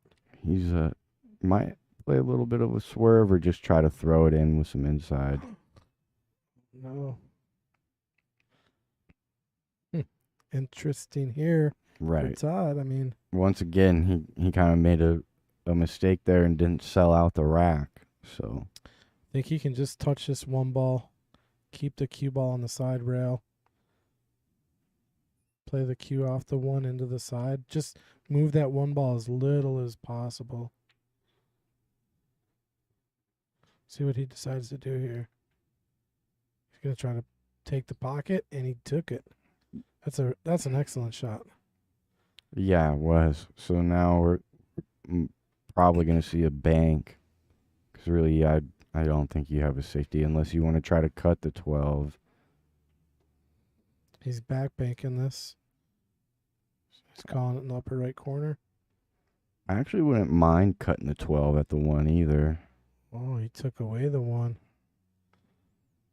Yeah, I don't think there's room to make it.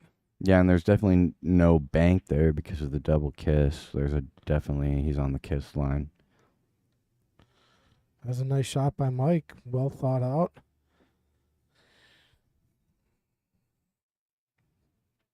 See what Todd decides to do here. He's calling. Maybe he's playing the double kiss into the right bottom corner there.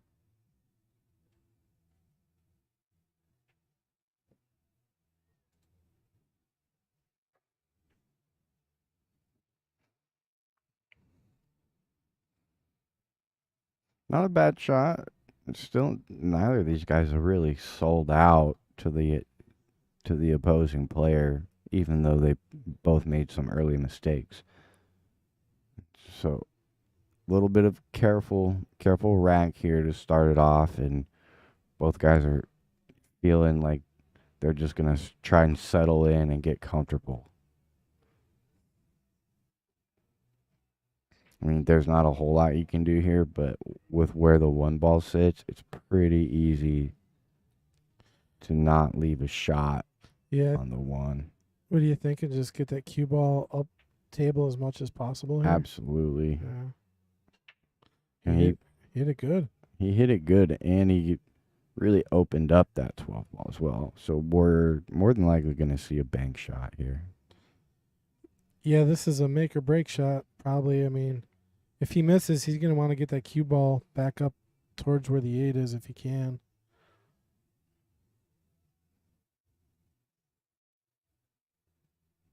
Yeah, it looks like he's lining up in the top right.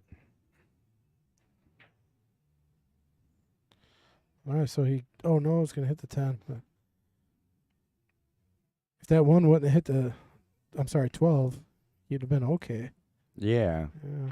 Yeah, to an extent, absolutely. But this is a good opportunity for Mike to take the first rack. Well, they say the first game is always the hardest one, and I think you're looking at direct evidence here. Yeah, This- absolutely. This game has been tough.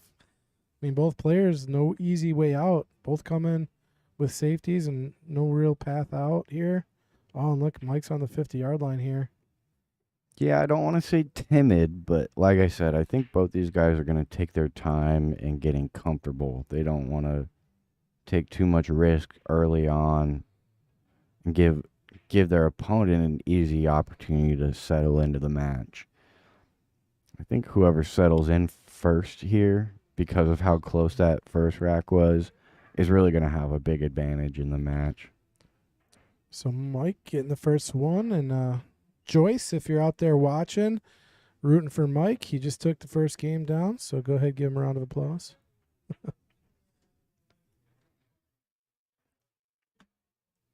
And we got Mike here. He's playing with a Q-Tech, a Victory soft tip, and his break stick. We'll see that one coming up. He's playing with a Sneaky Pete that he salvaged and put a white diamond on it. So Mike is one of those pool players who is always, how do you say it? With pool sticks, he's collecting, he's getting one and selling it or trading it. I mean, it's always, he's getting cues from other people, whether buying or selling, and then he'll trade them. And I mean, I can't even remember the story on how he got, I think he got the shaft here from Chris G, I think, actually. And then he's got an extension that he uses, a mid extension in there, I think 4 inches. Yeah, see, that's really interesting.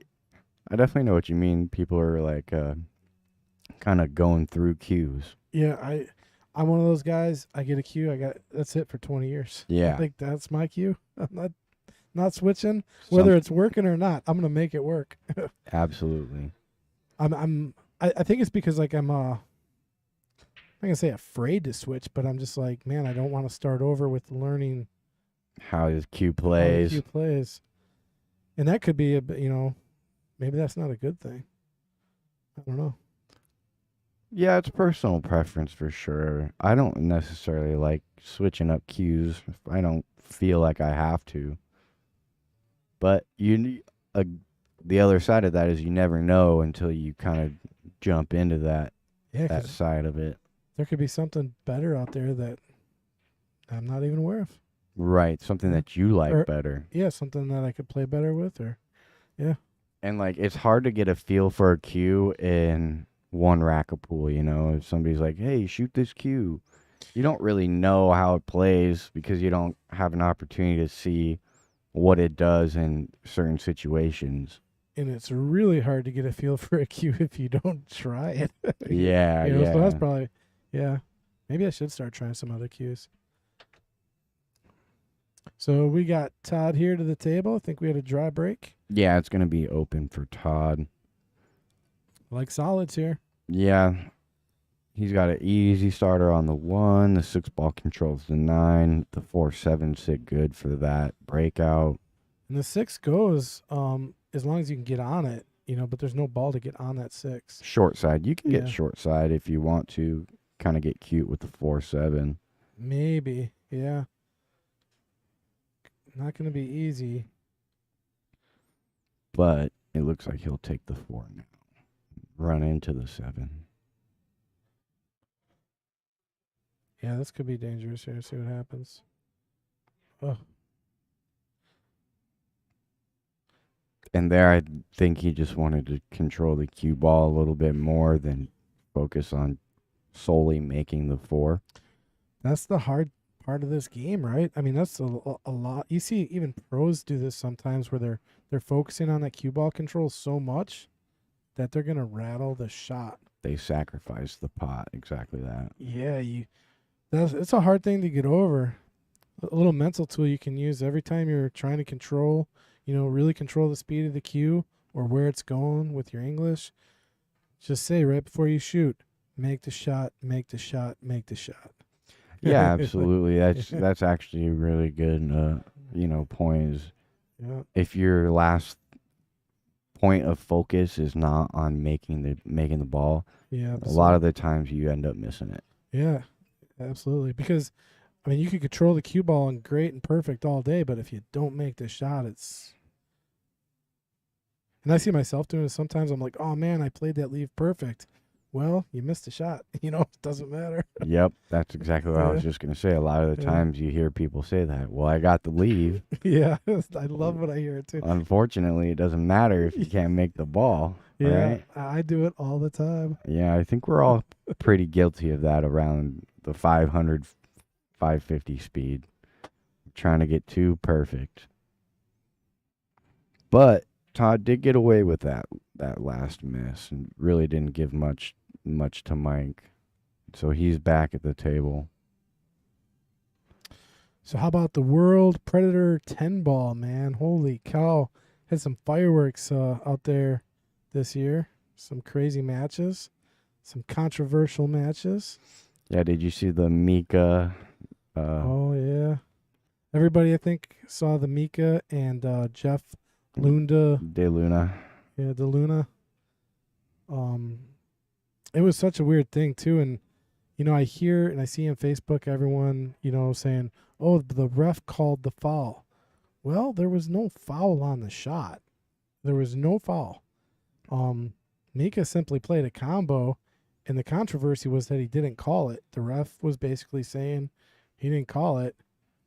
I mean, that's not a foul. You know, I mean, if anything, it would be considered a fluke, like he fluked in a ball. Which in that instance would be DeLuna's turn at the table. It would be his option. He could either take the shot or give it back. And any real player, I would think, and this is what I was hope went down, if for some reason Mika didn't call that shot and it was a whoopsies, and I say if because he did call it, apparently. They got it on replay, him saying 9 ball. But if he didn't, right? I mean, it was such an obvious shot. You think an opponent would just be like, you know what? I don't want that shot. Go ahead, Mr. Mika Iceman Immonen. And you give that shot back, but I don't think Lunda would have conceded that shot. He was just getting ready to go shoot, which Yeah. I think was just that was nonsense in my mind. But Right. And I mean, when there's not that much money on the line, I think we all say, oh, well, I know that's what he's trying to do. You know, he meant to do that. you know, there could have been 20 grand on the line, but my conscience, I wouldn't be able to sleep at night if the ref said, hey, it's my shot. I would not in good conscience be able to take that shot. Yep. I would have to concede it back. It's just kind of how I am. Unless my opponent was like, you know, really offensive and doing some weird stuff, maybe, you know, I mean, I guess you never know. I mean, I can't say.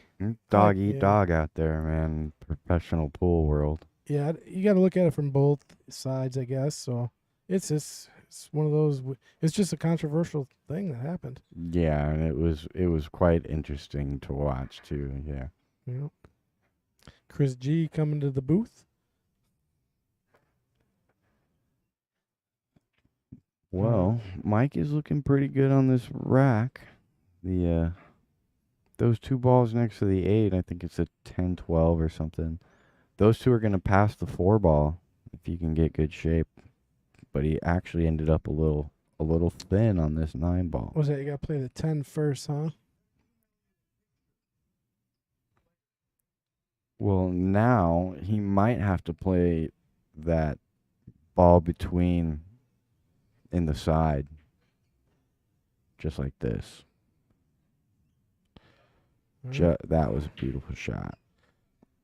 All right, so Great shape. playing on the side. Where's this 12 going? It's going to be spitting towards the 2 ball, and I don't think it's going to. He's going to have to get that 12 all the way to the rail, I think. Yeah. Oh, no.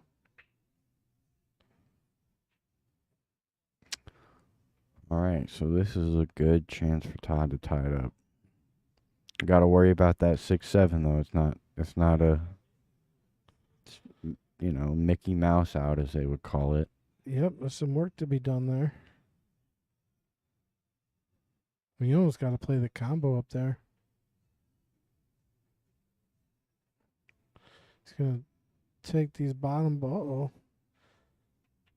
This 3 ball might be a lone survivor unless he slow rolls this 2 or comes back and forth.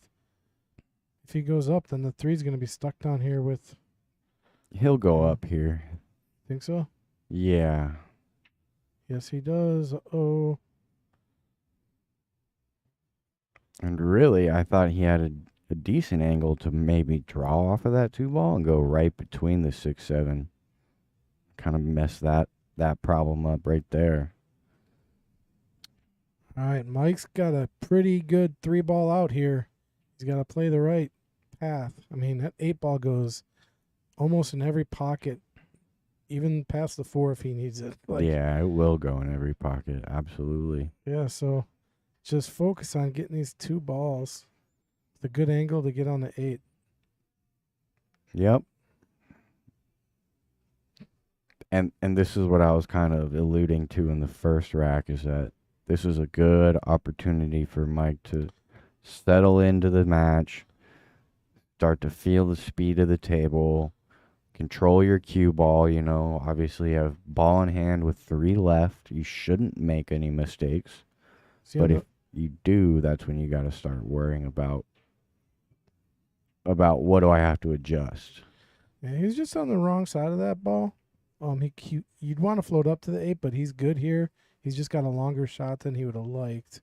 Right. He's And- got to bear down and make it. Similar 8-ball to his first rack. Nice shot there. Take another look. He fired that 8-ball on. That was a missable shot. I mean, pressure on. It was really similar to the first 8-ball he had in the last rack. Yeah, and look at, he drew it too, because that was a possible scratch shot as well. So he drew out of the scratch. If you watch it one more time, I mean, the natural line is right towards the pocket. Yeah, nice shot. Interesting stroke. We see a lot of people, you know, it looked like he's aiming at the middle of the ball there, and then Goes down. on his last stroke ends up hitting the bottom of it. You see that a lot with, you know, Yeah, some players will even, styles. yeah, some players even go high. Everything is high on the ball, and then they'll go low on the shot, or they'll go low on the ball, and then they'll go high on the shot. I mean, it is interesting to watch each player and how they shoot.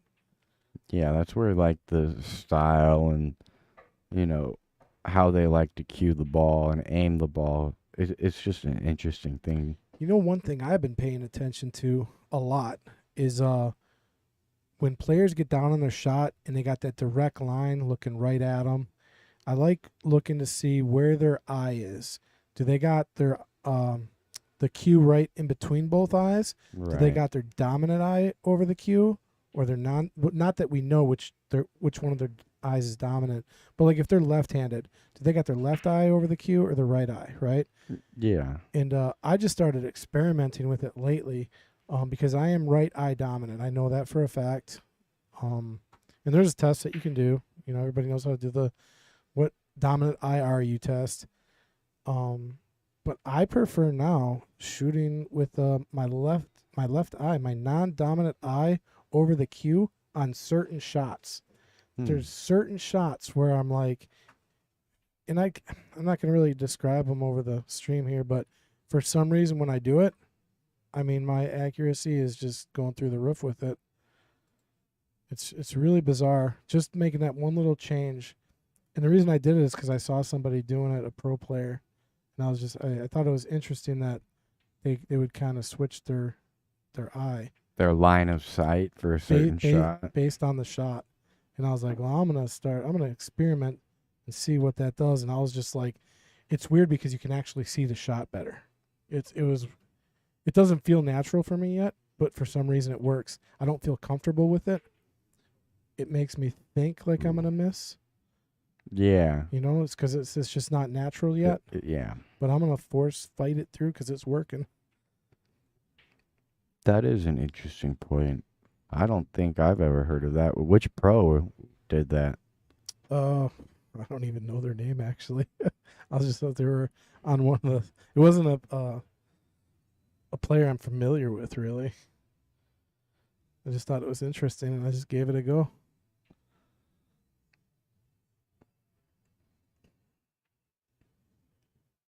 All right. Chris G says hello. He's playing here in our weekly 8-ball. We have 33 players today, so pretty big turnout. Every Sunday, 1 o'clock, 8-ball here at the Mad Apple. So come on, come play. And then if you didn't make it today, you got Monday, tomorrow night, 7 o'clock.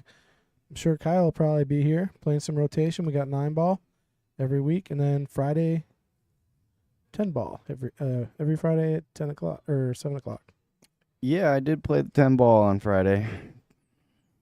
And how'd you do? I played all right. I really haven't got on the table as much as I like, or as much as I'm used to, really. Spending a lot of time in the booth here with you guys, so I haven't been in quite that competitive format, you know, in a couple weeks, and I played pretty good, you know. I did struggle early just getting into a rhythm, but once I got into a rhythm, I felt like I settled in. I went 2-2. So Nice. nothing too crazy, but it definitely could have played worse. Was that Friday was when they had the dart tournament, right? Yeah. Yeah. Yeah, we had a limited tables. Randy says, hello, what's up, Randy? How you doing? Okay, so this is the big piece of this rack is if Todd wants to get out, he has to get good shape from this 6 to the 7 and the 2. Yeah, I think the 7 is probably just a stop shot here if he can. It's kind of an interesting layout with all the stripes kind of surrounding the 8 ball. I mean, he could even go at the 2 here. See, I like playing this in the side. I know you don't like that shot. I like that shot. Because I could pull that back for the 7. This is the smarter shot to play the 7. Cue ball needed to relax, and it did. He's still got a good angle on the 3. He's going to have to... I'm not sure if he can see enough of the 2 to make it. But if he can, that's a decent option, too. And just draw back for the 3. I think that's a shot, and I'm looking at it, and I think he does have it, but it's really close. It's super close. Almost to where he has to put, like a lot of left on it to bend around the 15 Yeah. a little bit, and that makes it missable. Almost a mini masse to reach that correct part of the 2 ball. Playing this 3, you got to work through a lot of traffic to get to the 2,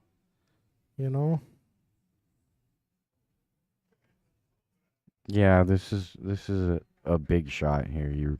And what he's looking at now is where he has to get off of the 3. I think I would play the 3 here and go around the table and try to end up on that left side rail for a good cut on the 2. So what is he doing here? Is he cutting this over?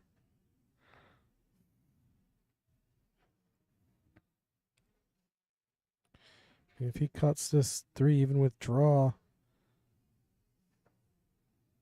I mean, I think you have to go a lot, just kill it with top here and kind of take your chances. He's putting left on it, bottom left. Yeah, see, there wouldn't have been nothing on the 2 there. Well, he did miss it thick, so if he made that ball, the cue ball is going to run a little bit further. But also probably going to drift up table a little bit more to where that 15 is still a big ball. Now, let's see what he left here for stripes, because it looks like the only ball is fairly, makeable is the 11. So, yeah, and that 11 ball doesn't necessarily lead to anything easy. Okay, he can see enough of that 9 on the outside, maybe. Yeah. That's a perfect shot right there. That's a good shot. It gives him options here. I like the 10 ball personally. I think you just draw a little baby draw off this 10, and that puts you on the 15, the 12, or the 11, really. I mean, yeah, I think from here, he opened up the rack and got the cue ball in a really good spot. So it's really personal preference on the out here. I think you're a little straighter on this ball, this 12, to where the cue ball's not going to really move. I see it moved. See, I like keeping it kind of in the middle of where all the balls were. Mm-hmm. You just play around. Now he's going to have to make a decision. Now that cue ball is going to be going. Or you're going to be running into the 11 here and possibly moving that into a bad position. I think that's what's going to happen. I think he's going to play the 10, run into the 11, and he'll probably end up playing the 11 in the same pocket. As long as the cue ball kind of holds, which it does. Now the 8 ball is tied up, though. Right. Now you have 2 options for the 8 ball. The 15 is a bust ball. And really, he left himself a touchy shot because you either have to go up and down 2 rails back to this end of the table that he's at now for the 15 in the side, or really try to hold it off of the 11 for the 15 on the side. It's a tough hold. Yeah. And that makes the making the ball much more difficult too. Oh, So he held it. and that's why he missed that ball, because he Yeah. was trying to, he hit it thick. Yeah, he didn't hit He- it thin. He hit it really thick, really. Yeah, if he would hit it thin to make it, like you're saying, he wouldn't have been able to hold it, more than likely, with that speed anyway. Yeah. Yeah, that was a tough hold shot. But he doesn't give anything straightforward. As far as making this shot, obviously you have the 3 in the top left, and really that's a decent angle to come into the 2 ball. But you got to make the 3.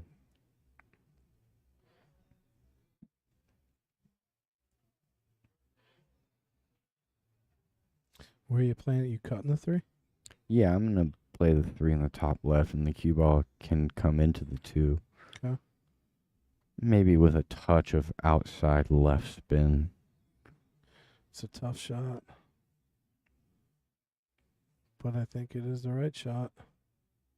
It's either that or you got a safety. And the safety isn't necessarily easy either, because it's really touchy where the stripes lay to block them both. Yeah, and that's what you look at. You look at, like, well, if I play safety, what are the chances I get there? Chances are not good. So you might as well go with the shot. And there you see it. He got. He's He got left the 11. And then what about the 15? Let's look at the overhead on that. That's what he's looking at right now. Can I see enough of that 15 to make it? Oh, sure. Right there, it Yeah. tells me, yeah. Yeah, absolutely. All you got to do is make this 11 ball and get the cue ball back to at least where the 11 is now, right? Yeah, and he's straight in, Yeah. so he can slow roll it and leave it right there. That would be okay. Yeah, as long as he stays within that second diamond, if he gets it halfway, back to halfway, he's going to be good. No problem. Yeah, he's good there. The trouble is, where's the 8 going to go now?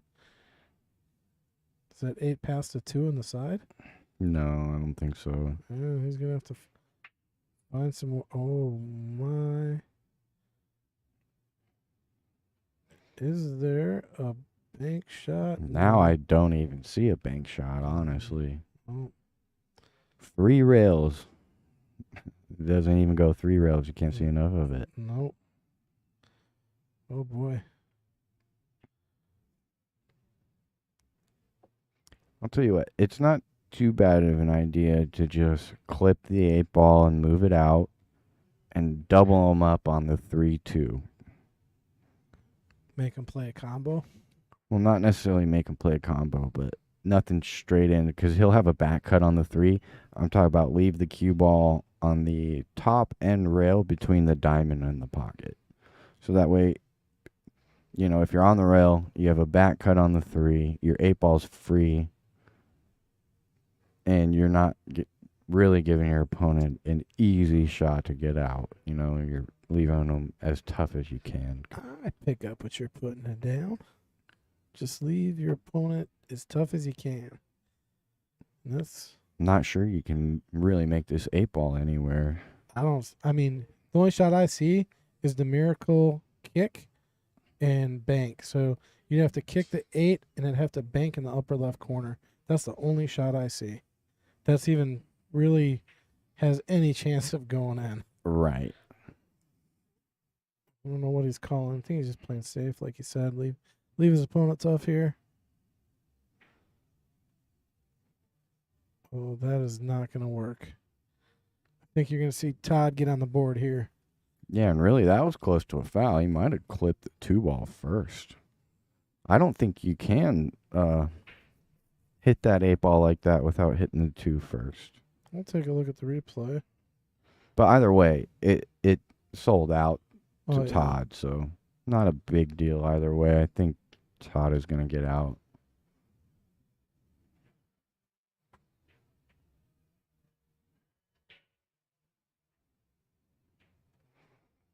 And that's going to tie us up.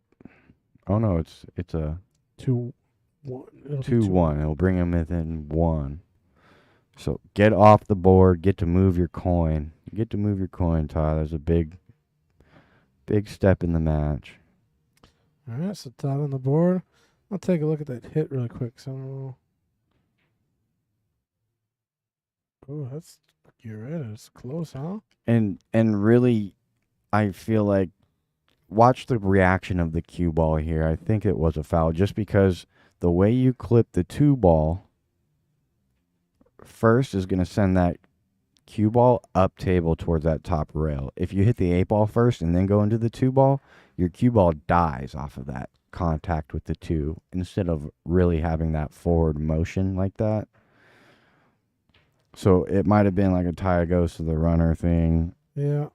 Too bad we don't got the zoom in instant slow mo.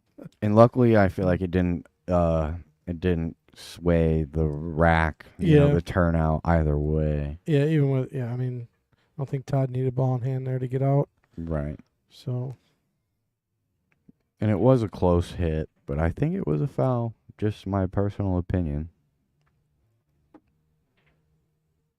Either way, we got Todd breaking in the 4th rack, down 2-1. And this race to 7 for the Jesters match. We got Todd breaking from the middle. He'll be hitting the 1 ball square. 1 ball goes right there in the side. Rack opens up pretty good here. Well, yeah, he actually didn't hit that 1 ball square. He played a little bit of a cut break, which is why that 1 ball found the side pocket. But, like you said, was quite the effective break. Yeah, solids are looking good, but You got to take solids here. he's got to start with the 6, I think. And there's not much else he can start with here. You can see enough of the 7 to make it. You think? Yeah. And you take I the think 7. that's where he will start. And you take the 7.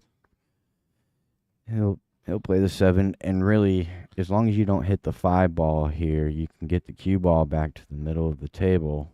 Yeah, I like And playing give the combo yourself- next. 4-2 combo right after this. A lot of options. Came too far for the combo. No, he can still play the combo. In fact, now he has to play the combo. Yeah, I just don't like the angle he's got on it. Now you have to, yeah, really you're pushing that 4 ball towards the rail, and your cue ball is floating that way too. Yeah, he's gonna if he plays his combo, I think the only thing he's gonna have after is the 6 maybe. Unless that 4 just lands perfect, Yeah, somewhere. he can hit this with real light speed and end up on the 4. But he did not hit it with light speed. So he's gonna be on the 6. No, he's not on the 6. The 14's blocking him. No, I think can't see at 6. Kind of hard to see. I thought he'd be right on it. He's not. No, he's in trouble now, actually. The 3 ball doesn't go. He can't see enough of the 6 to make it. Really, there's not even a rail first on the 6 because that 10 ball takes that rail first away. So, yeah, he's actually in some trouble here. He's going to have to play a safety. And really, you don't want to play a safety off of the 5-4 unless you play it real thin off the 5. Because that's going to tie the 4-5 up. Just like he did. So I think he can still maybe see enough of that 5 to make it if he gets on the very right-hand side of that side rail. That's if he gets back to the table. I mean, stripes look wide open here. Yeah, and exactly that. He didn't even really play. It was more of a containing safety where just doesn't want to give anything easy. But Yeah, I mean, the hardest shot on the table is going to be that 10 ball, maybe. well, That's a foul. he just touched He the cue touched ball. it. That's unfortunate. And Mike being an honest culprit there. As soon as he touched it, he backed off and let his opponent know. Yeah, I was gonna say that shot that he had wasn't so easy. You got to watch the double hit. Nick's saying it's going to be a good match. Okay, I like this idea. Bear down on the 3, break him out. Doesn't have much insurance behind this shot, though, just because The 10 ball might block him from getting on the 6 if he doesn't come away with a shot on the 4-5. But he missed the 3. That's the same shot as like we were talking about before, focusing on the cue ball more than the shot, you know. Can Mike, he's looking, can he get that 15? I think he can if he stops. Yeah, he'll have to Yeah. dig this cue ball out of the side rail, but if he's able to make this 9 with that dig, he'll end up good on that 15, which will really solve. That's a 13 he's shooting. Oh, I'm Yeah. sorry. The 13, so he'll dig this cue ball into the 13. Oh, see, he's even going top forward. here. Yeah. Yeah, that's not going to work for him. He's going right into the drink. Yeah, I don't know why he didn't dig down on that one. I think and he had a little more of the pocket. He hit the wrong side of the pocket. But when you're on the rail, it's hard to cheat the pocket, even with a level cue. So there you might as well dig down a little bit and make sure you guarantee shape on that 15. I like starting with that 5 to move my 4 ball out. Yeah. But he can still get the 4 out here, so he's clean to use the 5 to get the 4 out. Might even think about coming off the rail first, actually. Well, I was going to say, you see him a little bit slappy of the chalk there. He's Yeah. too straight on that 5. That's why you start with the 5. You know? Right. You know, you can Right. put that cue wherever you want.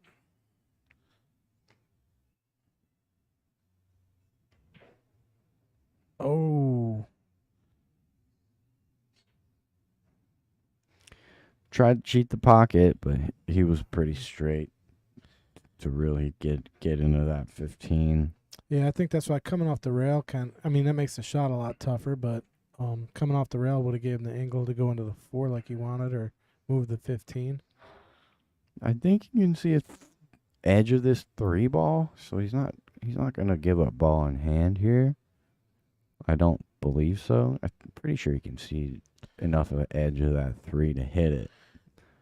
But those 2 balls down there are his only 2 balls, so he's still in quite some trouble here. What does it say about jump shots? Does Todd jump here? Oh. Yes, I'm pretty sure I remember from That's last week he's a fan of the jump shot. It's a tough jump shot.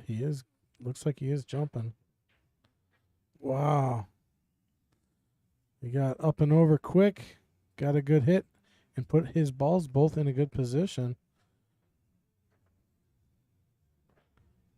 So Mike's tough shot right now is going to be on a 12 ball. He's got to get the 9 out of the way eventually, and then the 12 opens up a little bit, but he's got to play it past the pocket. I think his starting shot here is play this 10 and roll up, get a good angle on the 11. Or you could play the 14. I don't think you're going to get much better on the 10 than he was, though. That's why I kind of would have liked playing the 10 there. See, now he's going to be hard-pressed to get on that 10 ball. Unless it cuts in the side. Does that cut in the side? I was just going to ask you that question. Of course it does, man. Well, I don't know, because no, I don't know if that does not cut in the side. It doesn't. But No. it banks cross-eyed. That it does.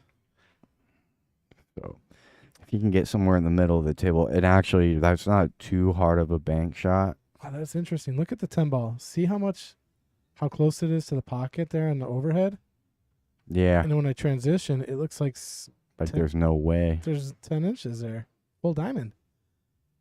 Wow, what a difference the angles make, huh? See, now watch the 10 ball. It'll look like you can. It's very deceiving there. Absolutely. But he missed that last shot, so this is a good chance for Todd to tie it up here. Just hold your nerve, make these 2 balls. 8 balls basically sat hanging. Played a little bit of a rail first there. He really got the cue ball out, so Just a little bit of draw here, not much, not too much. Perfect. It's gonna be straight on this 8. Really nice shot there by Todd. to tie it up. 2 apiece. So a race to 7 turns a race to 5 here. And Todd's going to be breaking. He hit a real good break in that last rack. I'd like to thank everybody out there for joining us here on the open stream. We got another match coming after this. Our Knights division should be a good match as well. So if you can, help us out, like, share, let everyone out in the world know we are live streaming here at the Mad Apple.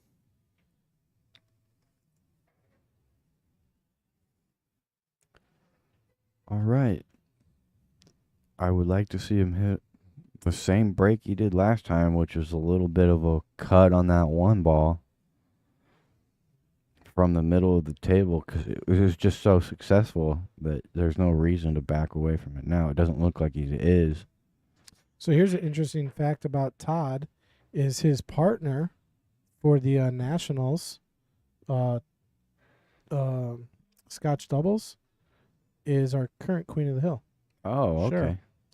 Yeah, they're partners for the Scotch Doubles Nationals. And they've been holding it down, I think, the last 2 or 3 weeks. I think this is Todd's 3rd week and Cheryl's 3rd week, so. Yeah, you're right, because Todd played 9 ball and then 10 ball. So he's played them all now. yeah. Yeah. And here on the survey is saying that Todd's favorite game is 10 ball. And so, not a surprise he won last week. What does Mike say? What's Mike's favorite game? Let's see. I would guess 8 ball.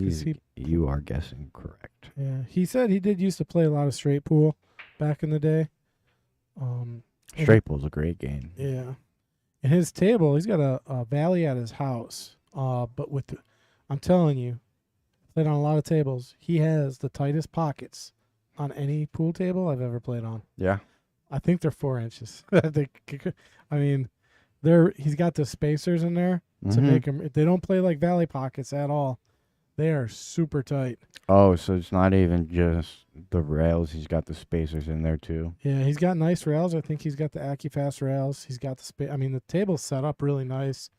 It was professionally leveled by none other than MH Patin Pengles. There you go. So he went out there, did the leveling on. I actually made spacers for the bottom of the table to raise it up, because I think you want a table to be about 31, 32 inches, I think is the height of the slate. But valleys, sometimes they play lower, and they got the adjustable legs where you can screw them up and down and raise it. Well, for some reason, his legs would not raise the table up high enough. It was super low. So I made some spacers, probably about 6 inches, that we actually raised that table up, and it looked really nice. Painted them, and turned out really good. That's really interesting. Because, like, obviously that messes with the leveling of the table a little bit. Yeah, I mean, it's going to make it trickier, yeah. But that's another thing with valleys and gold crowns, too. Gold crowns are pretty short, or shorter, I should say, than a diamond. Yeah, and that's one of Kendall's favorite table here is the gold crown. All right, so here we are in rack 5. We got a little bit of a traffic jam in the middle of the table.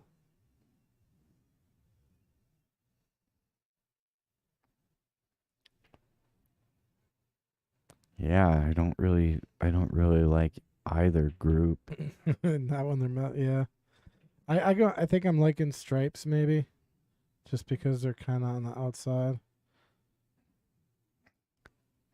Well, yes, I think I agree with you. Now, I think the 2-ball is in the best position to solve Am I missing the something? problems. There's 3 solids down, so did Todd already?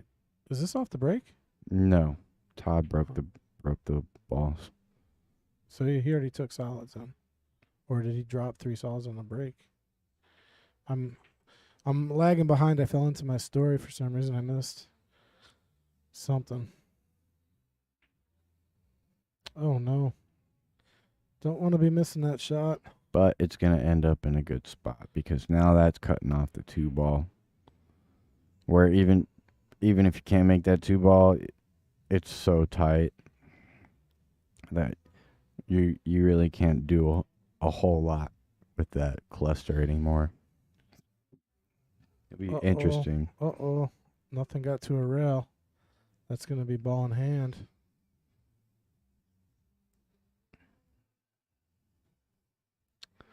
All right, and your stripes here, if you're Mike, let's see. And again, that last miss really clustered up that 2 ball and kind of took the 11 away, where it's not very usable either. You know, that 14 might go in the side, but you got to put it right over the 2.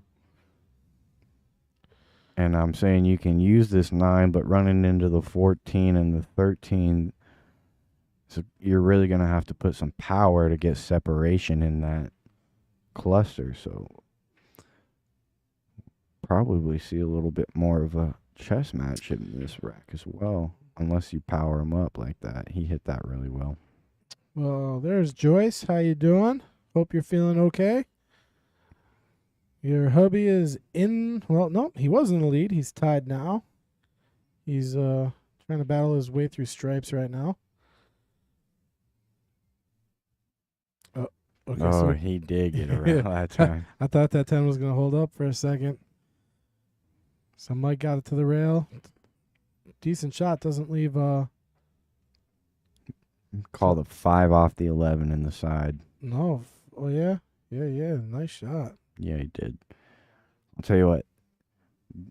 That FSR match with Kachi, he played a pretty solid 4-6 carom.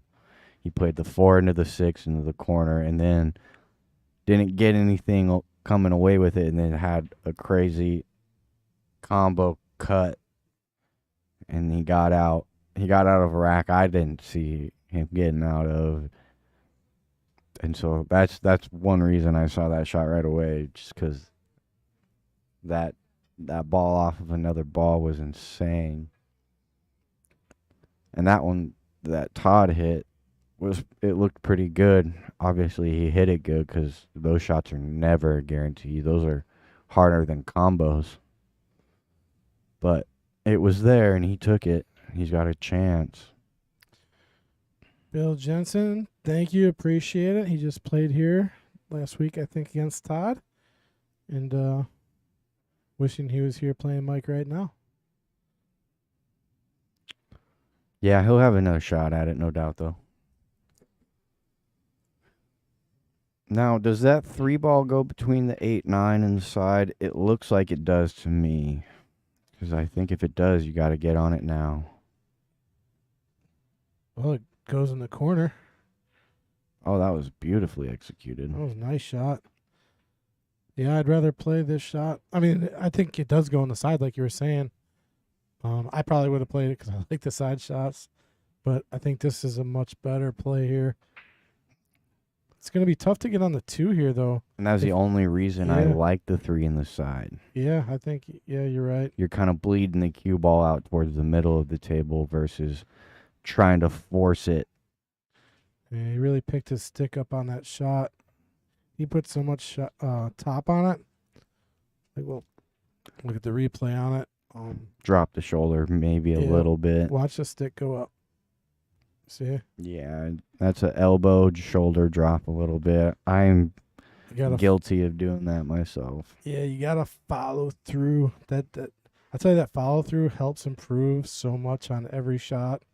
Like, you ever watch the pros shoot, man? It's like the follow through is so consistent. And that's how they get so much action out of the cue Oh, ball. You know, they have such a pure stroke that when you hit them good, the cue ball dances around the table a little easier. You know, you don't see them juicing up to try to get it around the table. It's really that pure stroke that allows the cue ball to open up. And I'll tell you, that's something you'll learn too. Like, if you ever get the opportunity to work with a pro, and here, you know, Kendall has pros coming here, you know, a few times a year. We've had Earl Strickland, Johnny Archer, Darren Appleton, Bustamante, all these great players, right? And you have the ability to, get a few hours with them. You pay a little money and they teach you certain tricks of the trade. And one thing, Darren Appleton taught me this, was it's the biggest misconception on draw shots. You always see people jacking up, get a little bit of angle to try and empower. He showed me, follow through and low on the ball, and you don't even really need to stroke it that hard. No. I mean, you just got to hit it clean and follow through. And he worked with me for 5 minutes, and my draw shot just completely changed just in 5 minutes from what he showed me. And I couldn't believe the difference between getting low on the ball and following through. And the follow through was the most important part of him, reiterating and training me to do that. Right. And can't stress follow through enough on any shot. Oh, look at this jump shot. You're going to have to land on the 3-ball here. Got it good. Got a good hit. Yeah, and he gave away a 10-ball, but he did block, so he can't shoot the 15. 3-ball takes that pocket away. Yeah, no easy 10-ball. That's hard to walk. Yeah. Might think about the 11-ball here. See, the problem with the 10-ball, if it was on the rail, it's easier. But this is off the rail, so it's going to tend to come off that nipple. Oh, he's playing smart. He's playing safe. That's a good shot. Yeah, that's a effective shot, Take the simplest shot on the table and use it to your advantage. Honestly, I wouldn't be too surprised to see Todd go back to the jump cue. Check this out. So on the left side screen, it looks like the cue ball goes through all day long. On the overhead, it does not look like it goes through. Oh, but It does go. It must go through. It's so weird. Todd is telling us that it goes. It's got to go. I think it goes. We're about to find out.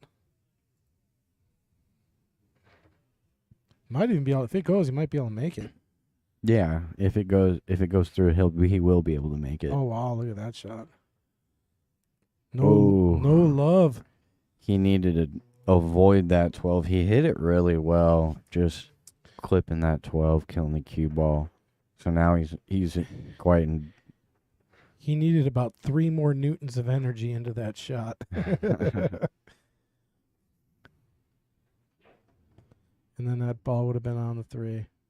Can he get over? Does he have enough room to jump over? He's really got to hop it up and down. No, he won't jump this one because it's hard to reach too. It's fairly hard to reach. So I think if anything, he'll kick end rail or that side rail. I don't mind kicking at the side rail. I think it gives a good chance to leave the cue ball on the end rail.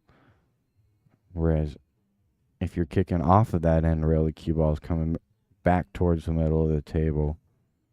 What's he line? He's going 3 rails. He's trying to come in between the 12 and the 15. What a shot. It's there. He's calling, and the only reason you take this shot is because you're being aggressive and you're looking to make this 3-ball. Yeah, I think I'm just coming off the top rail with a lot of right. Just getting a good hit. Or, yeah, coming off the left rail, maybe. There's that, too. 2 rails. That 3-rail shot, that's tough. I think he should go off this right-hand side rail, short side into the 3 with medium pace and just try to leave the cue ball on the end rail if you miss it. I think he'd have to the 12's in the way. I mean, he'd have to spin that ball off the rail left. Yeah, a little bit. See, watch. He'll put a little bit here, but not like he's a whole lot. He was pretty far left on that ball. Well, and he hit it with speed, too, so he didn't give a chance to open it up. Well, he got the hit.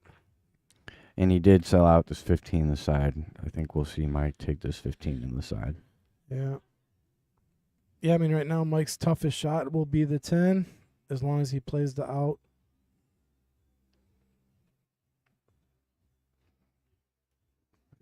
I like just rolling forward just a little bit. And he is rolling forward. And he rolled forward right into it, so that'll work. Yeah, but he didn't leave himself in anything easy here. He's got the 11. Yeah, he's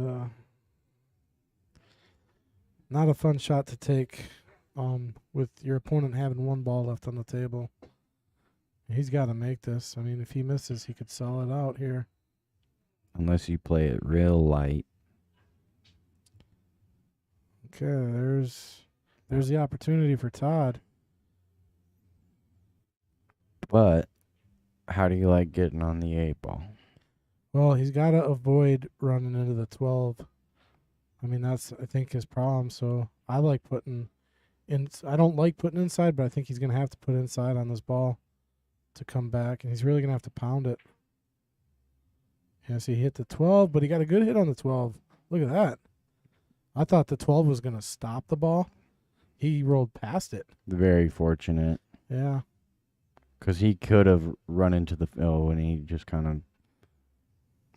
And I believe this is another thing we saw last week with Todd, where he would play a couple good shots and then get down so quickly on his next shot. I think both the players last week kind of did that, where they don't really reset for that last shot. Let's look at this 3-ball shot. Like, look at how it rolls. I mean, I could not account for that coming through the 12 like that. I thought that was going to stop for sure. All right. Back to Mike. He's got to find his way out here. The 8 is in a... Oh, man, this is a do-or-die shot. No, he took the pocket. Did he? No, he didn't. He left No, it. he left That it. was a smart shot, though, to take the pocket. I mean, if he would have got there, it would have really put him in control of the rack probably. But he fell about an inch short.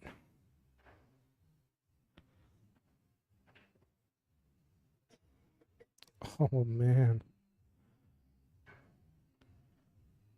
I tell you what, I'm pounding this 12 and just getting that 8-ball out of there and hoping my 12 goes. That's his only shot at this rack right now. What if you played safety off the 10? Yeah, and then you could probably actually get a better angle on this ball. Yeah, I like that. You just But either way, you're going to have to, I think you got to find a way to pound that 12 off the rail, off the 8, into the pocket and get that 8 to spit out. right. But he's playing your shot, which I like, just playing safe. Well, and there's no kick at the 8 here either. You can't, because the 11 ball takes away any easy kick. You put a lot of right. A lot of right and spin it back. really aim close to that top right pocket. Yeah. So he's going to take the 11. And he got kind of fortunate that he didn't hit that 11 anymore full, because then you could possibly make the 8. So Mike's the only way you gotta. Okay, well, here's another shot. Now you can clip off of the 12 and put the cue ball up table by the 10 and use the 11 as a blocker.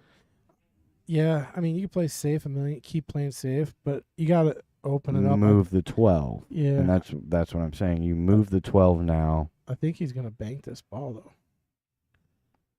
That is risky business. It is. Do you think he can thin off the 12 and get behind the 11? That's what I was saying earlier. And then move the 12 out. Yeah. But I think with that speed, it's going to be hard to stay behind the 11. It is, yeah. To effectively get the 12 out, which really you can't even push the 12. I'm going to look at the overhead view. I think you pound this 12 right off the corner nipple into the 8. I mean, and it squirts the 8 out. So, and he was trying to run into so that's, I don't know. This is just another ticky off the 11. Yeah, that does not do him any good. That makes things worse for him. Now the 8 ball is unhittable. Now I don't even think you can hit the 8. Yeah, they're videotaping it just in case. I mean, I don't think this ball is hittable.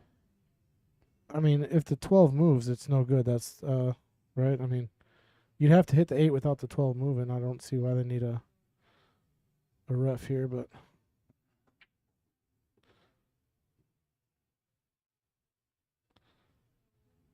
I mean, if I'm Todd, I'd scratch on purpose here, like Yeah. just touch the ball, give it to my opponent. I don't want to bust this up. Oh, he hit it good. That was a good hit. Wow, he could squeak it in. What a shot. You'll be looking at a replay. What a now. shot. There it is, folks. There was room. He had to play it off the rail first. That was It critical. was so close. Yeah, it was so close. But yeah, he hit it good. Yep, hit it good.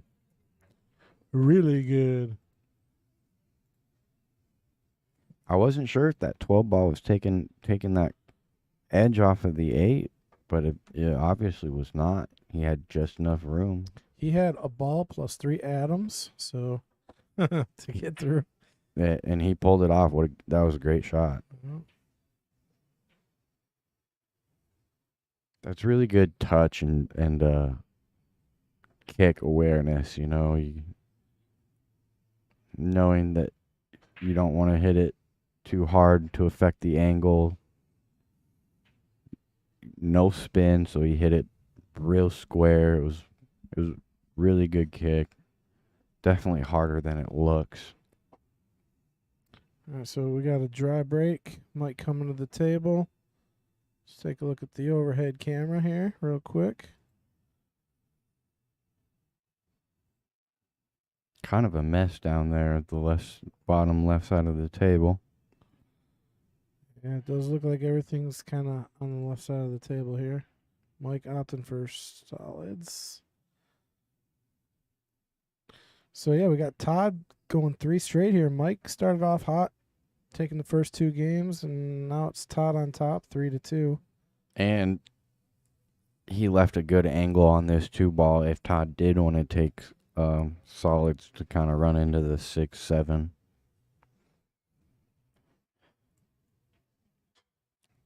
I don't think you want to clip the 1 ball here. I think if you're able to get in through to that 6, it's going to benefit you. You don't want to hit it too hard because it's going to push it towards the 9. But if you can just nudge it, unless that 6 ball, I think actually, the 6 goes. it might go. So I might consider hitting the 6 ball right now too. I like that shot. Yep. So I think you gotta go with solids here. I think you gotta go with solids. Yeah. You got the 2 ball if you want to rearrange the furniture, I'm not a fan of that shot. I think the 6 ball. Well, what if you play the 6, you're kind of rolling the dice on what you got afterwards. Right.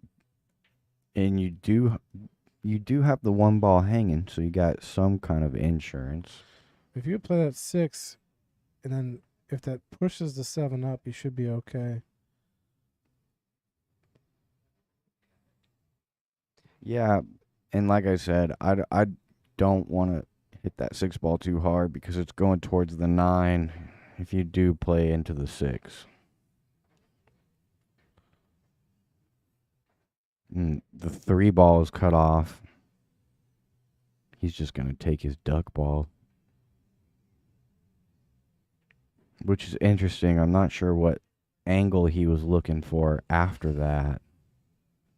I feel like the cue ball was in a better position before he hit that 1 ball than it is now. You have to play the 6 or even the 2. I mean, you can't play the 2 now. Now you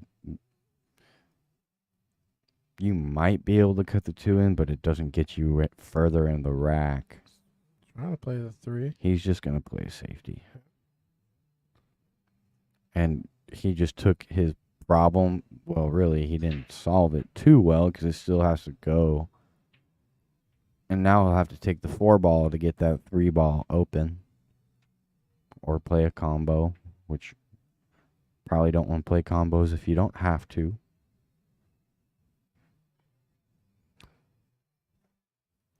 And he also didn't necessarily play safety for Mike. Mike still has a chance to run these balls. The 13 is going to go on the side, so if he can really touch this ball in, he might be able to do that. He just up. played it open. And his 11 still goes short side. Yeah, and he can use the 13 to get there. So Mm-hmm. try to avoid playing the 13 until you can find the angle to get to the 11. So And he's got plenty of options here. He play the 14 now, and then he can play the 9. He can go forward for the 12. that's the exact out. That's what I'm looking at. 14, 9, 12. And then you got to make a decision because then you get that lone ball down there, the 15. Ended up on the wrong side of the 9 a little bit. Yeah, this is going to be an issue because now he's going to have to. Well, He can draw between the 7-6 and get down table yeah, I would like him to try to draw all the way. for the 15. Yeah, that'd be nice. That'd be cool because then he could play the 12 to the 13 to the 11. I mean, but he's playing forward here, and I don't know where he's going to. Well, we'll see. Where's he going? Oh, He miskeyed. He had to have miscued on that. yeah, he definitely did. Don't know what. I mean, even I don't know why you roll forward there. Okay, I think you got to start with the 4. Open up the pocket for the 3. Or you can start with the 3 in the side as well. If you don't want to do that. But he is going to open the pocket. He might play for the 3 in the side after this too. Which in that case, I would just play the 3 now. Because the 4 ball is pretty open. The 3 ball is his only real... Well, with where that 9 ended up, actually, too. He's got this 5-7 to worry about. Realistically, I might start with the 5 here. Just because both those balls have to go up table, the 5-7. Yeah, I think I'm probably starting with the 5.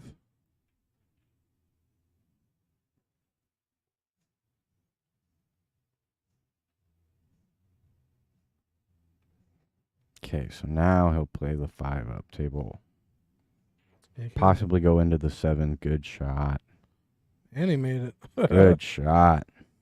Yep. Go into the 7. Open it up if you don't make it.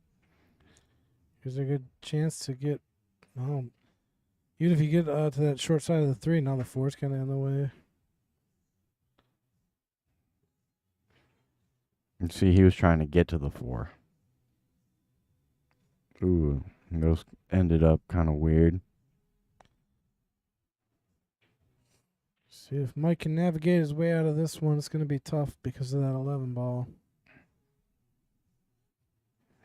I wouldn't even mess with that side of the table quite yet. It doesn't look like he's going to either. I like what he's doing here. The 13 and roll up for the 15 or the 12. Yeah, I'd like to get to that 15 if you can. It's gonna Watch be, out, corner He's pocket. going to be okay. Nope, he's not going to be okay. I thought that ball was going to slow down a little bit. Yeah. Okay, so this is a good opportunity for Todd. Really, you just got to bear down on this shot. Does that 5 go past the 9? Yeah, on the overhead it does. The straight on view kind of iffy, but the overhead it has a full pocket. Ooh. Trickles that ball in. Wipes his feet. Okay, so this is a big shot. You want to get a good angle to come across the table. He's got one. Generally get the cue ball at least to where it's at right now. Right. Oh, look at that. Hit it nice. Yeah, he hit that real good speed. Oh, I think he's okay. He wasn't happy with it. He's but okay. I think he hit that really good. He seemed like he wasn't happy with it, but I don't think you could have hit. You couldn't have put that cue ball in a better spot. Any better. He didn't even come close to the 11, huh? Yeah. It's just one of those things where I feel like the cue ball was moving and he didn't know exactly where it was going to end up. Oh, Once it stopped, I felt like I was you saw that he Yeah, let look- a bit of sigh of relief. yeah. Let's look at this again because, I mean, he plays this perfectly. Dead perfect, really. I mean, I could tell right that cue ball. I'm like perfect. And he gives a little hand flip. And right now he's just like, oh man. You know what? It might have been that he played it too perfect. Yeah. You ever play a shot so perfect you're like, ah, crap. Only if it's really hard shot, because then I feel like I miss the easy one after every time. Oh, that's true. And then I say I hit that last one too good, Yeah. but no problems. Yeah, we call that that one's for you guys. This one is for me. When you make that really good shot. Yeah. Yeah. Okay, so he changed up his brake there. He was braking head on, a cut brake, and there he hit the one ball dead center. Came up dry again. The stripes are much more open of a grouping here, but I don't see a starter on the stripes, and the solids control the 8-ball. So I'm going to show the folks at home. We can like zoom in and out here. So that's our new zoom technology. But don't really get a good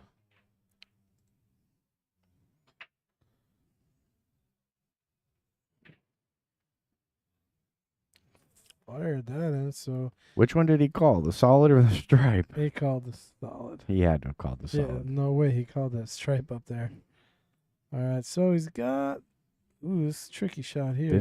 It goes. It definitely goes. If it goes, it's the shot I like to play, but I don't know. From the way that's kind of where I thought it was going. That was, I mean, if that shot's there, you got to you take that shot all day. Mm-hmm. That's the right shot to take. But it just didn't look like it was there. And this 9, does that 9 squeak through all those balls and go up in the top left? It looks like it does. He has no hesitation getting down on this shot. Hit it good. And the stripes look pretty good from here. Yeah, as long he's- as that 8-ball doesn't cut off too much of that side pocket. All the stripes are up here at the top of the table, so they're not much to do with the cue ball. Let's see. I think he's good. Yeah, he's got a good angle to kind of pop out to the middle. So what you got to be thinking now is when you get on the 15, where do you want to be to get to the 12? You got to look at what side of the ball do you want to be on. So this is what we call playing three shots deep. You're playing the shot you're on right now, the 11. Then you're focusing on where do you want the cue ball to play the 15 to get to the 12. 3 shots deep is kind of the rule of thumb. And This is beautiful. yeah, he's pretty good here. This is a little touchy. He might play for the 12 in the top right here because he underhit that just a little bit. Yeah, so this is perfect, right? Because you're playing for the side, but if you overshoot, you got it in the corner. Just pocket speed this ball. Hit it. He hit it. I don't know where. I think he was Ooh. trying to go into the 6-ball. Ooh, and he scratched too. Well, Mike's got to take. So right now, Mike's got to take advantage of this. Got to get out. He wants to keep this a match. You got ball in hand. Your trouble ball's the 5. That's where you start. You start with the 5. Really easy position to the 6. You got to play the tough ball first. Have confidence in your run out. Yeah. I mean, because you start playing anything else, it's going to be tough to play shape to get to the 5. So you got to start with the 5. And this shows me that he isn't quite confident in the round because he was looking at the 5, starting with the 5.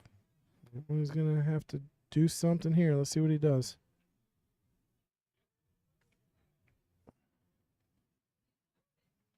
I mean, there is a potential 6-5 combo, or their 5 does. You know, the 5 does go on the side, so there is that shot. Yeah, and by the 8, yeah. Yeah. Okay. But the 6-ball is a big ball cutting shape off of that 5. Yeah. So if you have ball in hand, you would like to start between the 5-6, right? But yeah, I like starting there. I don't think necessarily looking at it now. I don't think you had to start there. See, he's playing for. He's probably gonna. I'd play safe right now. Why not? Just clip the 1. If you're not confident in getting out right now, just play safe. Okay. There you go. Did he leave a 15? Did he leave this 15 in? No way. Well, maybe he did. Yeah.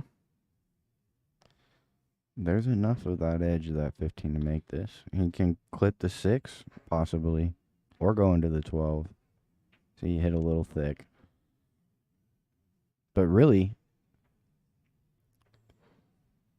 he had a chance to bank the 12 if he doesn't get shaped there, and that was a pretty good opportunity if he was able to make that ball. And Mike still has his 5 ball. I like playing the 5 ball right now still. I cue ball 3 rails back to the middle of the table. Yeah, I like moving that 5. The 5 needs to go away. It's just messing with the run. There's no run if you leave that 5 ball for last. Yep. He's got to go with probably go with the 4, maybe draw back and then play the 5 here. Yeah, he'll just pop this for it. Watch out, double hit. And if it's not dead straight, it's a tough shot. He didn't get the draw he wanted. Okay, now can he see enough of this 5 ball to get it out of the way? I think he's looking at it, but I don't know if he can cut that. Right, an inch. Yeah, an inch higher from where he was. Yeah. He was making it. Now he might have hooked himself with the 8 ball. Play the 1, take your medicine here. I mean, that's what he's got. You also have to hit a heavy draw if you want to get back on that 5. You can play back and forth for the 6 in the top right.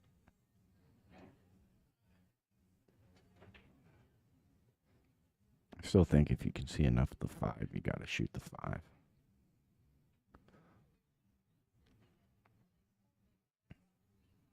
But he's not. He's going to leave that 5.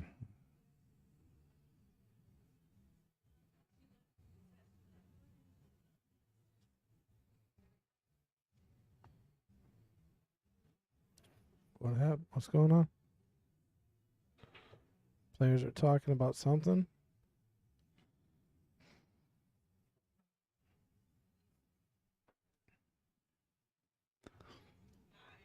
I don't mind another safety here. You get him behind the 6.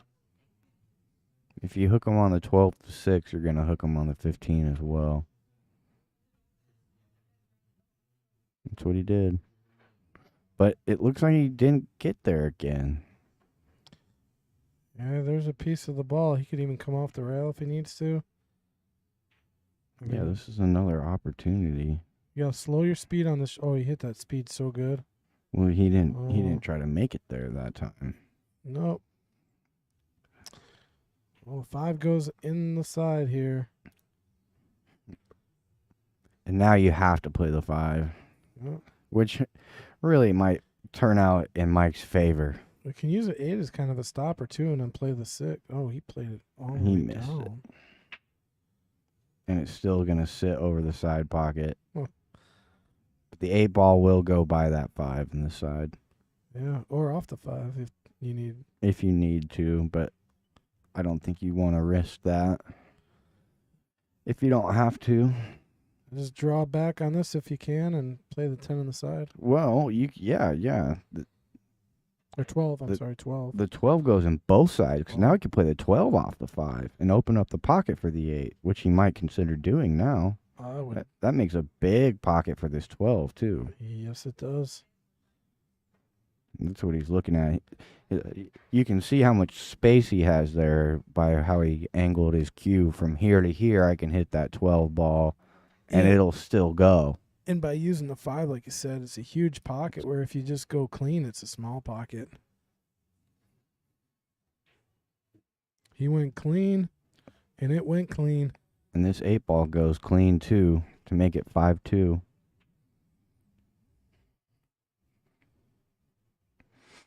Pretty solid out. I think Mike just left that 5 ball too long. Yeah, I mean, honestly, I think if he looks back on it, he might see that was probably the starting ball. You start with the 5, and it just opens up the rest of the rack, makes it pretty easy. Yeah, and I think 2 of those 3 or 4 shots he had a look at it the cue ball was always tracking back towards the middle of the table to give him options. All right. Well, tell you, Mike took the first 2 games, and it's been all Todd ever since, 5-2. See if Mike can mount a comeback here. The one thing you don't want your opponent to do is get to the hill. You don't want your opponent on the hill when you're down by more than a few when in a short race. I mean, because right now there's still room for Mike to come back. You know, if he wins 2 games, you know, he puts 2 together. It's a 1-match game. It's as close as it can be. However, if Todd wins this one, then it's going to be tough. Absolutely, and I kind of use that as a rule of thumb. I learned that from listening to a lot of professional players talk about how they kind of handle a match that they're, you know, considerably down in.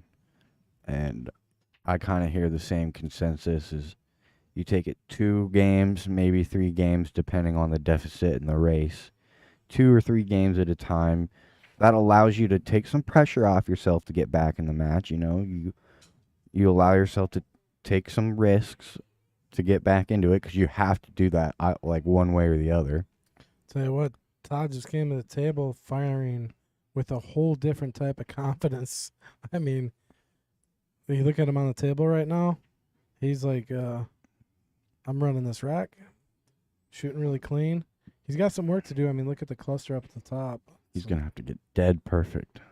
Yeah. Tell you what, sitting that ball is actually going to help him. Yeah, absolutely.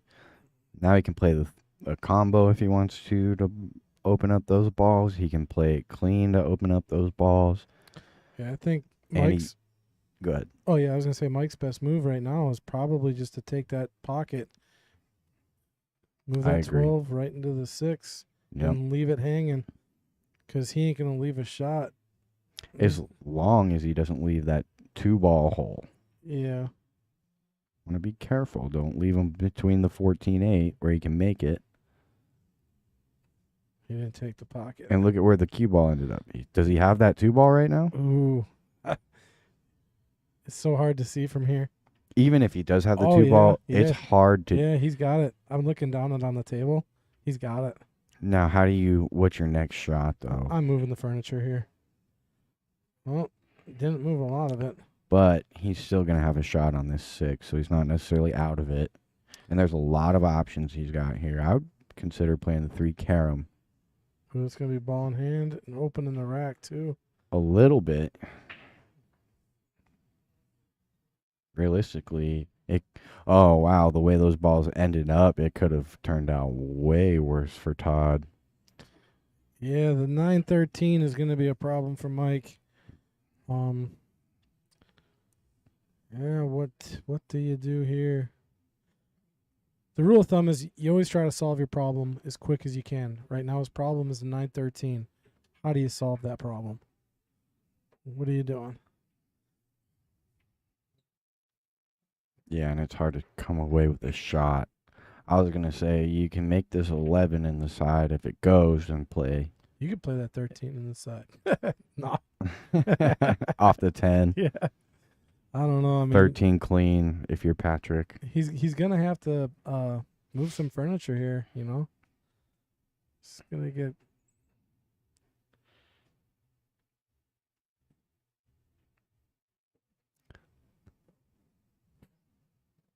Kind of a creative shot. You can play the 9-13 into the 6 and try to leave the cue ball on the end rail. It's the same thing we were talking about earlier. Is he punched it and he picked up his stick. So I'll take a look at it. I mean, watch the stick come up and the punch. A little bit of elbow drop through the stroke. Yeah, I mean the stick just comes up.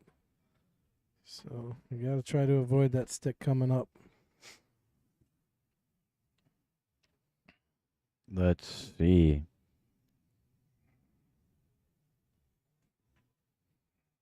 So he's. Oh, I like this. This is really aggressive, but this is going to give him a good chance to get out. Because if he makes this, he's on the 4. Oh, sit. Yeah, you don't want that 4 drop. Oh, where did a 10 ball go? Or 12 ball? Man, we are seeing some weird, crazy rolls here. Yeah, with the 8-ball being weird in that one rack, and now those 2 balls are kind of in a funny spot. Again, I don't mind taking the 6-ball out with a 13 here. I'm trying 2 for 1. I'm drawing off the 9, taking the 6 down like you said, and drawing and dropping at 4, and trying to put Todd in 1 ball hell. That would be awesome. That would be so sick. Yeah, because then it's going to open up for stripes. And you may or may not leave Todd a shot. I mean, Yeah, I feel like you got to leave a shot on the 13, but you're taking both those corner pockets from the 8-ball and really no way to get back to the short side. So he takes 1 of 2. that's a good shot. And that's a really good shot because now he's might see an edge of this 3-ball, but nothing that he can do with it. I don't even think he can bank it cross-side if he wants to. Yeah, and then he should do the same thing on the next shot. Play that 9 into the 12. If he gets ball in hand here, take away that 4-ball next. Oh, yeah, I'm taking this 4-ball away right now. Using that 9. Because you can hide the cue ball right behind the 8. Play the 9, 12, 4. And then you're probably going to get ball in hand again with a wide open table. So you play 9, 12, 4. And just lock your opponent on the 12. He's just going to play a straight out safe. But yeah, so he's not clearing the table that way though. He's already got ball in hand. He doesn't need ball in hand again, right?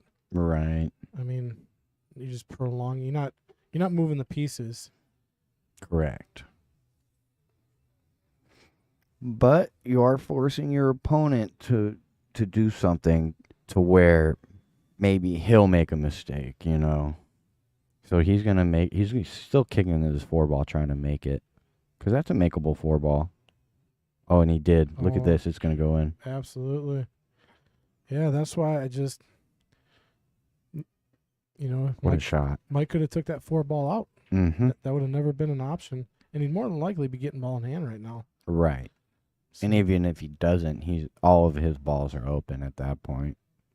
but Where no, the 12 ball was the only ball that wasn't open. there's no easy shot to get to the 8 here.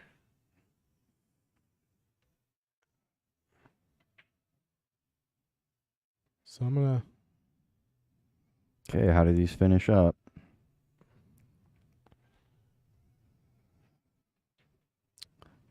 14 is going to pass the 3, not the 8, so you do have to get good shape. What did I miss there? Why was that ball in hand? It wasn't. Why did he grab the cue ball? That was not ball in hand. So it's going to be ball in hand now for Todd. Yeah, they'll talk about it. Yeah. I don't know why Mike picked up the ball. This is just a mental lapse.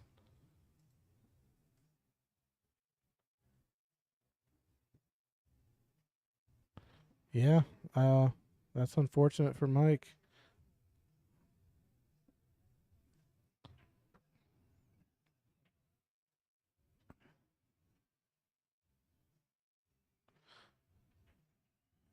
Yeah, I don't got the previous shot, but yeah, I'm pretty sure Todd had a clean hit, and then Yeah, it was a clean hit. Mike just picked up the ball.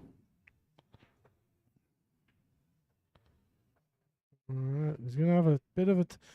I'm gonna say this for Mike. There's always a chance. Whenever we're playing, Mike says there's always a chance, but not on that one. That was a nice shot there by Todd. Yeah, that was a tough shot. Yeah, it was not easy. I mean, we all know that was just a little bit of like I said, a mental lapse. And that puts Todd on the hill. Yeah, that's actually a really rough mistake to lose focus. And that kind of shows you gotta stay focused even when you're in the chair, you know? Yeah, you got to be paying attention. I mean, and always, that's another thing too is, right, communicate with your opponent. When you're calling a shot, you got to make sure your opponent understands the shot you're calling, right? That happens even at the pro level. I mean, it just happened with Mika. Mm-hmm. Called the 9-ball, and the ref and the opponent weren't paying attention really, and they had to go to a camera just to see that he did it. Right. And if you call a foul on your opponent, you got to make sure that you tell your opponent, like, hey, that's a foul, and they either agree with you or disagree. Because like what just happened, Mike just picked up the cue ball, and there was no foul, so that becomes ball in hand now for his opponent. And gives away the rack, which was a big rack to give away. All right, see if that turns things around. A legal break there by Todd, miscued, so looks like Mike will be coming to the table to break him up. Big hill to climb, and after kind of a mental lapse like he had, he's gonna have to really buckle down. But we've all been here in this situation. We've all come back. We've all lost from this position. So, And I'll tell you, Mike's got a chance. I mean, Mike shoots well. When you get into a battle with him, he can come back. I wouldn't be surprised if he gets a few games back here. It's going to be tough to come all the way back, ooh, cue ball Ooh. finds the concrete. especially after that break, wide open, and then his opponent has ball in hand. Wow, solids look so good. Look at the solids. Yeah, I like starting with the 2-ball. That 8-ball is going to be tricky, though, I think. Let's look at the overhead. That 8. Yeah, interesting run out, interesting layout for the solids. I like starting with the 2 or the 5 is okay as well. I just like the 2 because you got to get short side because of the 12. Yeah, You know. but you got so many. Oh, and look at this. He likes the stripes apparently. Well, yeah. I mean, if you take because those are the 2 problem balls. So yeah, if you could get those out of the way. Which he didn't necessarily do. He'll Oh, play this 15 on the side off the 6 or yeah. clean. Left That's all hims- he's got. Yeah, left himself a tough shot with the wide open table here. And no guaranteed position here either. Wow. He had a big pocket. I didn't see the big pocket for some reason. This is But now look at the 10-11. yeah, so in a little bit of trouble. Like the 11 doesn't pass the 3. If it does, it's close.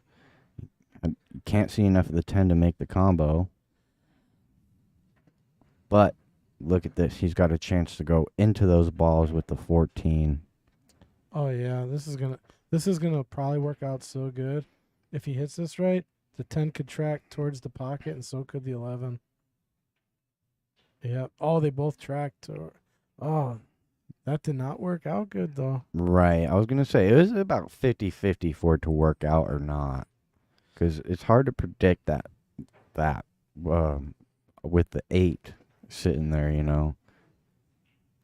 So Mike's got to look at his 3-ball, figure out what is he gonna do with that 3. I mean, he could run this whole rack, but can you take care of the 3-ball?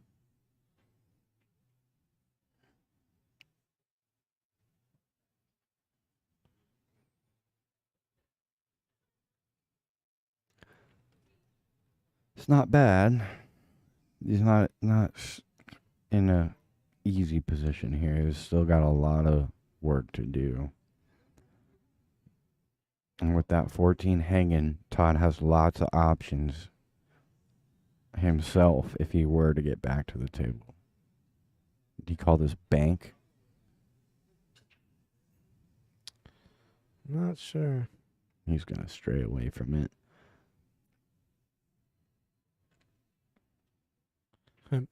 Bill said Todd put some pop in his step or hop in his step around game 3. Yeah, I mean it's been all Todd since the 3rd rack.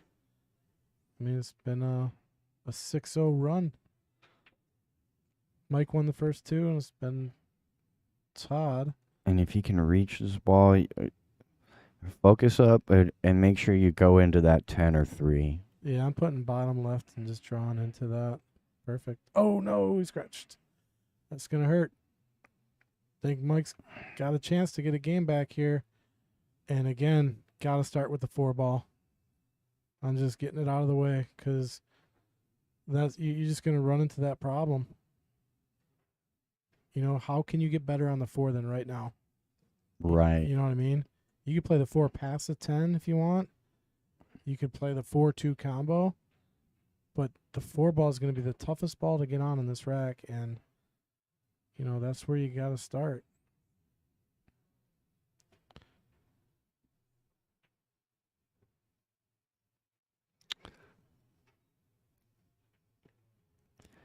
Yeah, I like- mean the 4 ball is fairly open. I can't fault him for starting with the 5, but Chris G is trying to drop in a pitcher for us here. He's going to pull up something nice here. I think we got a picture of Fong, our tournament director here at the Apple, or I don't know, what is he putting up here? Yes. It's going to be the bar stick bully.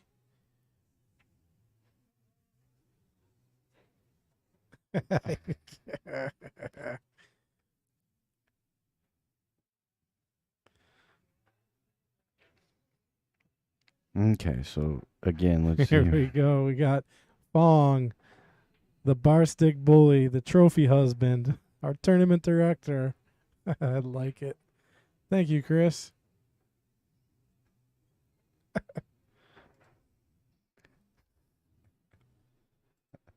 All right, back to Mike. Okay, see if he can get to this 4 ball eventually. Well, look at what he did with the 4 ball. He opened it up, but he tied the 2 ball up a little bit. So, still work to be done. All right, there is a path here with the 7. Do you go into the 10 and make the 2 here? Take the 1? No, I think I'm trying to get it to the rail and then play the 2. And if I mess up, I still got the 1 or the 4. Just like this, get it perfect. Yeah, Hit it that's well perfect. done. So, like I said, if he messed it up, he's got the 1. But I really do think you gotta take the 4 here sooner than later. I mean, look at how perfect he is on this 4 ball. When are you gonna get better? I mean, he had ball in hand earlier. He could have got it. I just think that's the ball that's gonna get him in trouble.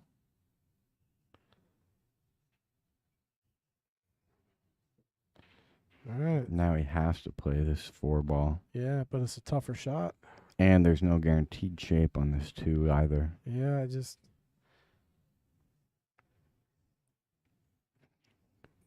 Really, don't- you got to smoke this 4 ball. You got to hit this one well. Yeah, you got to come back and forth and get that ball all the way back to the left side of the rail to get to the 2. I mean, And then with the 11 where it sits, it's tough to get to the 8 as well. So still a lot of work to be done with 3 balls that you got to make.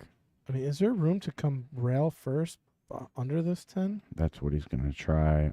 If there is, it's the better shot. I don't know what he's doing. He's coming above it. That's a It was a foul. foul. That was a foul. I just don't get it. Ouch. All right. Well, Todd's got some work. I mean, going from the 10 to the 11 or the 11. I like going from the 11 to the 12. That's pretty easy, right? And then the 10 to the 8 is pretty self-explanatory. I like what he's doing here. I think the 11 to the 8 is pretty easy as long as you're on this right-hand side of that 11. See, this is a nice float angle, 2 rails coming right at the 4 ball almost. Yep. This is natural here. Yeah. Played it good. All right. Under hit that ball. Well, this is for the match. I would give 7. Wow. Yeah, Mike started off good. He just kind of lost his groove. Careful of this scratch in the cross side. Yeah, that's a potential. Oh, you're right. Oh, oh, Snuck it in there without. it was. He right got there. away. Got away with the point on the table. What a shot. All right, folks. Well, that's gonna do it up here for our Jesters match. We will be back in about 15 minutes. So we are gonna restart the stream. All right. So if you can get out there, come back on, like, share. We'll be back in about 15 minutes, and we got a good match coming up. Subscribe, hit the bell button. You guys will be notified when we go live and not miss any of the action. All right. Be back in about 15 minutes.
All right, ladies and gentlemen, we are back. We have our Knights match coming at you.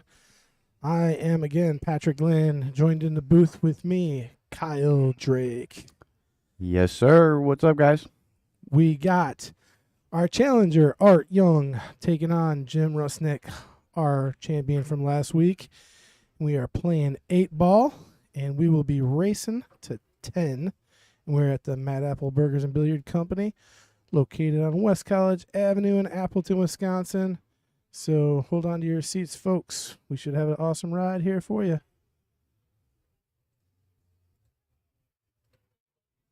All right. Looks like Art won the lag.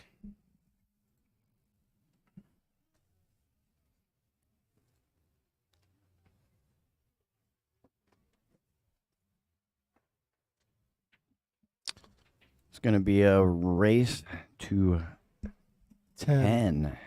8-ball. Yeah.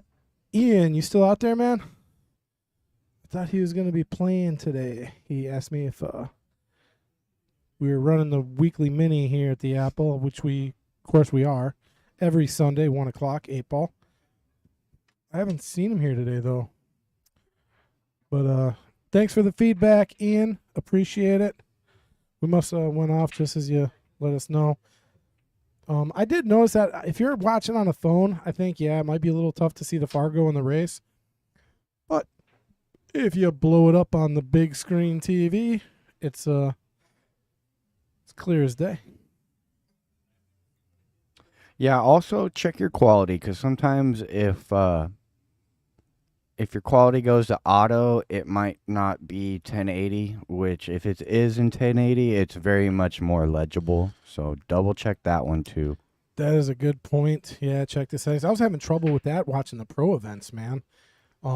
It was going to the automatic, and it was going down to like 220. You couldn't even see the balls on the table. Right, and there's a couple of reasons that can happen. Is like if the stream is really packed, like ours is, it'll bump you down real quick, or if you have a bad connection, not necessarily like a real clean connection, it might bump you down a little bit, and it does make that scoreboard a little bit harder to read. So double check your quality if you can turn that all the way up. Art got a decent break. Solids look pretty decent. Stripes look preferable, but there's not really a good starting shot. I mean, I don't know. It's horse piece here. What do you take? What are you taking? I like the stripes starting with the 10less side, but he likes solids. We got a kind of a funny hit on that. This is a nice little jump shot to start the match. Yeah, did it jump? It looked. Oh, it definitely jumped. it looked a He little- slipped under it. Yeah. All right, so get the nerves up. Now he's over the 10. Not an easy shot here. Oh, he's going to be on the 3, so he's sitting okay. The 2 goes down, the 7-ball. As long as he's going to have to come with a good shot on the 2 if he makes this 3 Yeah, like to develop the 7. with some power probably, just because of how tied up it is. Oh, Watch out, no. ball. Hold on to your seats, folks. Let the breath out. You see he's walking away from the table with a little sigh of relief there. I'll tell you what, if that 8-ball drops for me all day that 8-ball. There's no way that 8-ball's staying on the table for me. See if we can look at this 8-ball. Oh my gosh. I mean, it hit both nipples there. All right. Jim to the table. On stripes, he's got some work to do. Yeah, really, that 8-ball kind of set up nice for Jim, where if he can kind of maybe play a triple, almost a triple combo off the Uh-oh. Oh, man. they're just flirting with it. Oh, my. I thought that 8-ball was going down for a second again, a second time. That 8-ball must be looking real pretty, because both of these guys are trying to hit on it. All right, well, this table is looking a little ugly right now. Yeah, for both Both players, suits, yeah. really. we might see a little bit of a chess match here to start off. Yep, and that's how the Jesters that first game took quite a while.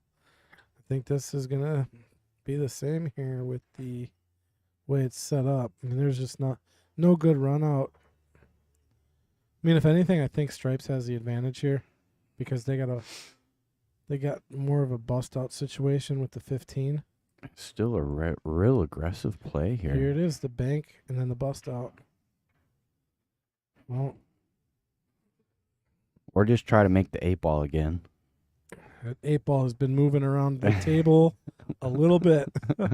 More than the cue ball almost. Oh, that's pushing it. There's a quick start to this match. Man. Jeez. We're gonna have an exciting one here, guys. This one will be interesting to watch for sure. We got Jim. He's sitting at a 533 Fargo. Art's at a 519. Andrew Bundy out there. What's up, my man? How you doing? Andrew's always cool. That was a great little clip on the 2-ball to push that 7 out. Now he can free this 2-ball up. If he likes it in the side like Patrick does. What's the shot here? 7 in the side, running into the 2. Ooh, this is tough. Wow, that was makeable. Maybe he just played a little too hard. That would have been tough for me. I love playing that shot, like you said, Yep, but that looked tough. it was. And he did catch the correct side of the pocket. Yeah, Just when you get to those touchy angles, you got to play touchy speed, so it's hard to be aggressive on those side pockets. yeah. I mean, you get those shots with that angle. You got to play them soft. Otherwise, they tend to do what they just. I mean, they'll find that rattle. Yep, exactly that. All right, Jim, getting ready to take our first game down. And so, do you notice the shirt that he's wearing? Does it look familiar? Oh no, he hung the 8. Uh-oh. No, I didn't notice the shirt. What shirt is he wearing? It's the On the Hill, the 9-ball shirt. Oh, okay. So, Todd, our Jester champion, wearing the same shirt. Oh, no. Also, our queen wears the same shirt, I guess. So, they all play the same place, I guess. And I guess we're trying to take over on the stream here. We got Cheryl, Todd, and Jim.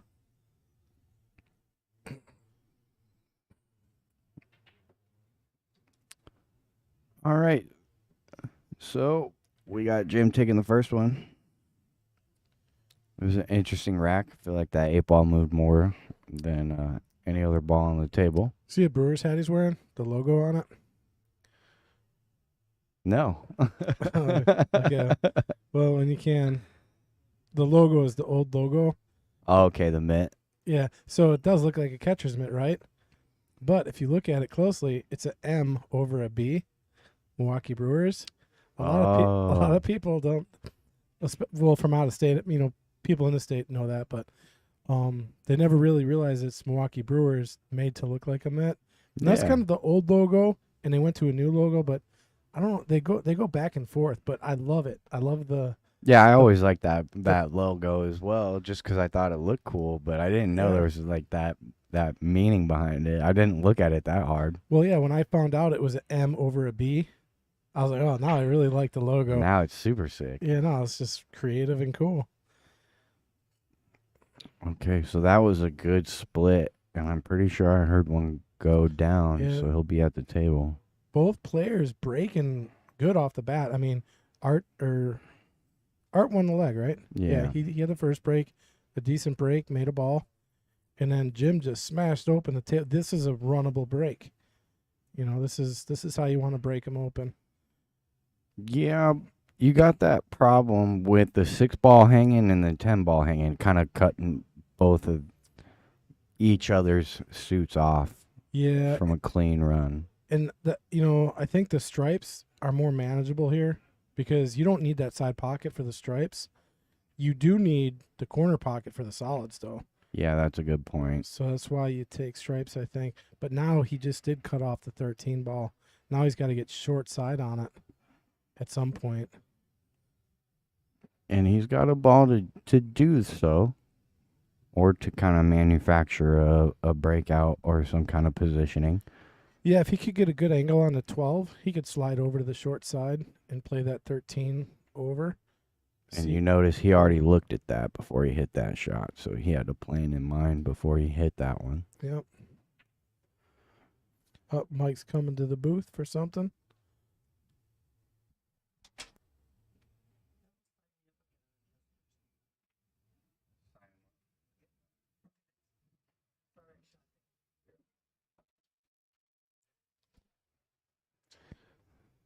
So there's Mike Flassig stepping in, asking to sign back up.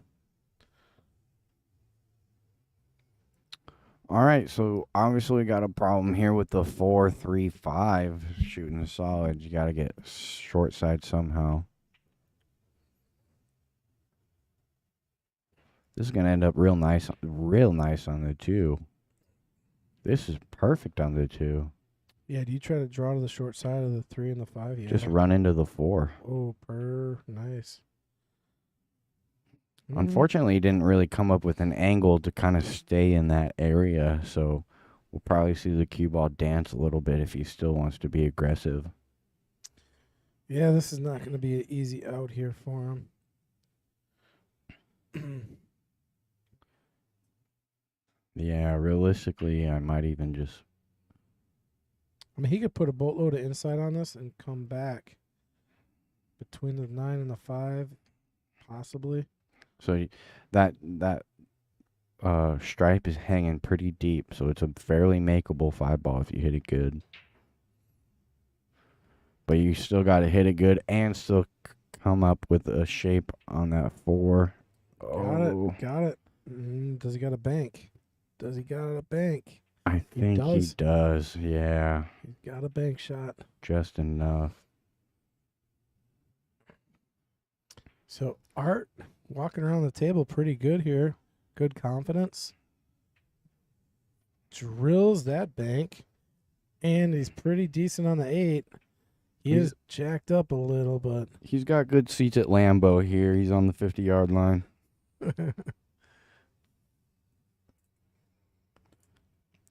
He really, if he doesn't want to be too jacked up, he can play a back cut on the 8 ball on the top right, you know. But he's playing top left. Oh, and see, now Jim could possibly just let that 14 hang out all day. Right. You know? End up with a... Yeah, it's a safety valve. It really does lead well to the 8 balls too, you know. Any angle you end up on that 14 as a makeable angle on the 14 is going to lead to the 8 ball pretty well. Playing safe here. So yeah, he's just trying to start his runoff, you know, where he's going to use that 14. It blocks the 8, and like you said, it leads well to the 8. Oh my gosh. Oh, this is sick. He's trying to make it off. Oh my God, that was so close to He going. really did give that a good ride. Wow, I'm replaying that just for the effort. Not only that, but you know what? He also did not give up ball in hand. Uh-oh, what happened here? Do you know what happened? Not at all. Somehow our monitor shut off here. I hope we're still live. Yeah, we are. We're good. Well, I don't want to be watching over there. You want to step out and go talk Yeah, to I'll go Chris? find Christy real quick. Yeah, get some technical support. Well, back to the match. Sorry about that, folks. Our monitor just went out here, so I'm in the blind a little bit. Can't really see what's going on. I'm going to have to kind of watch from the table. We kind of got a blackout going on.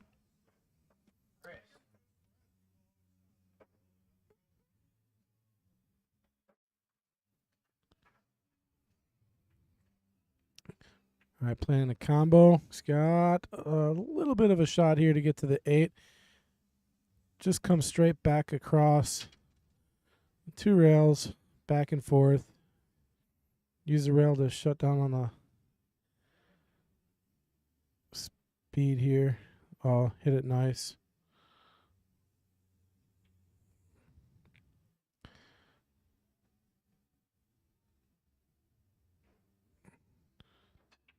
All right. Jim takes down the second rack. So it's going to be off and running 2-0.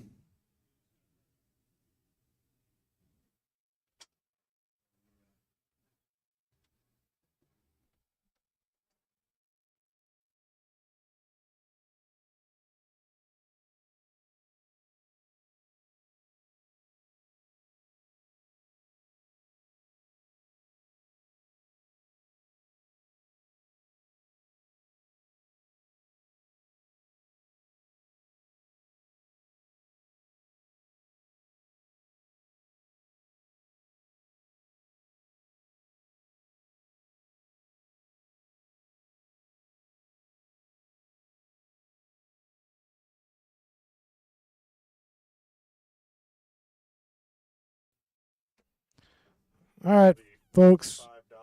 Yeah, you're muted, Chris. Chris just came in the booth and got us back up and running. So sorry about that, folks. We got Jim breaking them up, coming to the table. It's open. Let's take a look at the overhead view here.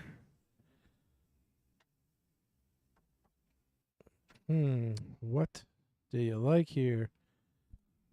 Maybe solids. It doesn't really matter on this table right now, I don't think. Yeah, I'm going to go with solids. I think he's going to start with stripes, though. Woo. That almost found its way. Oh, I think he's corner hooked. He might have a shot on No, 13. he does have a shot on 13. Yeah. And it leads into that pack. But wasn't able to make that ball, so it's going to give position away. Really, he didn't leave much here either, unless it looks like there is a window to make this 6 as well. So he can make this 6 either really trickle it in and hold for the 3, or he can put some topspin on that 6 ball and come out for the 1 next.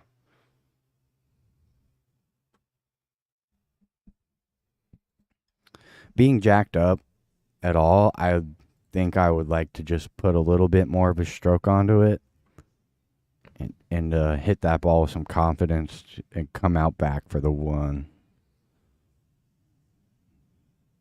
And the way he's bridging, he's not even jacked up too bad.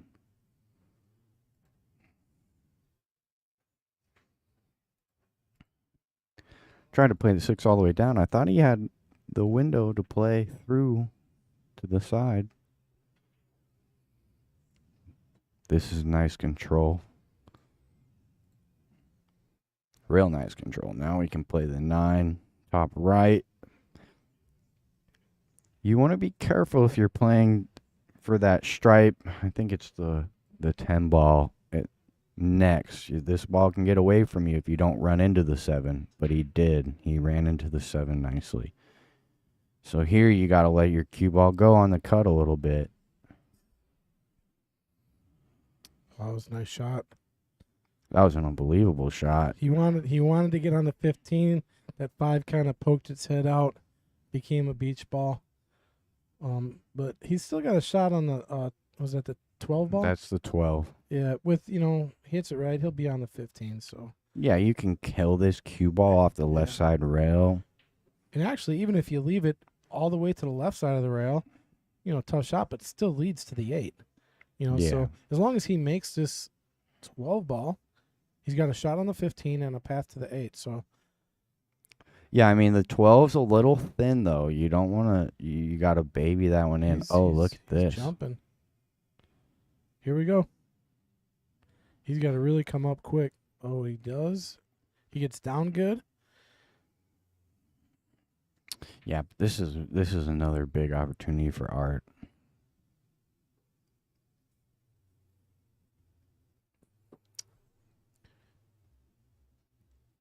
All right, folks. I'd like to welcome y'all back for our night's match. Please like and share. Let everybody know we got a new match going on. Helps out the stream, which helps out the junior program here at the Mad Apple, which was in full swing today, Sunday morning. Had our juniors here. Oh, did he get there? Can he see the... No. Okay, so he's got to play this. Should play the 6 here, I should say. Yeah, it looks like he's pretty good to get out here. Ooh, I don't think he's going to like totally where he ended up there. He's still got the 2. Yep. But again, it's just a little touchy, you know. It looks like he's letting his stroke out a little bit, and the cue ball's getting away from him. He's pretty good here. But that ended up very well. That opens the rack right back up. Is right, falling back in line is what we like to say. So he's right back in line to take this rack down. I mean, I think he can float right over and play the 1 on the same side if he wants. Just a little bit of draw. I mean, or he could play it all the way down. Yeah. Needs a bounce. He got it. That was a good bounce.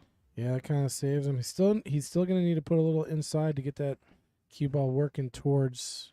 Well, he goes the other way. I thought he would have put inside to come towards the 5. He was going away from the 5. And he would have been there. I mean, he got a shot. 2 different ways to slice the pie. Oh, did that wipe his feet? Yeah. He really hit the outside rail on that one. That's one of those shots Earl would be mad that it fell, you know? Yeah. He said, you missed that ball, and it still went in. You always got to listen to Earl. He's fun, though. Yeah, and he knows what he's talking about, you know? He's kind of crazy, but a lot of the times he's not wrong. Either way, kind of a big mistake there for Art, giving away that 3rd rack. Yeah, he had control of that rack to take it down, but he let it slip and gives Jim a 3-0 lead, race to 10.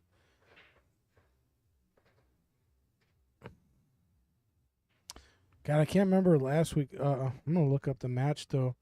But I remember, I want to make sure I'm right about this, though. It was an exciting match last week with Jim. Just want to make sure. I believe he played Tom Menina. It was. It ended up being 10-8, I believe. Yeah, it was a great match. And Jim made, he really, remember, he was selling a few racks out. He really was, and I haven't seen him do that today at all. He's taking advantage of all the opportunities, where last week, even though he was still making mistakes, he was finding a way to, like, grind it out. Yeah. So. Yeah, I do remember that. Yeah. I mean, if Jim is playing sharp, playing his pool, he's going to be tough to beat.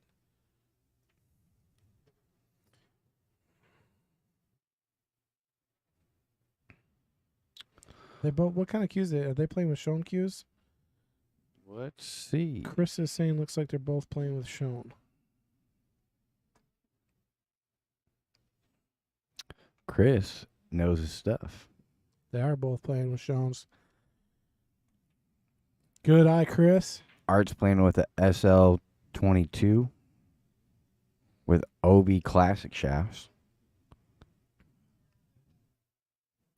And Jim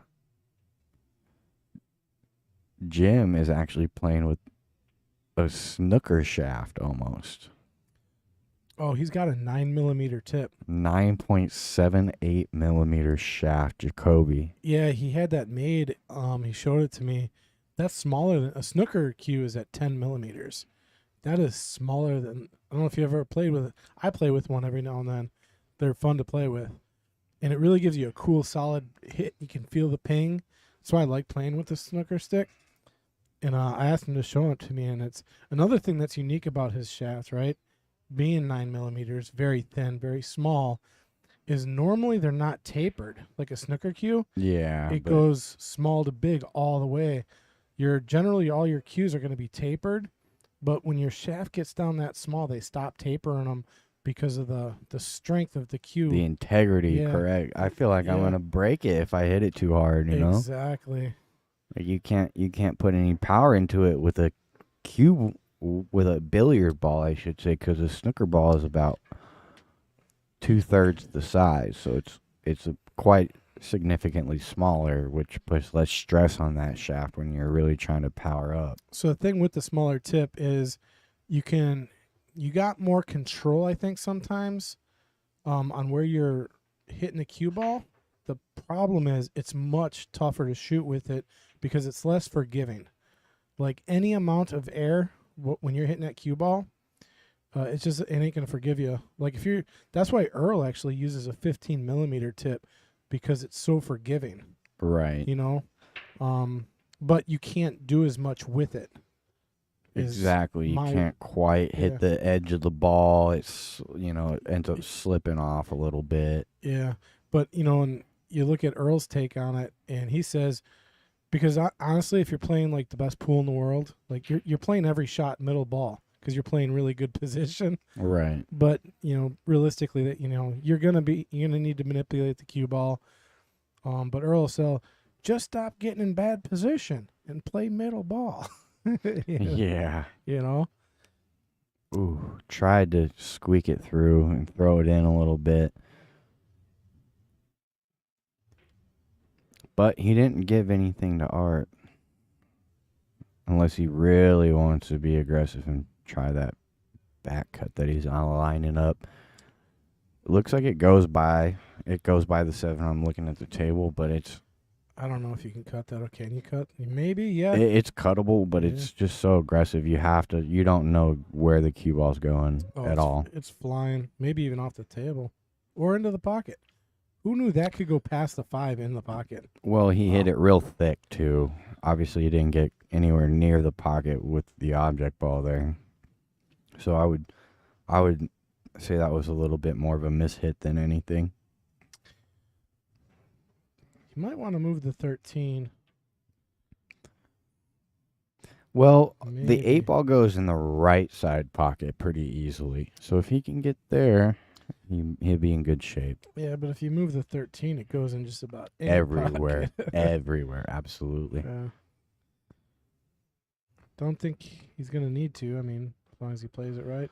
Oh, yeah, you can even see if you look at his tip how small it is. He did move the 6. He called it on himself, so. Yeah, Art said it's okay, no biggie. Yep. Playing cue ball fouls only, so only thing that would have happened is Art could have moved that ball back. Okay, so now he can go into the 8. Yep. He's going to take the 6. Oh, no, he didn't. Okay. It was too thin to move the 8. All right, so there's only one pocket that the 8 goes in. So he's going to have to... Well, he can also bank the 8 into that cross side, right-hand side pocket. Wow, Art has had that cue for... Has he had that shaft for 30 years? Oh, wait, that's no fair. Man, we gave Chris all the credit for recognizing both cues, but he knew what type of cue Art has. Mm. But yeah, Jim's got the snooker shaft, so... But yeah, Chris knew that Art has shown and has had it for 30. That's a long time. I've had my first pea shower I've had since 94. That was 2 years after I was born.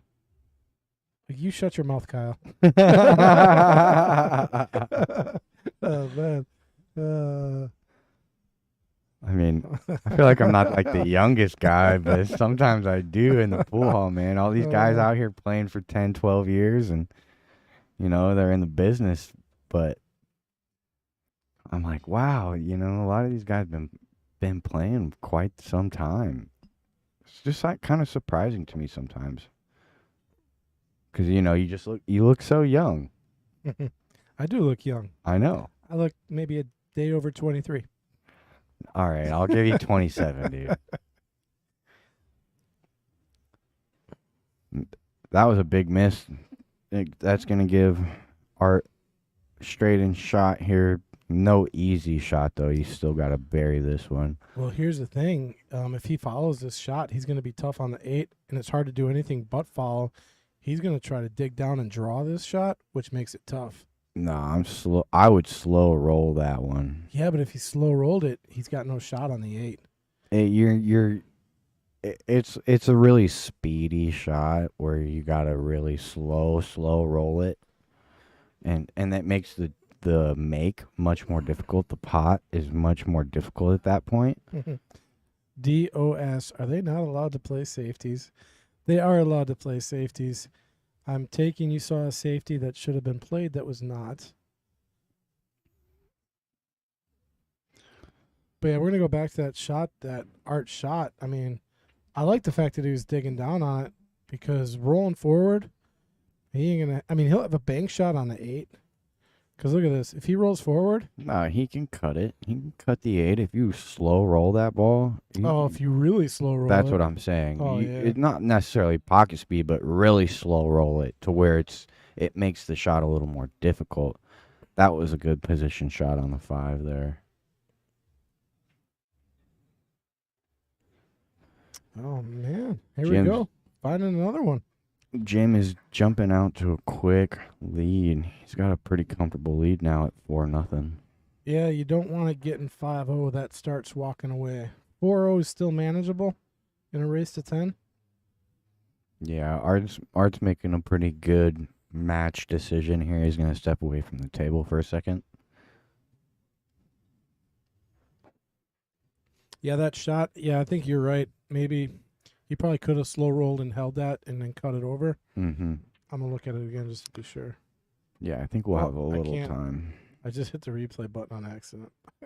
It's gone.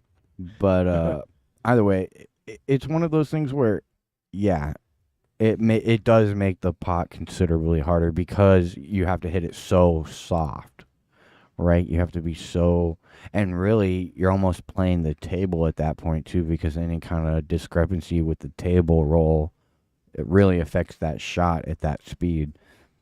But if you do end up making that shot, you will have a cut on the 8. But these tables play perfect, so. Yeah, they really do. So you can trust these ones, which is another reason to just really tap that ball in. I say never trust the table though. Yeah. I don't care how good they're leveled or Well, you never know, man. you never know. If there's a piece of dust right in your line you don't see, that can affect it too. Yeah, I've seen tables change in the middle of play. Like you Yeah. slow roll one shot, it slow rolls just fine, and then you'll slow roll the same shot, and then all of a sudden the moon was directly overhead and the gravity affected the movement of the ball, and then you miss a shot. Exactly, dude. There was an earthquake 4 states away, Yep. and then you never know. The scoliosis effect. Yeah. Definitely been, and I've definitely been there too, you know. Like, I hit that shot perfect, 2 racks ago, and now I hit the same shot and it doesn't go. Okay, went with the second ball break. 8 ball almost found the pocket, but So- it looks like he came up dry. We were seeing the second ball break last week, and they were not splitting up. They're splitting up today. Yeah. But last week, man, those balls were not. Wait, were they playing 8 ball? They weren't playing 8 ball last week, were they? I think they were. Well, I can find out.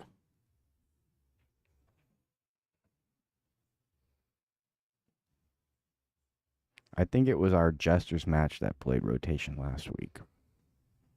Yeah, they did play 8 ball, so yeah, it was 10-8.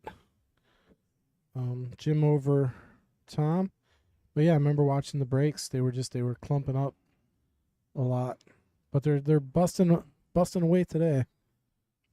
Right. It has to do with where the moon is, like you said earlier, The moon, or I don't know if you noticed, was it 2 nights ago? Well, almost all month, but there's a few nights ago. It was really spectacular. You could see Jupiter and Venus. They were really close together. Probably like if you stuck your fingers out in front of your face, probably 2 fingers apart, and they were both super bright. Actually down in Waukesha, people were calling the police station you know? for UFOs, and I'm like, Yeah. well, what are the cops gonna do if the UFOs are coming? You know, like, because they were that bright, they looked like it just didn't look natural. It was crazy. All right, we got Jim on the solids. He's got that 1.7. Do you think that 1.7's wired? Let's look at the overhead. By taking a glance, it does look. It that looks way. good.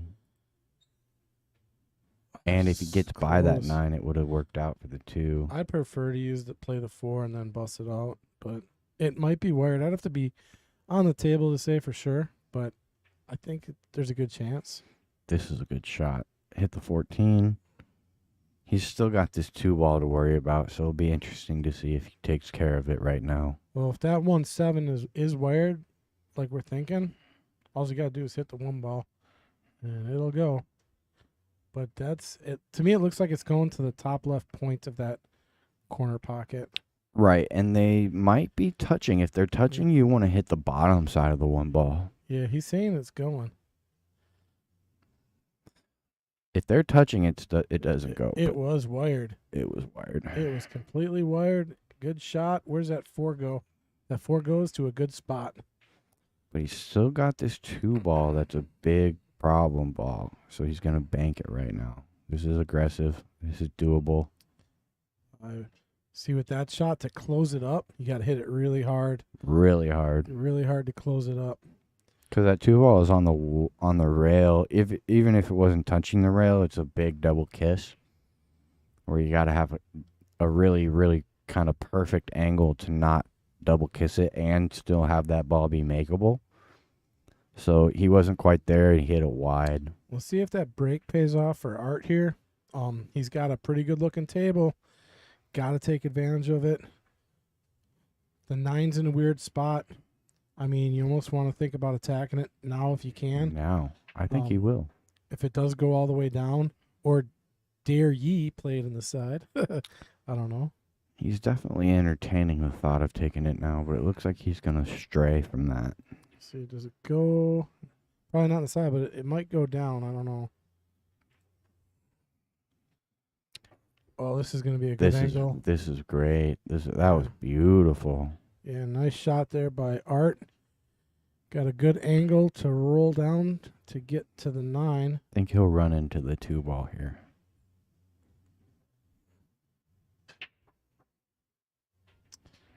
Four is going to be a gnat in his ear. Yeah, he might be able to not elevate. He might have enough space to cue it level. No, He's over. He's going all the way down, too. this is tough. Oh, look at that shot. Oh, and he scratched. Oh, that was a nice shot minus the scratch. Yeah, and he's really got to hate that because he hit it good. I tell you, mentally, that could mess with It's him. a draining shot. Yeah. Yeah. Because that, instead of getting a game back, it just could put him right into the hole at 5-0 here. Yeah, and then you got a 5-10 race, which you don't like ever. Yeah. I don't care who you're playing. I'll even play a 300 player and not give him 5-10.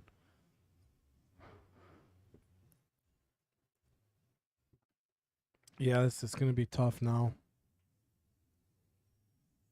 All right. Use well, that to slow up. Yeah, he got a little out of line there, but he's okay. It slowed up. Just got him bury this one. Good speed. Ooh, wiped his feet. All right, so That's a big miss. Yeah, Art is really happy to get back to this table here. Take your medicine, bear down, make this shot, get on the board. All right, it went down. Right. Both you guys look like they're stroking the ball pretty well. Yeah, they're both shooting good. We haven't seen any, big mistakes. It's just the little mistakes come at bad times, where you don't hit it real bad, but it ends up selling out the rack for your opponent. And so if you can really limit those, I think Art can get back in this match. Yeah, he's got a good looking stroke, I mean, he's making some nice shots. Just had some unfortunate, like that scratch that he just had on this rack. That was pretty Right. brutal,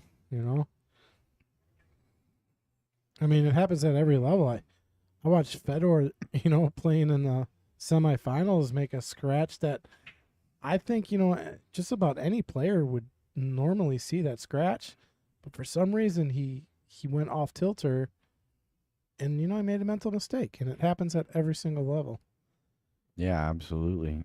And so, again, I think if Art can limit those going forward, he's still not out of it by any means, especially with that one getting back. Now he's only 3 down versus 5.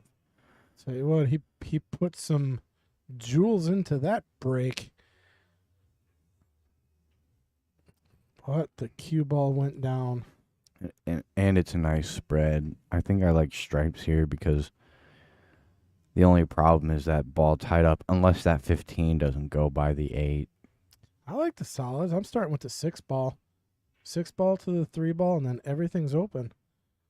I think. The 8 ball is going to be a tough ball. Right. I'm not sure if the 8 ball passes the 9. If it does, it's half a pocket. Okay, so he's going to start with the 3 ball. I like start with the 6. So it must go past the 6, obviously. Right. Yeah, I guess that's smarter because I was thinking 6 and then the 3 up. This way he doesn't have to play the long shot. So Play a nice, easy 3 ball. yeah, so probably better starting with the 3 there, that it passes the 6. And the rest of this rack does look really inviting. Yeah, now solids look great. I love this shot, pocket shot, perfect shape there. So this is all controlling your cue ball to get out here. So now You might even run into the 8 ball right now. This is actually kind of funny. This is a tricky angle here. You can tell, you Yep. can see he's not taking any time getting down on those shots. Unfortunately, he gets hooked there, but Going to the jump stick. pull out the short cue and look to bury this 4 ball. Watch out, cue ball. You got to hit this 4 ball real thin, which promotes a wild cue ball, and it can find the concrete. Well, he hit it good, but he's going to be tough on the 8, but he does have a shot. Does it go in off of the 15? You cut it. He just cuts that. If he can see enough of it. Oh, he can see all of that. Jim is at the table. Did he call that shot? Yeah, he jumped it. Here, this is a shot he just made Oh, right let's here. see. Yeah, this is his shot. This was beautiful. Yeah, that was beautiful. Jump shot. Now he's going to be a little funny. I mean, he's got to really slice this 8 over. It's there, though, to complete the run. Oh, he played it off. Played it off the 9.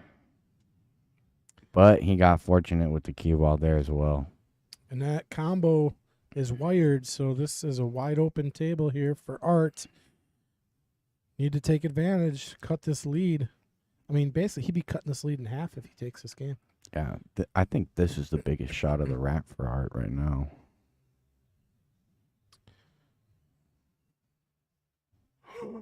Ooh, it looked. Oh, he made it, but man, he really came close to that outer point there. Looking good. Yeah, this is another instance where just control your cue ball. Yeah, he's shooting quick too.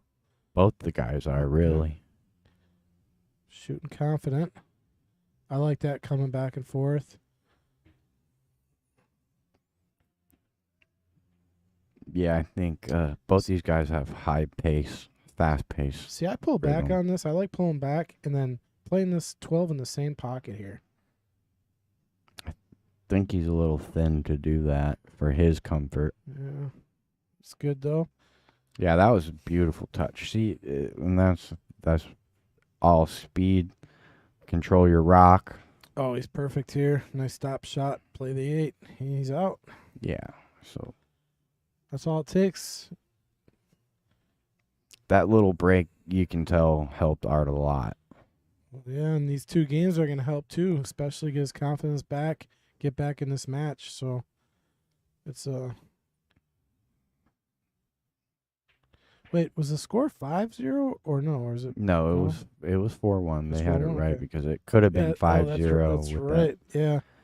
Okay. That. Yep. So again, that that player break Art took a little bit between that last rack could really make a big difference to get him that first game, and now he's 2-4. And breaking, he hit a good break last rack as well, so definitely put himself in a position to make a good run here in the middle of the match and really level things up before it gets away from him. Let's check out the break. His last break, he came with the hammer. See if he hammers another one here. Don't let the cue ball get away from you this time, Art. Oh, yeah. Did it jump off the table? No, it Last one? scratched. Scratched? Okay. I think he hit a Yeah. cut break. He either hit a cut break on the one, it went one rail in the side. That's right, because then Art came ball in hand, ran it all the way down to a ball, Mm-hmm. and then just got funny on the 8. Cue ball was tracking again, but it got kicked away, and it's a nice open layout again. Not anything touching. Solids. Start with the 5. Start with the 5. I don't know if you can start with the 5. It looks like that cue ball might be touching that one ball. I think he's got it. I don't like taking the 3 because of where the 1's at. You got to shoot over it. If he can't Correct. if he can't shoot the 5, then you got to go with the 12 maybe or the 11. Right, because both of those suits look really good here. And this is telling me that You're one right. ball was cutting the 5 off. Yeah, the 1 is cut. It's cut off, so start with the 12. It's going to get a nice bump here, I think. Ooh. Maybe not a nice bump. You Maybe didn't have to marry the 10 like that, I'll tell you much. Yeah, it was kind of a unfortunate bump. I think he played the right shot. Now he's going to be tough. Realistically, I don't think he had to bump those balls. I think he probably could have found a pattern around that, even starting with the 12. So both these guys come out real aggressive, real quick. See if he can find some. I don't know if there's a safe. I don't even see a safe here.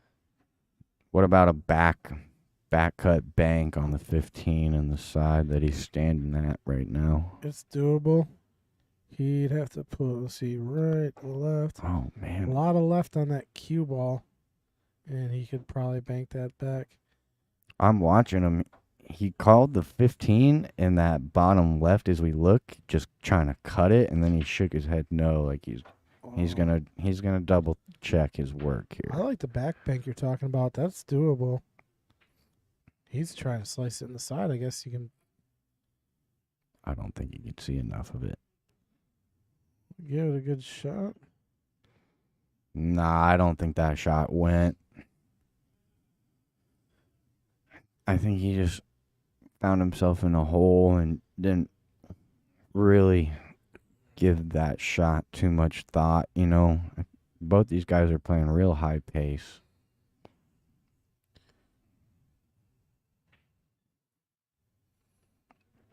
Okay, made it to the 4. Or he could take the 1. I like taking the 4 here. If you can, I agree. Just because it opens up that 7 ball. And you can take the 1. 1 to the 6. Or the 5, actually, because the 6 is a funny angle here. Does the 7 pass the 8 into the top right? I think he's going to play the 5 to the 4. And then once the 4 is gone, the 7.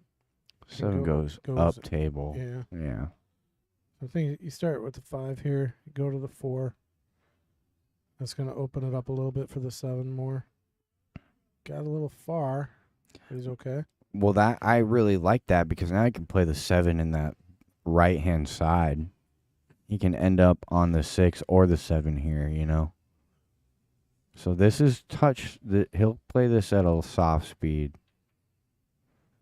or run into the 6. But I think he was trying to play for the 7 in the side. Now he's going to have a tough shot here. No, he's got the 6. Yeah, but to get to the 7 makes If it that tough. 7 goes by the 8, He's going though. to draw it. Okay, So- That was a tough shot. that was nicely struck as well. You're right. And that 8 ball goes by. It looks like it has both those top corner pockets. Yeah, it's a small pocket past the 14.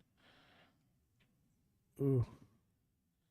And shape isn't necessarily guaranteed either. Do you try to roll forward and just clip the 15, or try to pass it and maybe come to the other side of the 8?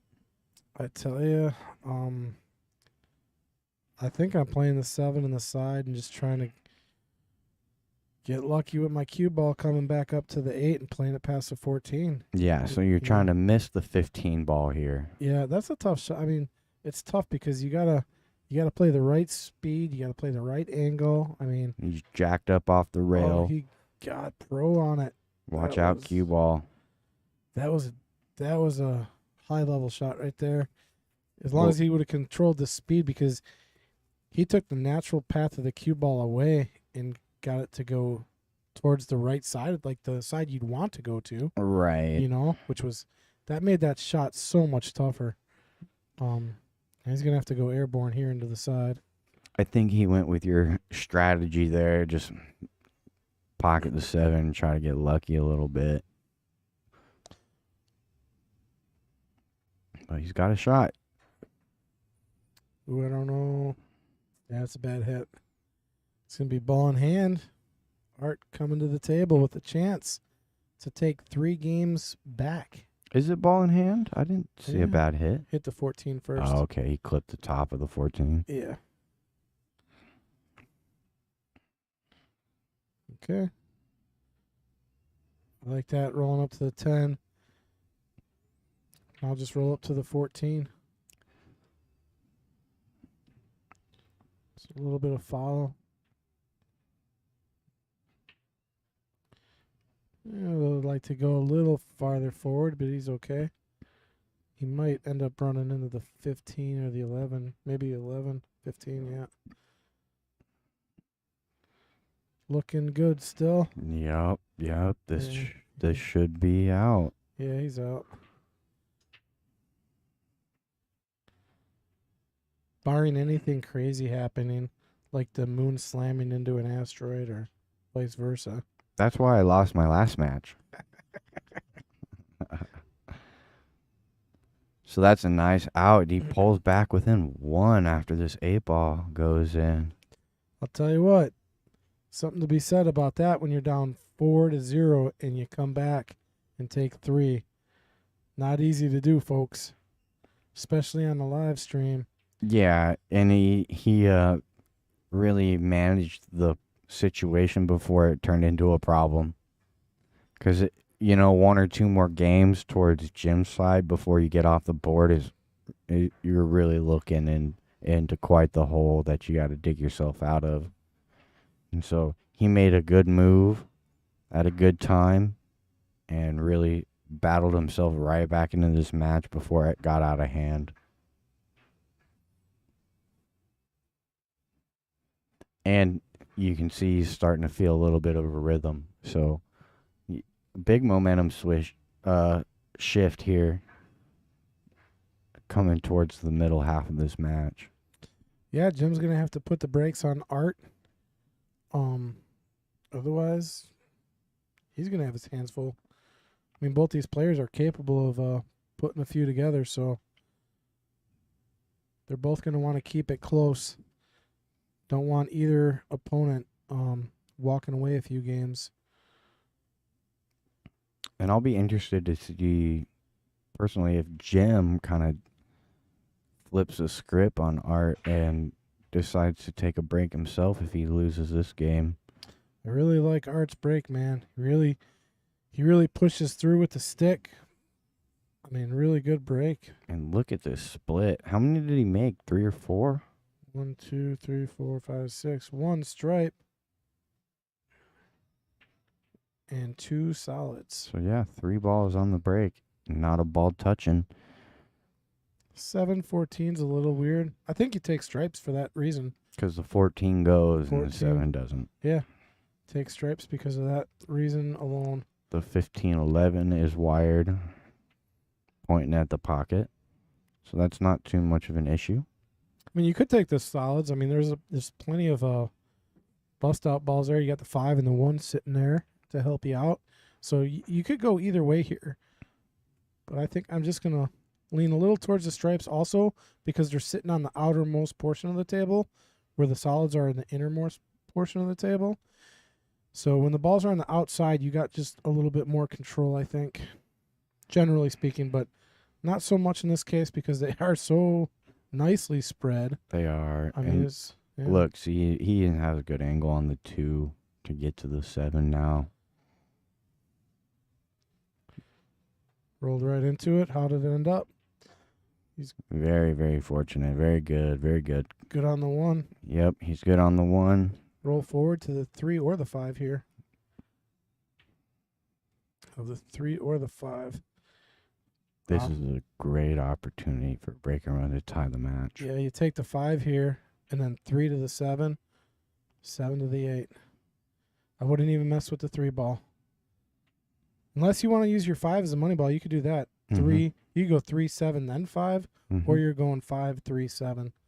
It's one of those. I like the 5.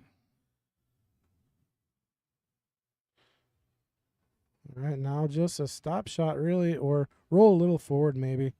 Get a little bit of angle to get on your 8. Right, you definitely just want to make sure you don't hit the bottom side of the ball too much.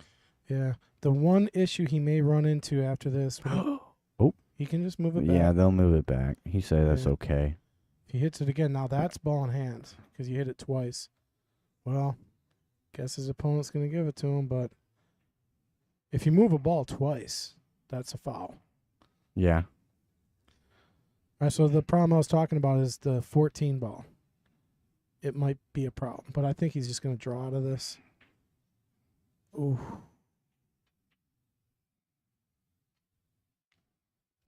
Well, I thought it was going to be good. Yeah, like you said, that might be a little justice. Might be a little justice for that foul that they kind of let go. Yeah, The well, pool as god's kind of determining. far as for I him. know, if you move a ball, no big deal. The opponent can choose to move it back or not. But if you hit it again, a second time, I do believe that is a foul.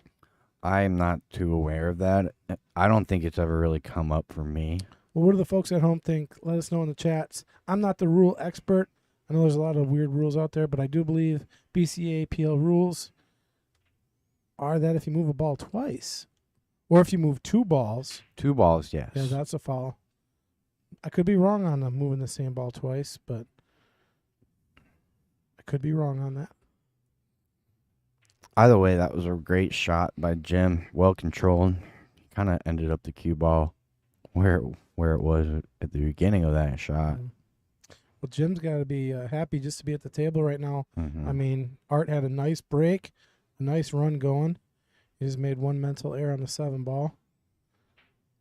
You think that ball got in his head? It could have. Yeah. Possibly. Where, it's like right on your bridge hand or right where your cue needs to go. You hit it once and then, okay.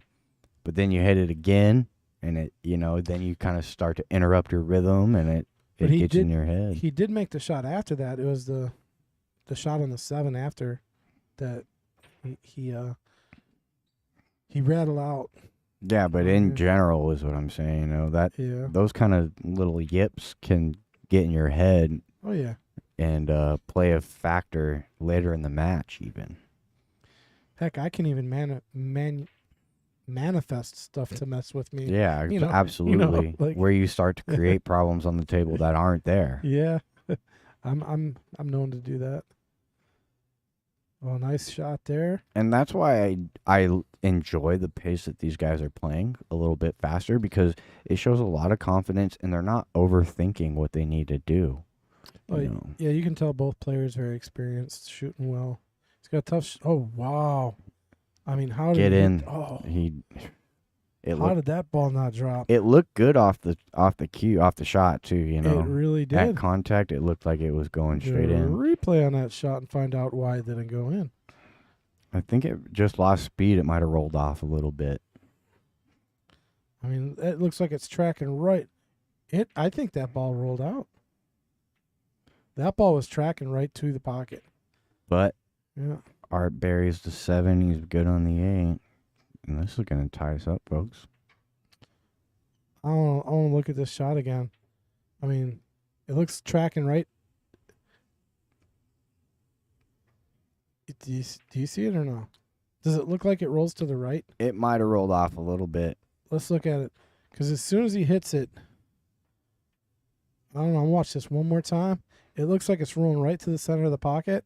And then right there, it moves. Like right in the middle of the arc. Yeah. And that could be with a little top. You get a little bit of throw. Yeah. A little bit of throw. And when the balls are moving that slow, just kind of like that shot I was talking about, where you're on the rail and you got to shoot it all the way down at such a soft speed. A lot of things can happen to that ball near the end of its roll. You know, a lot of factors start to kick in, which is why you don't see a lot of really slow rolls, because you're trusting the table. The spin has ultimate time to kick in at that point. You know what I just realized? We're tied 4-4. It's 4-4. Holy cow. If I'm Jim, I'm taking a player break myself. I mean, that's what Art did. He went down 4, took a break, and Jim just went down 4. And he yeah, exactly. So, where are referees at home? Let me know. What do you guys think about hitting that ball twice? Is that a foul, or am I making stuff up? I don't know. Somebody help me out. Another good break by Art there. BCA PL rules.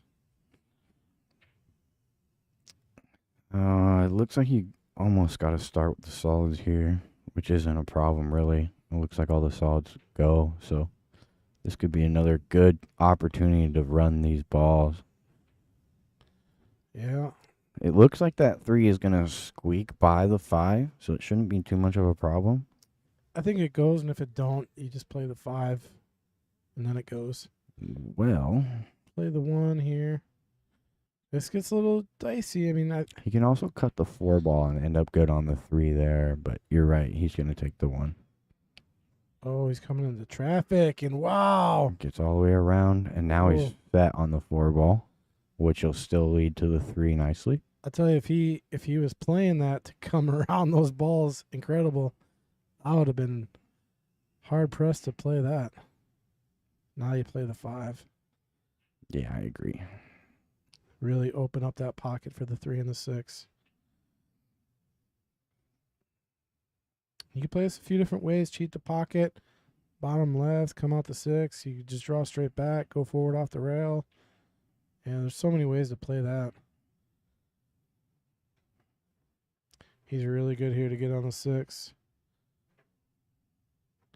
I thought he was going to play it in the same pocket. Put himself on the rail. This is a tester, okay? So Yeah. these guys are supremely confident right now. But he missed it. Oh, man, he wasn't happy about that. You can hear him from the booth. Yep.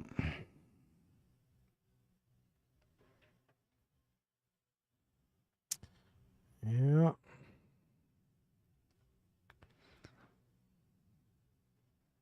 What does Jim have here? He's still got a Safe. pro. Play Oh, look safe. at this. Yeah, that's a lock-up safe right there. That was such a good shot. He untied those balls. Yeah, and that's a mental thing now, because Art's come to the table like I really should have be broke. out. I should be out, but here I am. Look at this. I mean, he's got almost as close to an impossible hit as you can. He's going to try to jump off the rail. I like this shot. This is a trick shot, but this is Yeah. so fun to watch. Oh, he got over it, but the 10 was in the way. Yeah, that's a highlight reel shot, but I mean, really, it's close to almost all that he had. He could have tried to tie something up, but you're taking a gamble either way. Yeah, 15. I try to, yeah. Oh, man, this is a drill here. This is just a drill.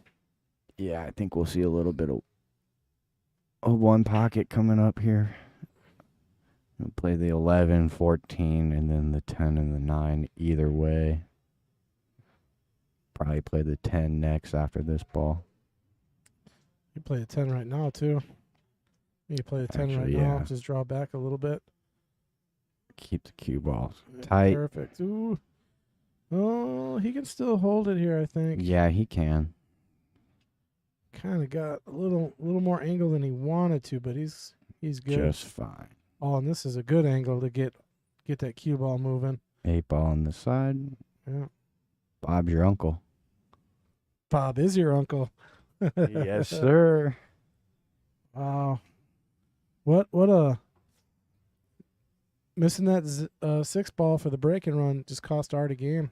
Yeah, and you know what? He took that shot before the 6, the 3 ball. He took it a little quick, He kind of Yeah. But I mean, you know what? That's the pace they're playing though. So correct. don't interfere with the pace. I mean, he was walking around running that rack. Maybe stop, take your time a little because he was on the rail, but Exactly. I mean, he was That shot is so much easier if Yeah. you're not on the rail, even by half an inch, But Yeah. when you gotta put your cue at the end of, or your bridge hand at the back of that rail, Yeah. and you got a third of that ball to hit. Yeah, that shot was no easy shot to make. Mm-hmm. But I like the confidence. He got down and shot it like it was a no-brainer, Right. He's like, I'm making this all day. You can see the confidence in the stroke and everything. Yeah, and I do. I really like that pace of play. But when those kinds of mistakes come up in your match, you got to wonder, is that because I'm a little careless in that situation? Hey, Ian is out there. Ian, I thought you were going to be at the Apple today, man. What's up? Where you at? But He might have us on mute.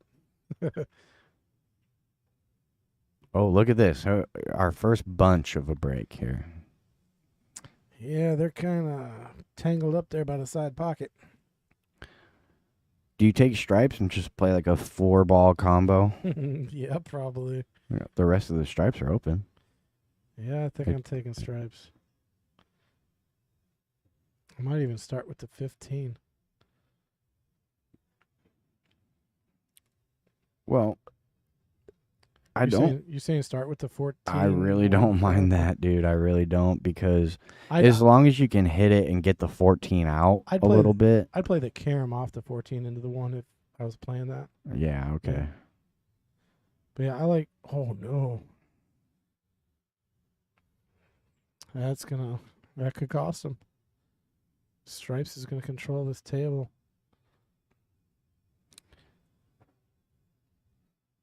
He is a little tricky here. He could play the 11 if he wanted to. Right. This is risky. Hit it good. There's that shot you were talking about if he wants it. I think he's gonna roll the 11 up though. If you do hit this shot, you play plenty of draw to get that 14 out down here by the bottom right. Yeah, just like that. Took away his duck though. And that's really unfortunate. He's got this stripe in the middle of the table to keep going, though. He's got to hit this really good. Well, it worked out really good for him. Well, no good roll there for Art. I mean, he's coming to the table with Squadouche. Might have to try to figure out a safety here. I would like to see Art slow down just a little bit, just because of what happened in that last rack. He had a good opportunity to get out, let the cue ball get away from him a little bit. So regroup, make some good decisions on the table first, so that way you get back into that rhythm where you're still confident, but you're really keeping that cue ball on a tight line.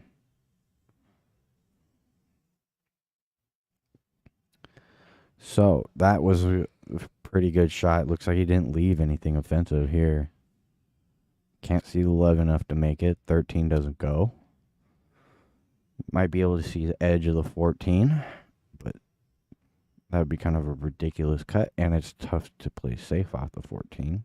So this is a big decision. And yeah, see, both these guys are starting to slow down now. I like that. I personally like that. I would like to see these guys really think the racks out a little bit more and not necessarily try to run and gun when it's not there.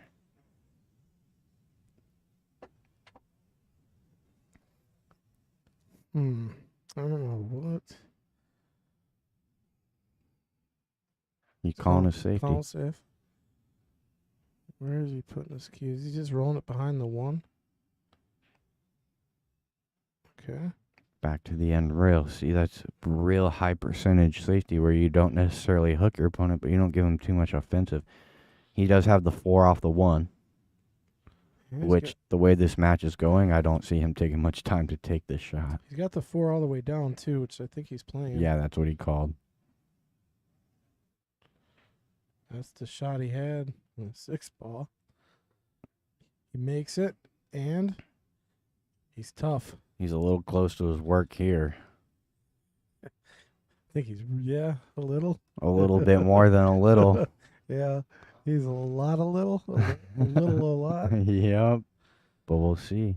This could Stay aggressive. These guys are both playing aggressive. He I could mean, scratch there. You love to see it, but he's calling that one. Oh, Play this with man. heavy draw. He makes this 1 ball. I just learned something. Yes, I thought it was scratched and almost scratched.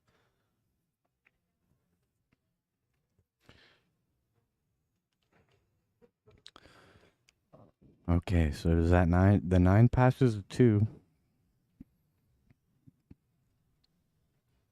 Or I'm sorry, the 13. I was gonna say that 9 passes to 2. Ooh. 13 ball passes a 2. It's close. Let's look on the overhead. It'll go. And then if you slow roll that, you might have the 14 in that left-hand side. See, it goes. Ooh, overhead, it looks tough. It does. But he's calling it. Oh, And he clipped it. I might have been wrong. But it looked like it went. It was definitely half a pocket. There's no doubt about that. well, if he shot it, I'm sure it did go. I mean, I don't think Jim would be attempting that if it didn't. So I think you're correct. It must have gone. But he did open up that 2 ball for Art, so this is a good opportunity if you can get in good line for the 2 and 3. The 3 ball's a problem now as well.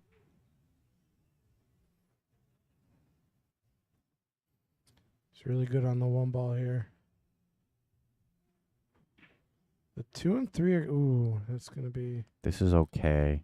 He's going to roll this 2 ball in and have the 3 short side. Yeah, but he's over the 8, so this is tough. Tough shot. Wow, he hit it good. Hit it really good. And now the 3 ball is going to be his nemesis here for the rack. He might consider playing a bank on the 3 ball in the bottom right. I mean, that's all he really is going to have unless he finds a way to move the 15, which is unlikely at this point.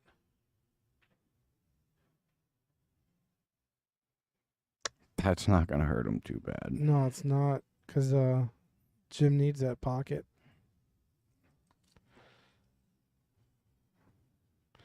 Actually, he might be able to take that 5 out of the equation right now. Cut this 9 and then put that 5 down That's what he's looking at. and use the 5 kind of to slow the cue ball up too and get him on his 11. We'll see what happens here. I mean, playing with that 5 ball, it is a gamble on where he's going to end up, but I think he'll be good. If anything, he'll have the 13 as kind of like a safety valve. I mean, it's not unrealistic that the cue ball follows this 5 ball into the pocket if you hit it wrong. That could happen too. Definitely would like to see that 5 go in. Well, he did just that. He just took back control of the table now. So that Yeah, was he really did. that was a good shot, whether he made it or not. It's more of a tactical play. Yeah, that tells you that was the correct shot on the table. Even if you do hit it bad, it ends up good, you know. Yeah. A lot of the times in 8 ball, you can find those kinds of shots where if I hit it bad, it's still going to work out my favor. Yep. And that's exactly what happened there. So, Ooh, he calling this. bank the 7 or through the 9 ball.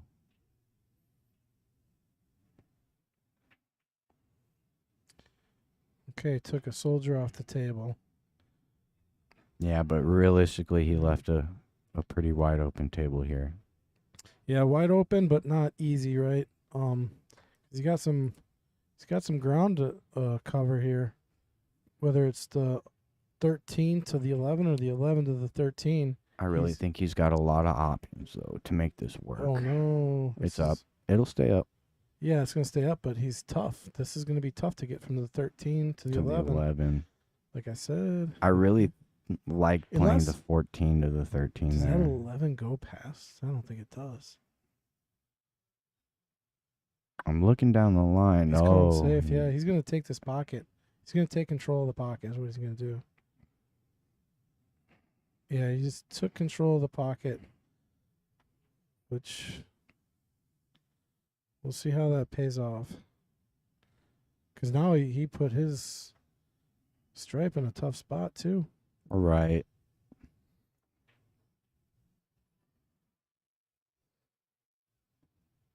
Yeah, we're about to see a chess match unfold on this table.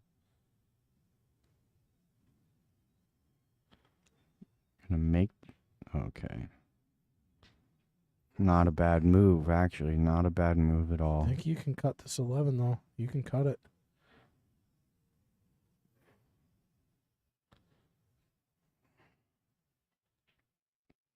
And again, Yeah. it's not, you're going to give up a bank here. Yeah, with the what on the 3 ball? Yeah. He's got to find his way to the 7 too. Though. Draw it out. Yeah. Yeah, it would have been a. Obviously, he would have liked a power draw on that one and come all the way under the 11. Oh my gosh! Did he drop that shot? Oh my God! Look at that! Look at that, ladies and gentlemen. That will be on the replay.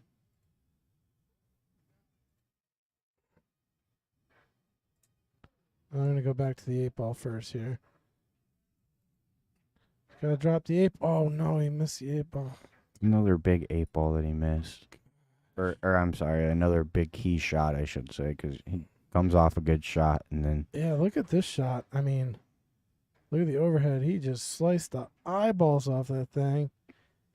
And then he made a tactical mistake. Didn't leave a good out here, though, for Jim. Jim's got some work to do. You almost want to play safe here unless you're really confident on this cut. I think he. Both these guys are still staying real aggressive. You like to see it. You like to see it. Right, here it is. One more shot for Art on the 8. I would say this one's a little easier than the last one he made, but we'll see how that last one got into his head, if it did affect his head or not. I feel like the way these guys are shooting, they don't even remember the last shot they took. Oh, no.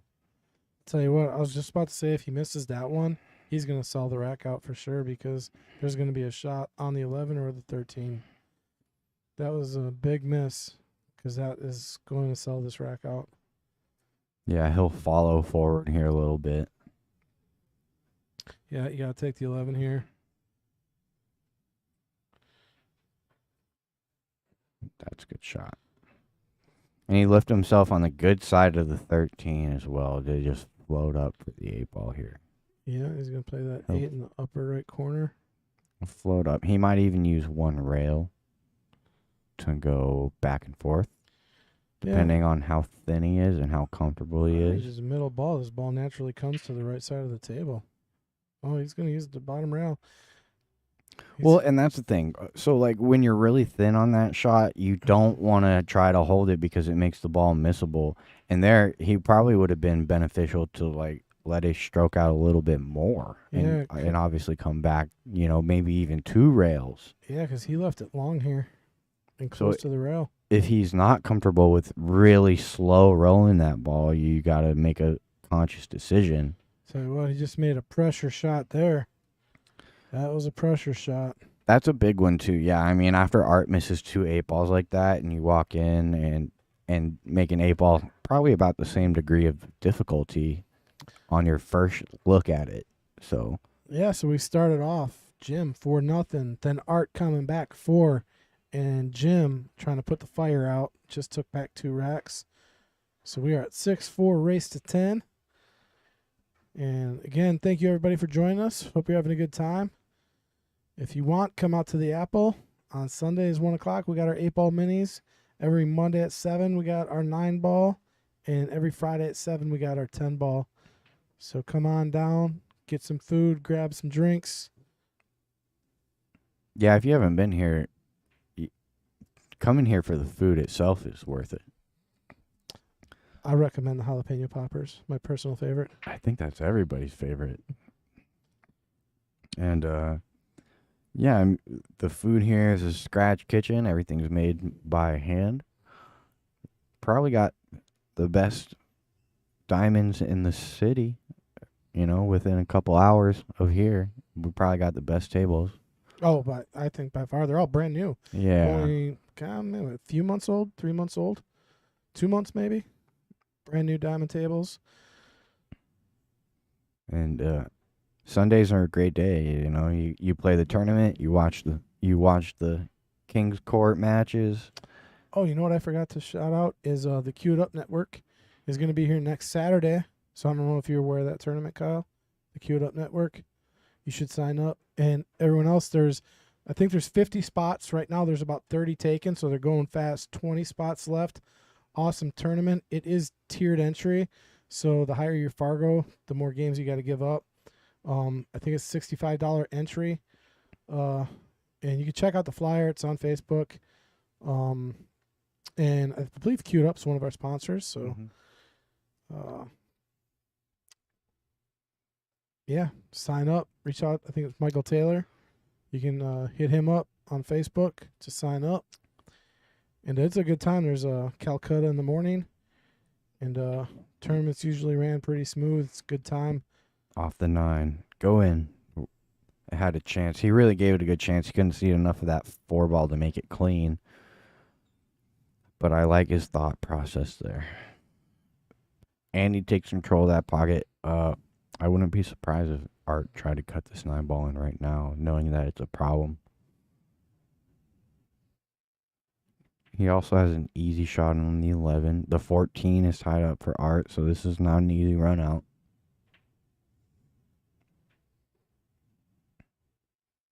There you go. He did try to take the 9 problem out of the situation there. Ends up hitting it a little thick. And so Jim's got this 2-ball to worry about. That 5-ball doesn't really help his cause either. The way that 2-ball is laying, it's going to be tough to get to.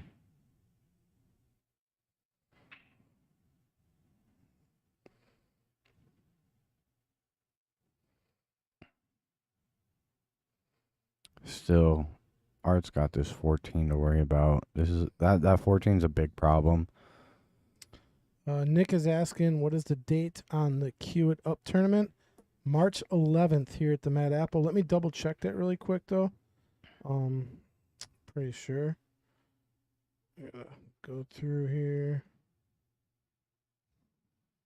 Go through some of my Michael Taylor. There he is. Yeah, March 11th. Doors open 8 a.m. here. Player auction is going to start by 10 a.m. So I get here as early as you can. Max 50 players. Like I said, I think there's 30 or so signed up. It's a $65 entry. $4.99 and under race to 4. $500 to $575 race to 5. $576 to $650 race to 6. And if you're over $650, you got to get 20 games. No, it's race to 7. Over $650 is race to 7. See, $40 goes to the payouts, $10 to the green fees, and $15 admin. So should be a pretty good payout for first place there. Yeah, should be a good time. Beautiful shot. Get the 14 out. No, he almost got the 14 out there with a good back cut on the 9. So I did say that right. March 11th, right? That's the date I said. That's next week, I think. Yep. March 11th. It's a Saturday. Be here or be square. I'll be here. Kyle, you going to be here? Yeah, I'll be here. You'll be here? All right. Cool. I'm going to draw you in the first round and smash you. Uh-oh. I might have to put a little bit of. I'm gonna go down so hard for that one. I just lost everything I had. Cal's gonna take me down 5-0. What's your Fargo? It's like 490, I think. Oh, I think I'm a 509 or something. Okay, so we're pretty even, close. But do I have to give you a game? Oh, you know what? I gotta look here. Let me see. You might have to. Oh yeah, then you're gonna be in trouble. Is it 8-ball? That's good. I think it's. Let me see. So that was a I believe creative it's 10 shot ball. I think there. it's 10 ball. Oh yes. Let me see. Reading the flyer, I believe it's 10 ball. Okay, so this was a safety Yeah, it's 10 from ball. Jim. Jim called a safety on that shot. Yeah, you'd have to give me a game. I'm okay with that. I'm all right with that. So am I. Tried to clip the 14. That was a good safety from Jim. He didn't try to get too aggressive there, knowing that he has the advantage with those balls tied up. And now he's got a fairly open rack. Gonna have to navigate this cue ball real well, I think, on this first shot. If you can do that, I think you'll be okay. And he's gonna start with the 6. He's gonna get rid of that ball in the middle, and then he'll probably end up taking the 2. Yeah, I like that 6, 2, then 5.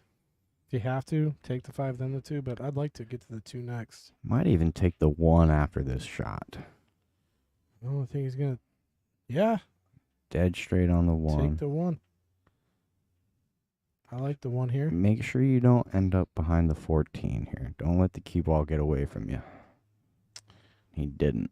That was a good shot. Gotta take the 5. He's got to pop off this rail just a little bit, not much. Keep yourself some angle. Perfect. Yeah, I like exactly where his cue ball is right there. I mean, you could put that cue ball anywhere on the table now that you want it. Okay, so we're about to look at a 3-game swing again. Man, is that what we're doing here? Yeah. 4 games, 4 games, and 4 games? Yeah, 4 at a time. You're not allowed to win one in between. All right, so yeah, Jim taking 3 back. He didn't like the run that Art went on, so he's putting another one together. And that puts Jim 3 away from the finish line as well. So he's starting to creep close up there.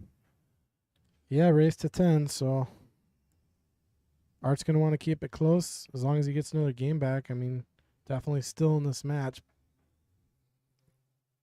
And again, I'm interested to see if Art will take a little bit of a player break to calm down and allow himself to reset as well as Jim. Where does it say Art is from? Where are players from at? Let's see. Oh, Pewaukee.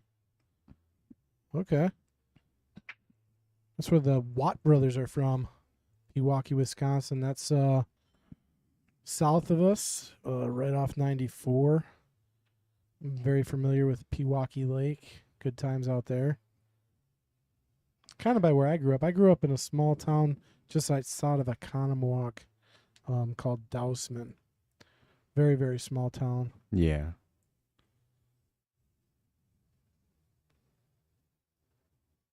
So it looks like Jim came up dry there.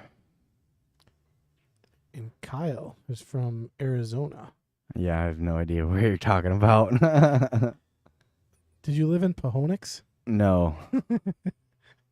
You ever see that commercial? No. It's pretty funny. There's like some, I think it was a FedEx commercial or something, and they're trying to deliver something, and it was another service, and they couldn't get it to the right place. Yeah. It was Phoenix, Arizona, but they kept saying Pahonix. And they're like, where is Pahonix at? Nope, haven't seen that one.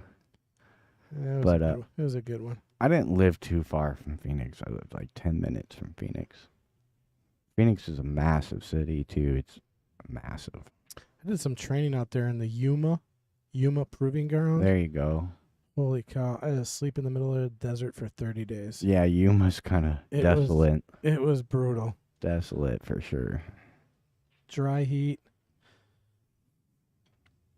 Tables play quick out there. I'll tell you what.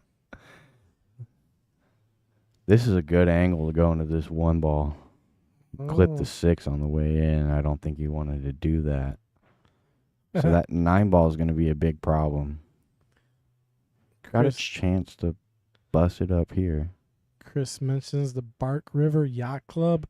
Yeah, that was one of my old stomping grounds there, the Dowsman House. But God, I haven't been there in over 20 years probably. It's been a while. Kind of unfortunate where that 9 ball ended up. Now he's got a tough back cut. That was back when you go in the bars and they were just littered with smoke. Like when I went in there, you couldn't. It was Can't hard. breathe. Oh, it was hard to stay in there because everybody smoked inside. It's just thick. It was a cloud, man. Like if you were looking at the pool table, it was just a haze. Okay. Art's at the table. He's got a chance to pull one back. He's got one problem to worry about. That's the 2 ball. The 7 ball there is a manageable position, but you got to get good on the 7 ball.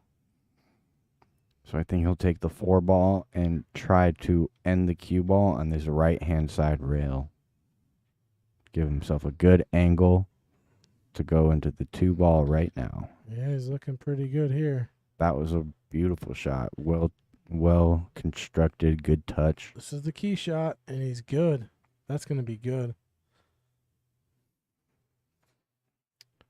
Still got to be careful though, really. Yeah, the 2's a little tough, but I mean, he can use the 5 to get to the 2 pretty easily. Take the 3 here, and then take your medicine on the 5. I'd probably draw back and get as straight as I can here to just roll to the 2. Yeah. Thing is, he's got to be able to roll down. I don't think he can. Yeah, this is going to be tough. Might run into the 8. Got it. Now he can cut over.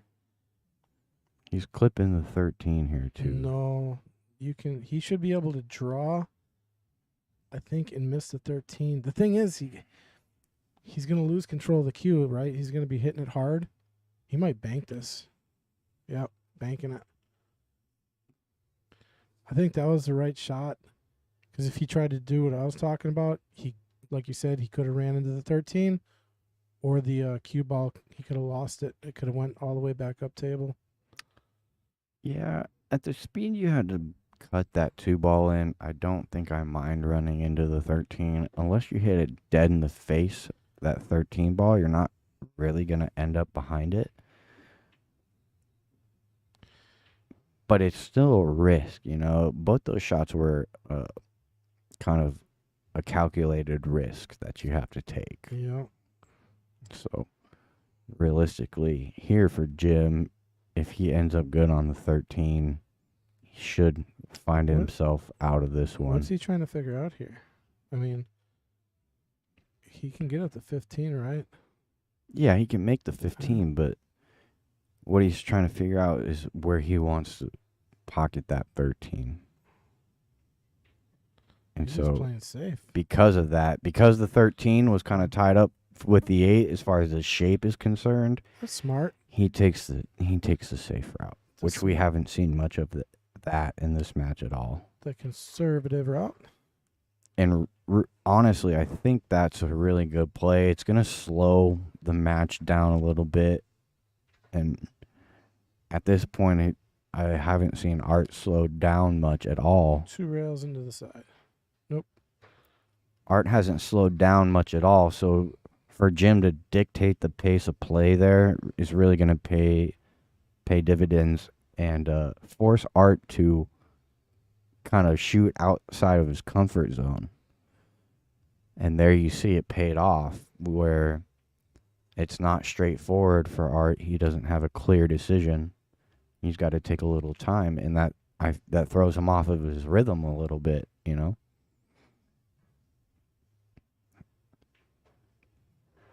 All right, using the 15 as his money ball here. I like it. Yeah, this is nice. As long as he didn't get too straight, I think he's fine. Even if he's dead straight, he'll just draw it straight back. He's good. He was pretty straight. He had enough angle, though. He's good. And again, that's another 4 racks in a row for Jim. All right, So- does Art take a break here? I mean, it helped him on the last one. I think that's The that's trend. move. Yeah. But he's not. He's going to let Jim keep going. And again, I think the fact that Jim slowed the match down a little bit right there in that game, that one shot slowed down the rest of the pace of the match. I think you'll see Jim take his time a little bit more and force the issue onto Art to really take some chances to try to get back in this match. Let's take a look at this view from the break. I don't know if this is a good view or not. But I can't even zoom in here if I want.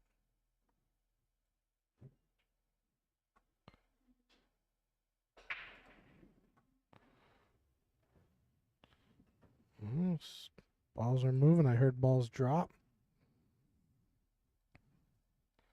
Wide open table. Yeah. Solids look good minus the 5. Stripes look good. I like the stripes. Versus your starter. Where's your starter, 13? Oh, yeah. Can you see it? Unfortunately, you start with the 13, but I think it's the safest bet, but you don't have to take them. I mean, you could even cut the 12 in if you want to let the cue ball loose, but then you're gambling because you're going to rearrange probably that 5 ball. You could get in trouble. Solids are a good bet, but you know you gotta do something with that 5 ball. But yeah, so stripes I think is the right choice here. I do like this too. Might run into the 9. Wow, how did that not drop? That's interesting. I knew it was a thin cut from the start. It was not an easy starter on the stripes. It's the only problem. Well, now stripes look amazing. Absolutely, because that 12 ball didn't go anywhere really. Crept towards the pocket. It's if even anything. better. Right. Yeah. So this is a really good opportunity for Art. This is the rack to get back. That 13 might be a little tricky actually now that I'm looking at it. Now it's not going to be tricky. Now it's going to be okay. Okay, Nice but shot. That was his only problem on the table. other than the 9, and now the 9 has become even more of a problem. Oh yeah, 9 could. Well, yeah, now he had an opportunity to get to the 9. Right, I would Yeah. have put outside and go Yeah. around and try to maybe. Yeah, that was his opportunity to get to the 9. I just now you're right. He's going to be faced with a little bit of an issue. That's not even that miss isn't gonna hurt him too bad, really. Well, Oh yeah, it will. it will, but it didn't. It didn't. Making that ball didn't help his position all that much either. Well, if he made that ball, he's right on the 15. And then up table for the 9. Oh yeah, yeah. You know what I'm saying? Like that 9 was the big problem in the rack, Well, even at the beginning of it.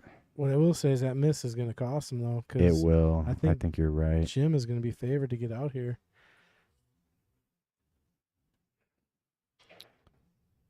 All right, decides to move the 7.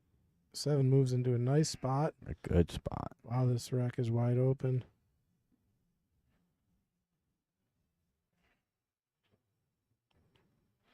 Yeah, rack looks pretty good from here.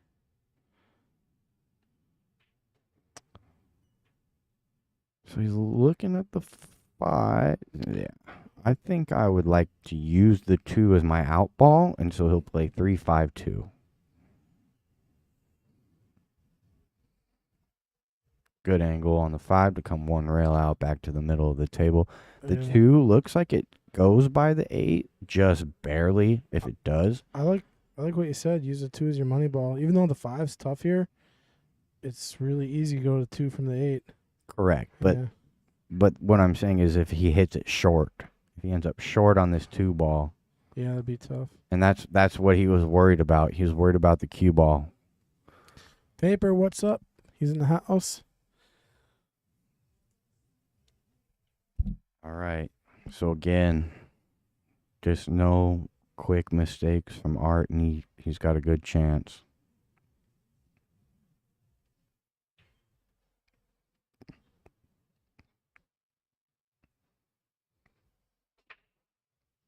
Yeah, I tell you, Art's got to be happy to be back at the table. I mean, Jim had a wide open rack there. Could have been devastating. I think this is where Art's got to make his move. He's got a 3 balls to get to the 8 here. Nothing's in trouble. Uh-oh. He's got the 15 in the side. Yeah, it's not as easy as you would like, though. This shot became a little bit missable. If he makes it, he should have good shape on the 9, but you just got to really bear down on this when you're on the rail. And I like taking it all the way to the rail, too, and There back. we go. It was missable, and he's going to scratch. It's going to be a big mistake. Oh, yeah, that is going to get Jim out. I have no doubt. 2 ball out to go. Paper anytime. Appreciate you. Get to the hill. Make sure you help us like and share. That's all we ask.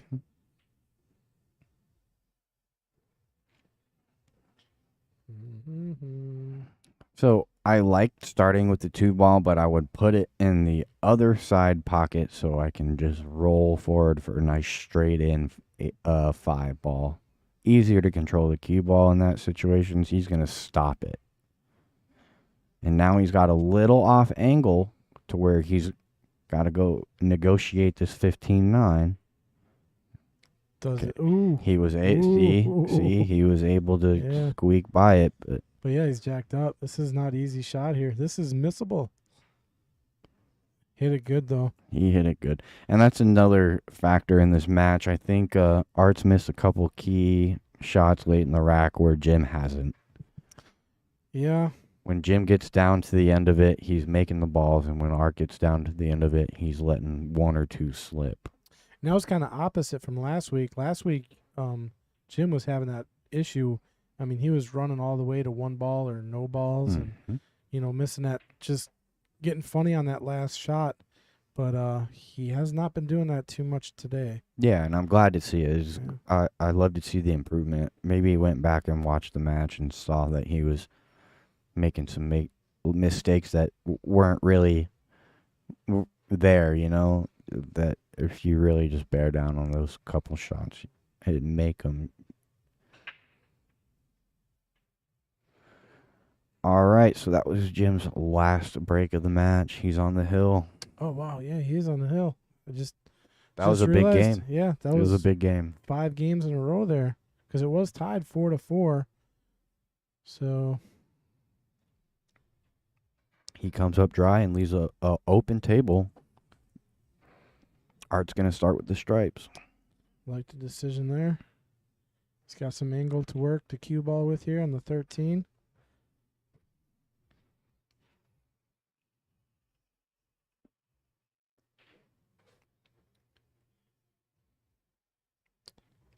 Okay, that one kind of wipes his feet, but he's got a shot on the 15, which should lead to either the 14, the 9, or the 12, wherever he wants to go. Lots of options here. Just control your rock. That was a really nice shot right there. He just put himself in position to really give himself a chance to get out of this rack. That was another great shot. Good speed. He's got to negotiate the obstacles here. This is a sign of a good player. Run into the 1. That was a good shot as well. So Yeah. he's got the rock under control. Does that 8 ball pass the 4? Is that a problem? That 8 goes past the 4, I believe. So, he hit that. I mean, he's playing this one great. It must. Yeah. He got just on the wrong side of the 10 here. He's going to have to slow roll this. Or run into the 2. Yep. Oh, that's even better. Wow, he's playing this one good. This is the best rack he's played. That was a nice looking run there by Art. Negotiated all the traffic on the table. Didn't move too much around, you know. He saw the path and played it good. Dio's asking, are we streaming anything after this? This will be our last match of the evening. We're here every Sunday, start with our Queens at 11:15. Then we start our Jesters match generally around, 1:45? Yeah, about 1:30, 1:45, unless the matches run late. Yeah, like we're a little late today with the night or Jesters, and then nights usually start 4:30. But also every Friday, if you want to see some fireworks, we got master level players every Friday, 7:15, 7:30. I think we start, and that's our King of the Hill series on Mad Apple Extreme. So go ahead and check that out as well. It's always really fun every Friday here. Big matches. Yeah, those days. are big dogs that come out to play. 1,000 in the middle, so a little bit more money. And of course, it's a 2-person tournament because, yeah. Look at this break. What a break. This is a great split. He's probably going to look at the stripes again. Yeah, I tell you, man, his break is on point. I want his break. Yeah, it's dialed in today. He's really Yeah. getting a good split. Was able to afford a ball there. And Think stripes look good, huh? yeah, I think he'll Mhm. take the stripes.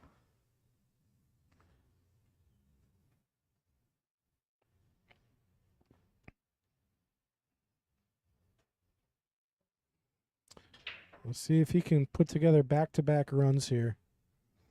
Yeah, he's going to have to do something because he can't make any more mistakes in this match. Dio, appreciate it. Where are you from? Clearly not happy with that shot. How'd you hear about us? How'd you find us?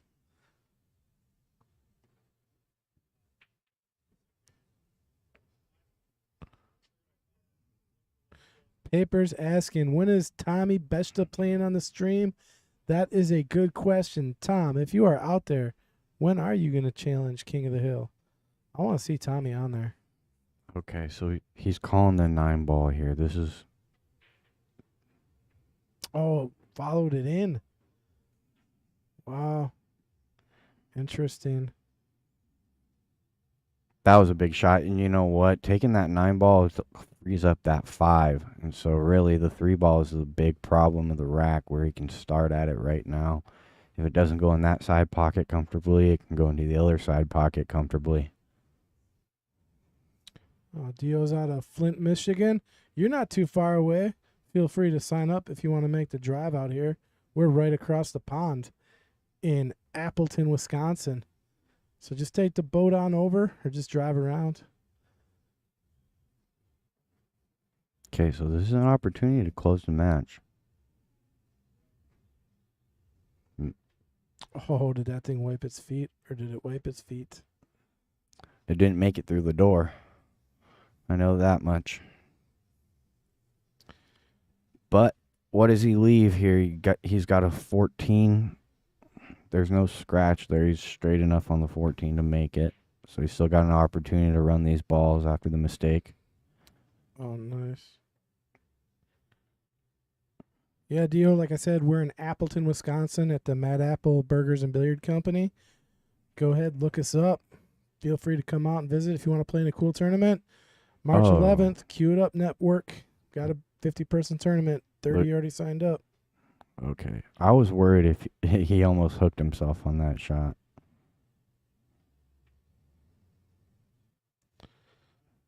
All right, let's see. He's gonna He be. did hook Oh, himself on that shot. He did hook himself on. wow. You know, after I saw him call it, I knew he hooked himself on that shot because if it was dead straight, he wouldn't have even got up and pointed at the pocket. I think that 5 hit squeaks past the 10, and you can play it off the 10 even if you need to. You have to play it off the 10, it looks like. Yeah. And he'll go for that right now. I like playing the 1. Or, yeah, leave it for the 1. No, I feel like you can't leave that 10 ball where it's at. Even if you miss the shot, you got to get it out of the pocket. Oh, he played it clean. It went dead clean. I didn't even think. Yeah, I don't think the 8 goes clean, though. No, definitely not. But I'm surprised that 5 ball. And you know what? He might have been trying to clear that pocket. Either way, I'm looking down the side of it, and that 10 ball takes out a big section of that pocket. So I'm surprised he made it clean. Dio says only 7 hours away. I like that he used only because yeah, for pool players that's nothing. Drive 7 hours twice in a day, no problem. That's a really good positional shot. I play this in the side. Yeah. Some players play it all the way up. Oh, he's got the what am I thinking? He's got the 4 ball here. Never mind. The 1 to the 8's going to be the. This is it. He's gonna have a little bit of an angle here. Well, But it's a good one. it is. He doesn't want to Okay. play that 8 ball with the 10. The 8 ball doesn't go. There's no way to make it. So you got to find a good pocket for the 8 from there. Oh, where's he gonna go here? He's going to bank it in the side for the win. He's gonna go to the 50-yard line and There's no get- 50-yard line about this one. You bank this one in the side. tell you what, Art's paying attention to this one.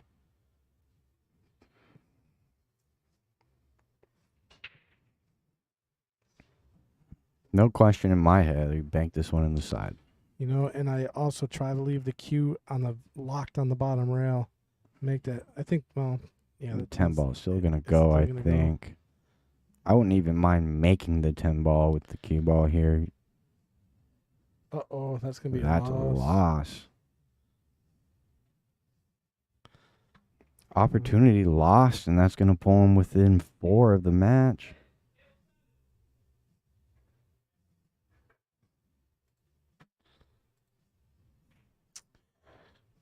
Interesting.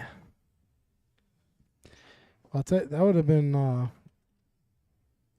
what, 4 all the way to 6 in a row. So Art needs to really start putting them together here.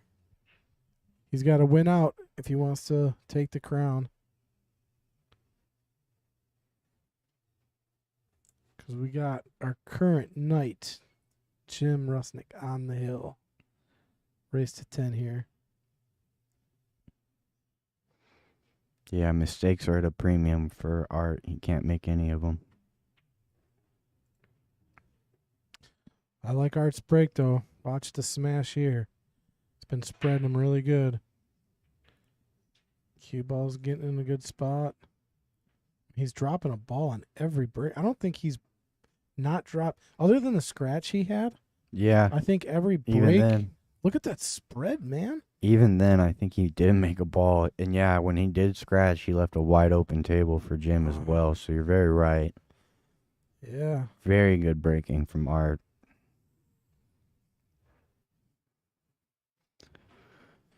You got the 310 to worry about in this rack, and that's it. Everything else is wide open. He might, Take that 10 right now. pretty sure he got on the 10. It's close by the 3. Probably would have liked to draw half an inch or so, but This could he's be, just fine. yeah, that 12 goes in between the 6-9 or the side. Or get on the 15 and go to the 9. Yeah, he's going to have to play a 12 here. This is going to get a little tricky. He missed it. Man. Yeah, he's breaking so well. It's almost like every rack, I mean, potentially could be a run. And then just a little minor error. Because now it's definitely runnable for Jim here. He's going to have some trouble on the 6 maybe. And look, this is the difference between these two players is that they're both high pace, but Jim is going to take his time looking at the table, even especially to start with. You see Jim do that a lot. You know, he analyzes what he's got before he jumps in. And so I really think that benefits Jim because he sees potential errors before they happen, and he picks a run out due to that. Yeah, Dio just said in the comments as well, shoots fast. Yeah, he's high-paced player. So we call it a rhythm player. He plays rhythm, but, you know, it's good. He shoots well when he's doing it. You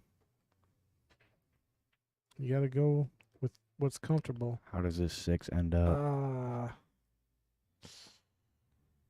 Ooh, actually, Could use 6 in the slow. side for the cheddar.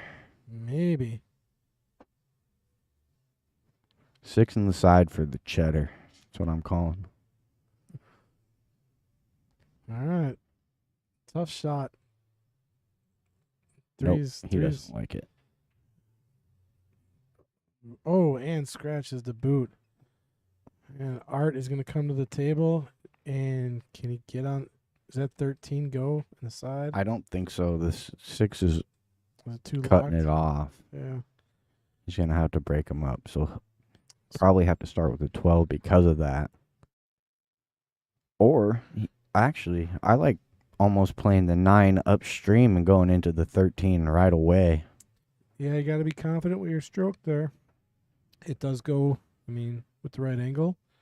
Does bust. And the good thing about that shot is you got options after you break it out. You got the 12 sitting there and a 15. Right. I really like it, unless it goes. Unless it goes. So it does go, it looks like. Yep. There we go. But even if it does go, it's hard to get back on the 9. Maybe he took another look at it. Maybe it doesn't go.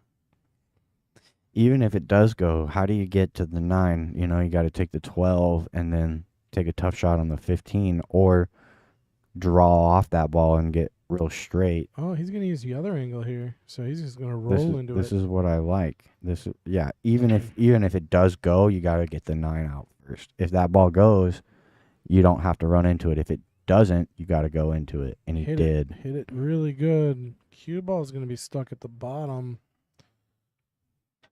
I mean, he's got a shot on the 12. It's not an easy one. He's on the rail. Hit it, go. Watch out. He's okay. He didn't scratch, I should say. This is a big opportunity. The 3 ball is going to be a problem because it doesn't go by the 12. He's going to have to somehow find a way to get that 3 ball upstream or to the side pocket.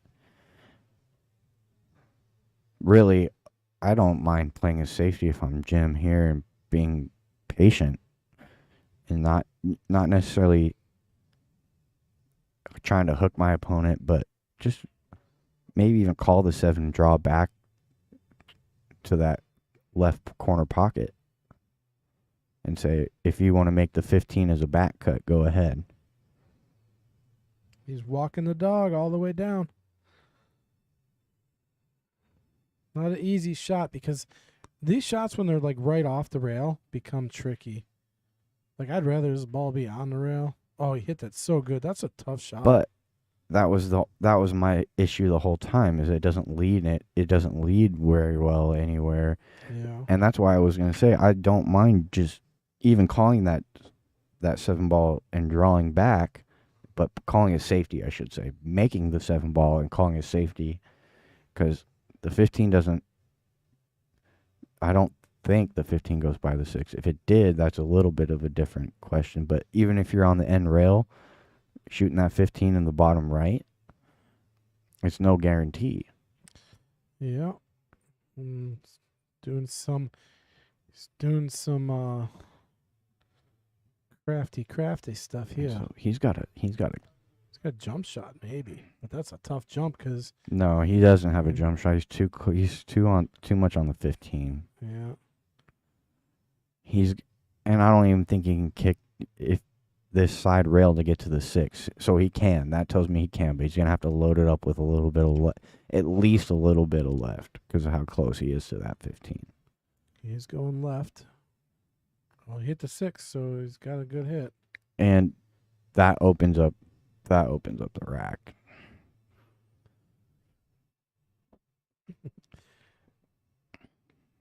$12, $13, $15, $8.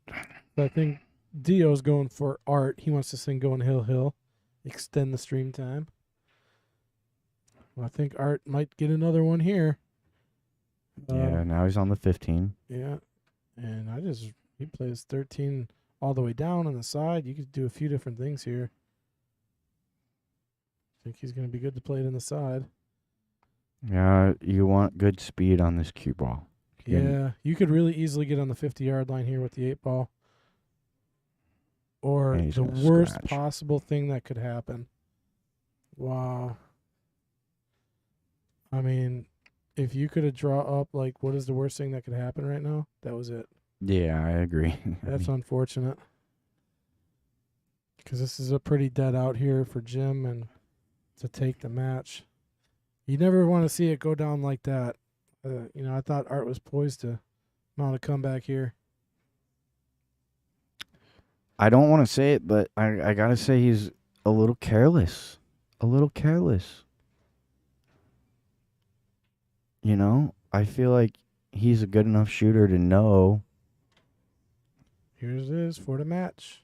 that you can't, and not just that mistake, but I feel like he was just a little bit careless in the match, And starting with that 6 ball that he missed at the end of the rack where it was straight out, and he left the cue ball on the rail with the 6 all the way up table, and he missed it. All right, well, that's going to end our stream for the day. Kyle, always Yes, a sir. pleasure, my friend. Always a pleasure. We'll be back next Sunday. You going to be back next Sunday? Yeah, I'll be here. And you'll be here Saturday for the tournament? I'll be here. Sweet. So, yeah, guys, join us Saturday next week on the 11th. Queue it up tournament. Come out and play. There's 20 spots left. Hit up Michael Taylor on Facebook, and we'll be back on Friday, King of the Hill. We got an awesome match coming at you. Don't know if I can say who it is, but I'm looking forward to them coming to play. J-Fed's still in it. Yeah, I know J-Fed's that. still here. We He's know always- that. Always fun to watch. So, come for the fireworks, guys. We will see you all next week. Thank you.